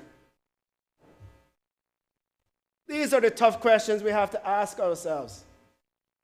For other ministers, you got your thing. Is that a good thing? Does that suit the country, everyone? It can't be about me. You're sitting on our front bench, it's about we. You are representing the people of this country. You are the policy makers, the decision makers, the persons that are responsible for the future of our country and the betterment of our people. There's no we in that. There's no me in that. That is we and the entire population of this country and the future population of this country. That is your responsibility in the front. That is why you're sitting there. I do have to respond, Madam Speaker, to the Minister of Health, and I have to admire, I do admire her loyalty to the Premier. I do admire, but I have all the same questions for her. I have all the same questions for her. She talked about the economy growing and people benefiting. I agree with you 100%, but the economy is not growing and people are hurting. You said that there's a lot of lies. It is a lie that the member from Bordentown West is sitting over here now? Is it a lie that the member from Bordentown East is sitting over here now? Is it a lie that the member from West Bay West is sitting over here now? If it is, my eyes are deceiving me. But something is wrong. And do you know if it is a lie that other members have said to me, I really feel like walking over there? Because I can tell you, I know what they said to me. And I can tell you that you probably had a few days where you felt the same way. The only thing that we can all sit in here tonight and say is the very truth, because each one of us in here, I hope, can count. And the one truth we can all agree on is that there's 9 over there and 9 over here. Unless someone knows something different. But we can all agree on that. That is the truth. And that is the predicament that we are in. That is what we are debating tonight. How do we get past that? Where does the blame fall? The Premier has fired, sorry, he didn't fire anyone. The Premier has done what he can do. He has reshuffled. People have left his cabinet. So maybe that has been exhausted. Maybe we need to start looking at what is the root cause of the disharmony in the PAC government. Or someone has to stand up and say, it's me. Someone has to demonstrate that they are willing to put country first. And say, it's better I'm not in here because I'm not helping. It's better I'm not sitting in this cabinet because it's not helping. I'm not doing good for my country by being here. I fundamentally do not agree with what's happening. It's better I do not be here. Someone has to. Because what do we do next? Kick the can down the road? Pray for a miracle that somehow a 10th person show up on one side or the other? And then we have to deal with it then if they show up on this side? Or do we wait until, as I said, December 31st when we have no budget? Or days before that when the budget can't pass? God forbid. God forbid one of you on the other side become ill or something. The country cannot pass a budget because you are not here. And we're not talking 6 months down the road, you know. We're not talking next year. We're talking we should have been in Parliament 2 weeks ago. We should be debating the budget now. That is what I'm talking about. That is what we are debating tonight. That is what we are crying out for our people and saying the country deserves better. One of my colleagues indicated that we are watched as one of the leading overseas territories. The UK has basically appointed us as a model for other overseas territories to follow. First responders for natural disasters, you name it. Sometimes they use us to show to prove a point and then force others to follow suit. But how embarrassing is that? How embarrassing is it? The rest of the overseas territories, the rest of the region, watching us, a hung parliament, and nobody can do nothing about it. What form of democracy is this? My good friend over here to my left, member for Bodden Town East, always talks about we're dumbing down politics. Well, I heard the member, the Honorable Minister of Health, she was spelling it out. Dumb, dumb, dumb. We're dumbing down politics. Madam Speaker, I said I would not be long. So I will close with this, Madam Speaker. You were there on Sunday at the remembrance ceremony. And another proud moment was when they played the audio tape from I call him Mr. Harry. I had the privilege of serving in Rotary with him, and I loved sitting with him in the pre-Rotary meetings and post-Rotary meetings, listening to his stories. And I was listening keenly to the audio tape of the story, some of his stories from when he served in the Trinidad Regiment during World War II, where they were responsible for going out and piloting in the warships. And he said that there was a submarine that used to just sit off the coast and would pick these warships off, sometimes picking them off as they were coming in to the harbor. Madam Speaker, he said one day they went out and they hooked up a warship to tow it in. It had been damaged. And they were towing the warship in when a torpedo struck it. And Madam Speaker, the warship started to sink. And it started to pull down the tug. It started to take with it all of the people that went out to rescue it. And Mr. McCoy, I cannot remember the gentleman's name, in his story said, another brave Caymanian quick thinking Caymanian went and got the fire axe and with one swoop chopped the rope separating the tug from the sinking destroyer, saving all those on board the tug. Madam Speaker, I am looking for those brave Caymanians over there tonight to chop that rope. Save the tug. Save what is left. Just like that gentleman did that night. Thank you, Madam Speaker.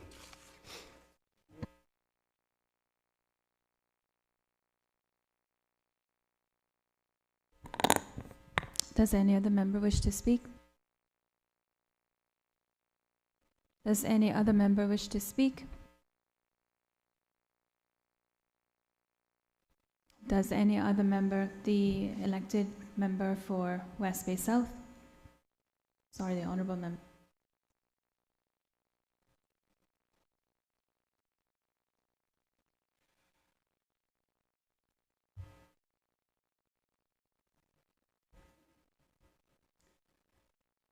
Thank you, Madam Speaker. I won't be long. First of all, I hadn't remembered earlier. I just remembered when I was looking at my phone at the dinner break that tonight was the memorial service at Grand Ole House for a young Caymanian attorney named Liesl Richter, who was taken at too young an age by cancer. So during the dinner break, I went to Grand Ole House on behalf of the government to share condolences with the family. Gone too soon. Madam Speaker, I prayed hard over the weekend and through the night and this morning about this vote. The T in PAC stands for transparency. And I'll be transparent with the public. When we caucused last night and were asking for positions on the vote tonight, told my colleagues the honest truth that I had reservations. Reservations because we did, as the member for Bordentown West suggested earlier in his speech, that in those days of forming the government after the April 2021 general election, a week I probably will never want to relive in my life.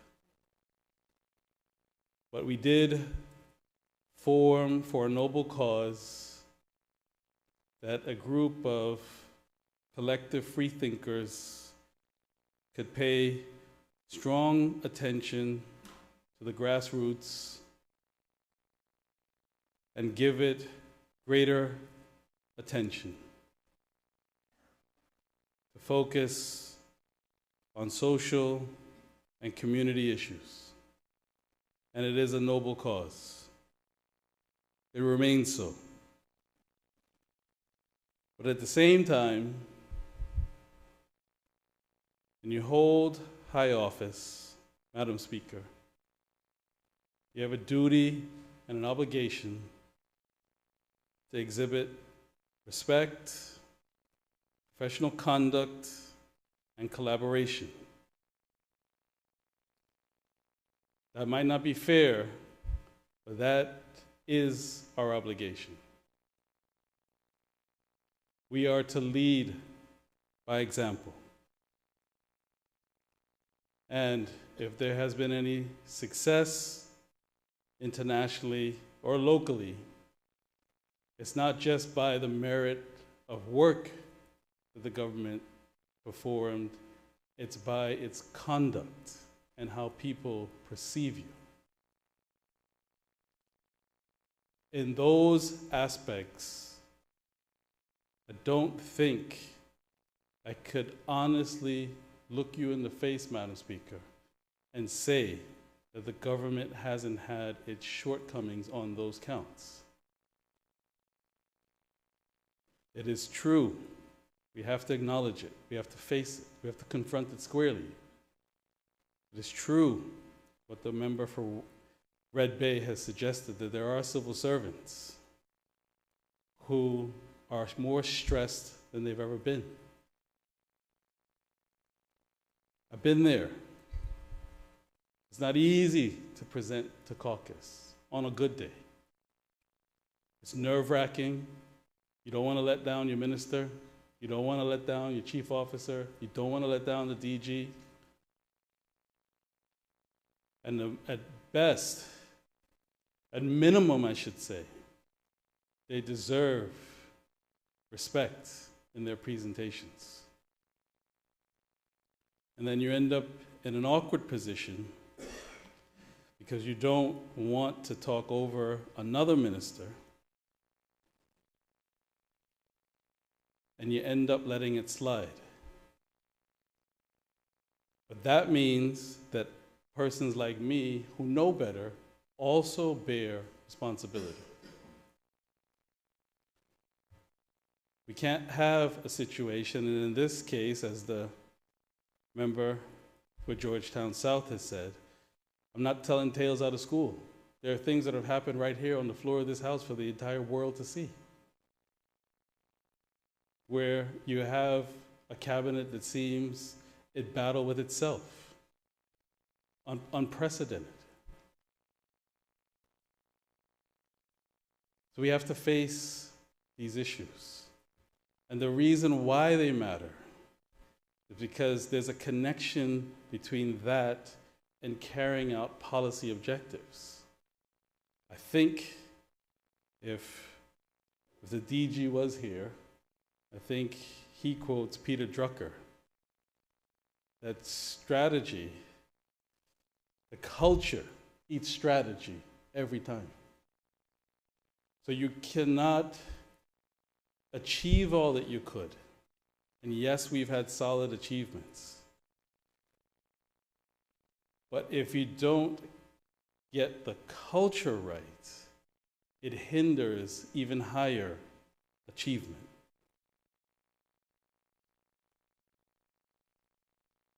We cannot have a situation where, when we formed in April 2021, that the rationale was to have those collective thinkers that could speak freely, converse with each other, respect each other.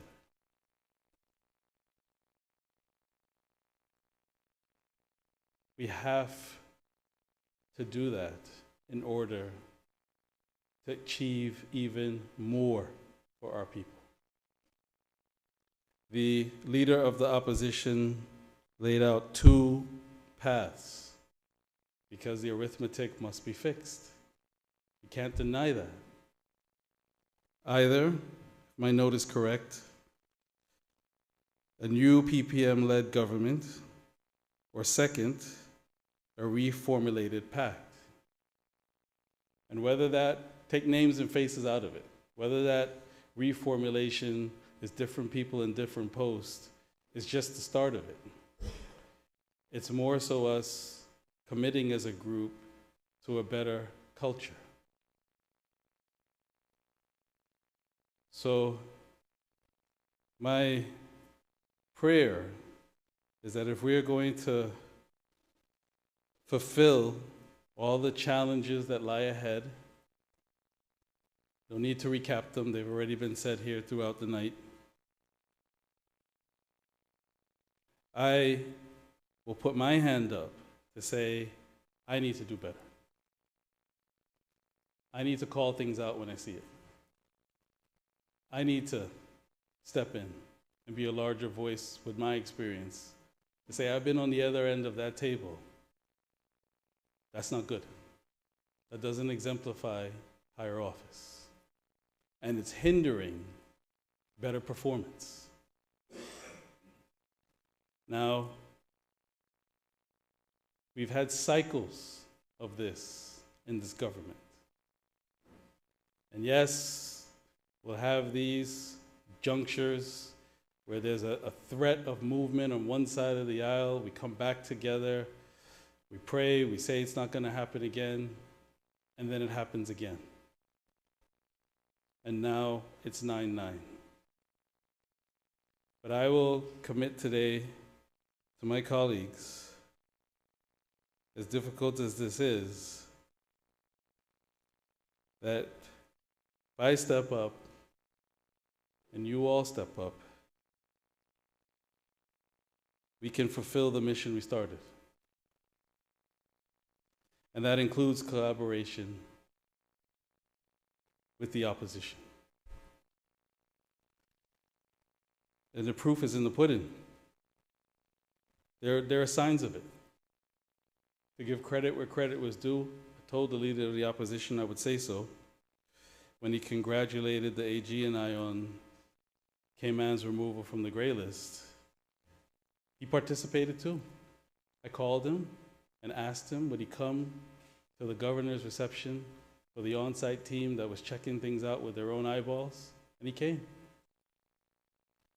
The purpose wasn't to put on a charade, it was to show the visitors that on these types of issues, when it comes to exhibiting strong compliance, there's no political game being played on either side of the aisle. He conversed with them. We talked about it afterwards. And look, it ends up for us to be a stronger country for it. But instead of now planning, Madam Speaker, business promotional trips, because I've read articles where different markets have begun to open up because we're off of the gray list.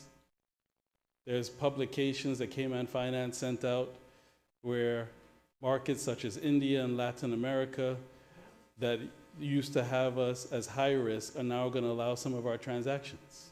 So instead of planning those business trips, thinking ahead, trying to figure out the revenue measures, we're here. And not because of anything complicated. One of the strong supporters that I have said, you all's problem are you. Not really the other side. You all's problem is you. And I don't know any other way to put up a pretense. I have to be honest. So, since we've had cycles before, I'm going to be honest with my colleagues and say when I prayed this morning, the thought and the whisper in my ear, which I believe was the Holy Spirit, was to say, don't just look at them, look at yourself and say, how can you help? But know this, the sternest notice that I can give the group, that I'm serious this time, I'll do my part, and if everybody chips in, we can reform somehow and get it together and exceed expectations. But I am going to show how serious I am, that when that, as I'm sure a division will be called, when that tense moment for division comes, the public will know why I will abstain. And then, if we do not make it, and there is some crash, some scandal, Premier, there won't be any long letters to you or the governor. There won't be any me expounding on any breakfast shows. It'll be a 2-line resignation to say I would have to put the country first. God bless the Cayman Islands. God bless this team. I don't believe that God put something together that was supposed to fail.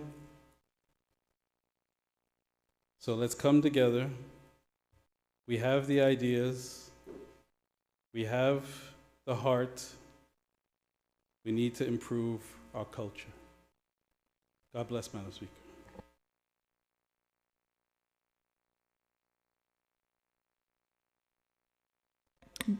Does any other member wish to speak?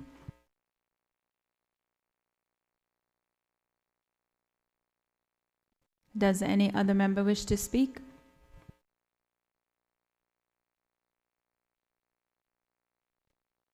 Does any other member wish to speak? I now call on the mover of the motion to exercise your right of reply.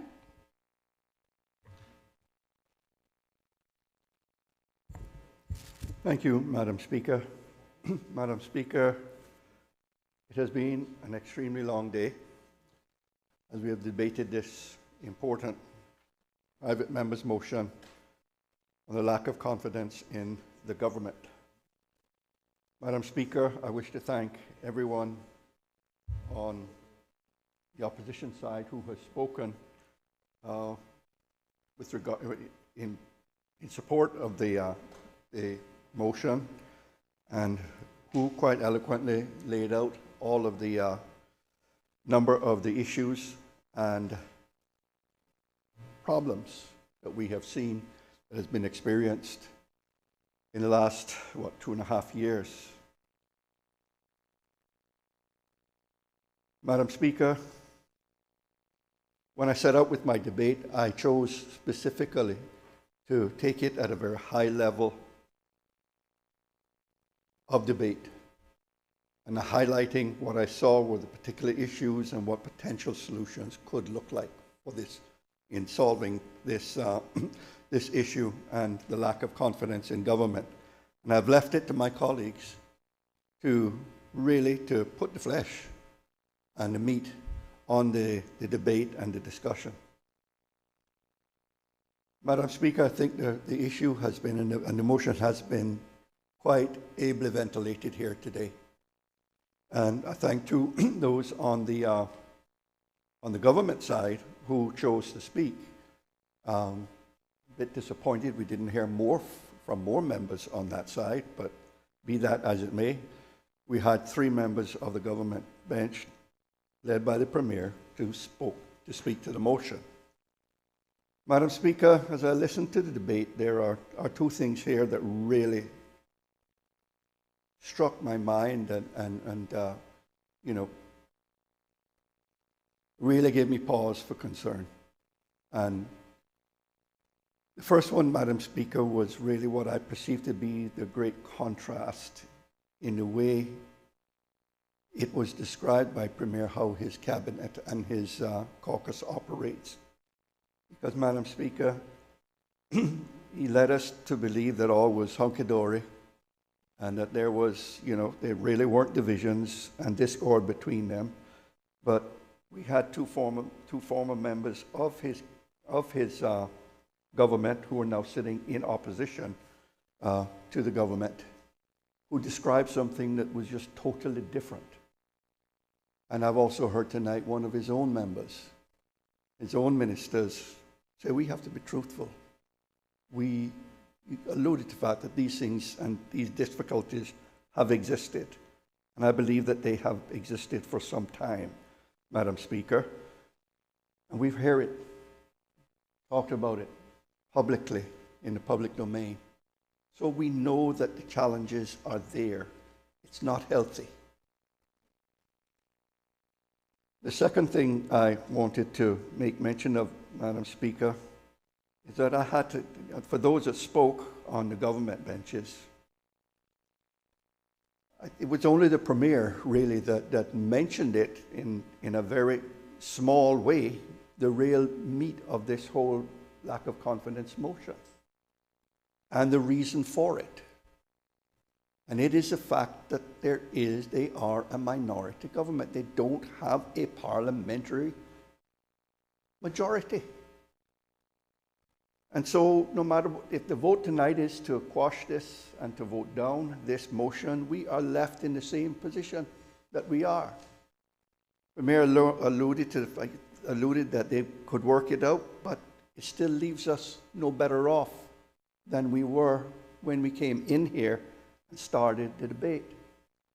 Madam Speaker, I have to say I am fully convinced that we have made the case for there to be a change. Change is needed. Madam Speaker, if we leave here like this, in this position, what are we asking? What are we saying? We're going to leave it to the governor to do it? You mean we 19 in here can't solve this and deal with it? I don't want no early elections. Really? I know that you over there don't want it either. But it is now on the cards. She's not going to leave this for any length of time. We need to look at this seriously. Madam Speaker, I believe that we have made the case, and I believe the members there on that side understand and know it. They're coming to appreciate the urgency too now of the situation. We can't let it. That would be a public embarrassment for us all, Madam Speaker. It truly would be. So those are the things that really worry me as we come down to the end of this debate and put this matter and this motion to the vote. How will those on the government benches vote in this when it comes time to take the vote? We're going to just let it go? We're just going to vote this down? Guys, the opportunity is here. It is upon us. And if we vote it down, what next? What then? Ask yourself that question. We have seen what we have been describing and talking about today, time and time and time again. It really is time for something different. And as we have said on this side, we don't mind if the government can put together some alternative that would keep you all in power and allow you to fulfill your term of office. That's fine from our perspective. It's not about me being power hungry and wanting to take Premier's position. Not so. It's about what's doing right for the country. It's about what's doing right for our people. This foolishness really has to stop, and I say that very crudely, but really, Madam Speaker, we got to do something. And the status quo just isn't acceptable. And so I ask you all to think carefully tonight before you vote. The door is open. I know that there are those over there that are dissatisfied and unhappy. Will you have the courage of your conviction to take a move? The country would love for you to do it.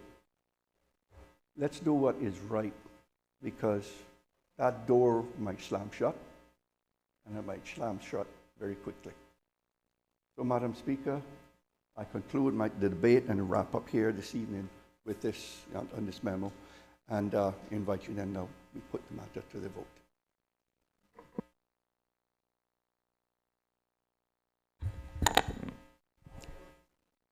The question now is, be it now therefore resolved that Parliament does declare a lack of confidence in the government. All those in favor, please say aye. Aye. All those against, please say no. No. Madam Speaker, can we have a division?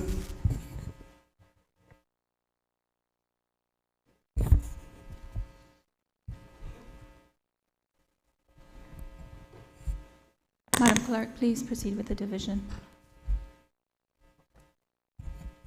Honourable Wayne Panton.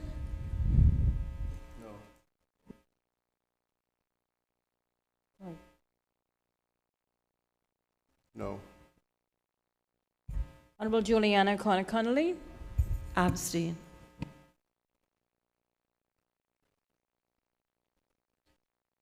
Honourable Kenneth Bryan. No. Honourable Sabrina Turner. No. Honourable Johanny Ebanks. No. Honourable Andre Ebanks. Abstain. Honorable Barney Bush. Honorable Heather Bodden. No. Honorable Isaac Rankin. No. Honorable Roy McTaggart. Yes? Honorable Mr. Joseph Hugh. Aye. Mr. Dwayne Seymour. Aye. Honorable McKeever Bush. Aye. Mr. Moses Colonel. Aye. Ms. Barbara Connolly. Aye. Honorable Sir Alden McLaughlin. Aye. Mr. David White. Aye. Mr. Christopher Saunders. Abstain.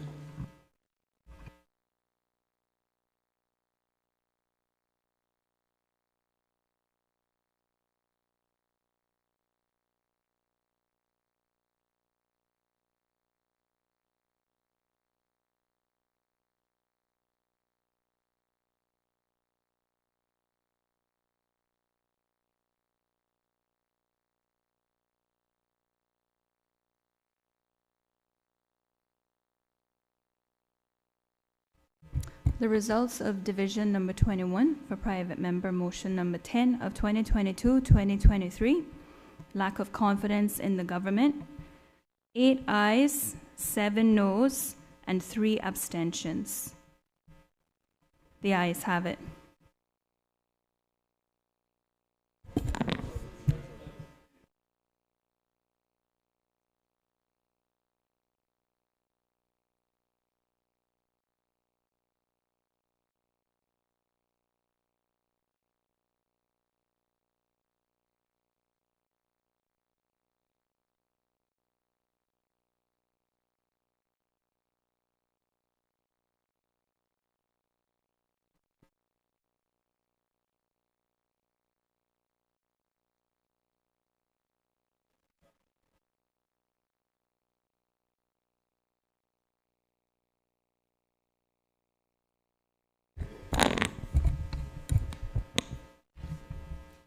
In accordance with the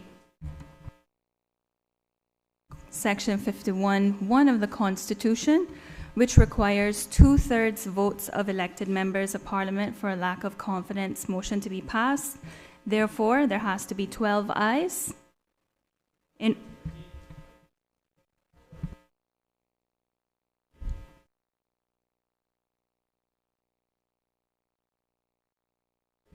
13, my apologies, 13.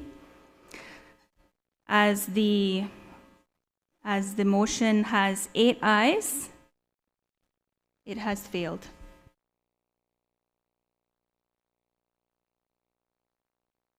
For the avoidance of doubt, the ayes have it, but the motion has failed.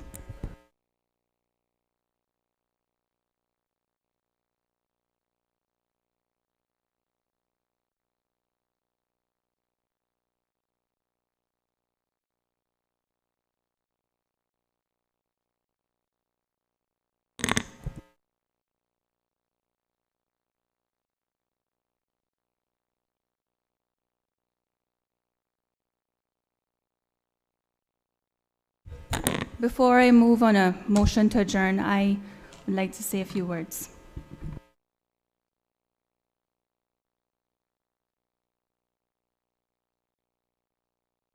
All evening I have been up here writing, and I'm sure you guys have seen I have not been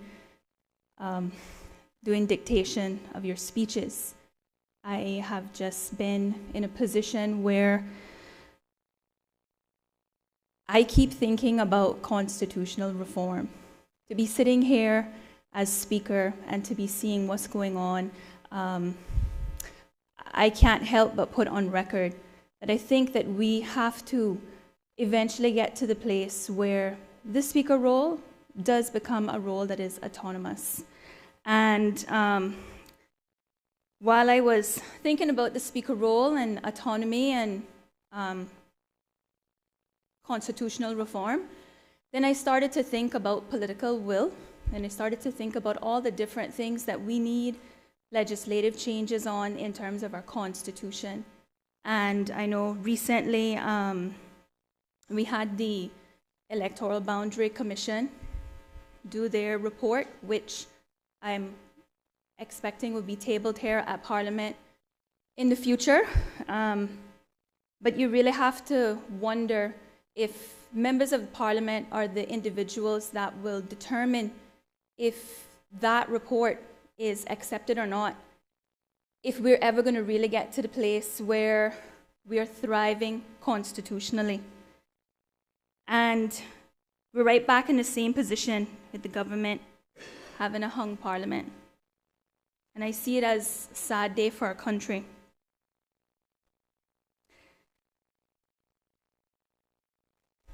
And I heard everybody deliberate tonight, and I just keep thinking that it would only be fitting for me to remind everyone tonight. I actually came to Parliament over the weekend and took my oath of affirmation, and I was reading it over and over and over because I never want to lose sight on why I'm here. I, Catherine Ebanks Wilkes, do swear that I will well and truly serve His Majesty King Charles III, his heirs and successors, and the people of the Cayman Islands in the office of the Speaker of Parliament of the Cayman Islands, so help me God. And I was placed here as Speaker, although I've been beaten up by the media, because a lot of people seem to have this story that I wanted this position for money. What a lot of people are not aware of is that the government was put in a peculiar position with having the former Speaker resign and difficulty with finding consensus to elect an outside Speaker. And while my decision to accept this nomination was one that took me out of my comfort zone, and I knew that I was going to have challenges with maintaining the support of some of my constituents, I promised myself when I took this position that every decision that I make would be for what's in the best interest of the country, not what is going to get me re-elected. So I took the position of Speaker. Of course, it was an elevation, but it was also a huge challenge. And I'd like to think, no, I'm not even going to say I'd like to think, I know that I have displayed nothing but neutrality while I have been here. So much so that I locked my door this morning. I didn't want to speak to anyone. I didn't look out here to see if we had quorum. No one can say that I have interfered in this process, because at the end of the day, that is what the Speaker is supposed to do. I've been receiving calls and even threats, from a minority of the people that are saying that I should move from this position. And if it needs to be so, so be so. But at the end of the day, decisions that are being made should be made for what is in the best interest of the country. Not just from me, but from every single one of you sitting in these chairs tonight. And the last time I counted, it was much more than the one up here.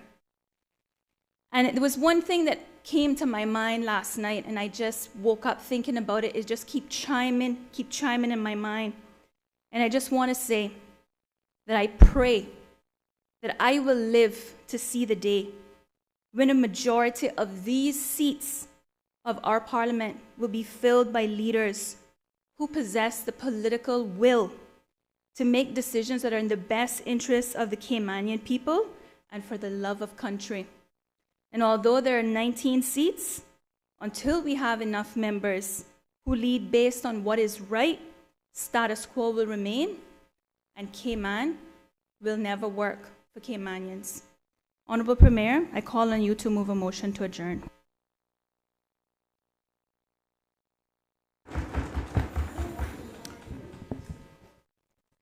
Madam Speaker, thank you very much. I rise to move a motion for the adjournment of this Honourable House. Sine die. The question is that this Honourable House do now stand adjourned. Sine die. All those in favour, please say aye. Aye. Those against, no. The ayes have it. This Honourable House do now stand adjourned. Sine die.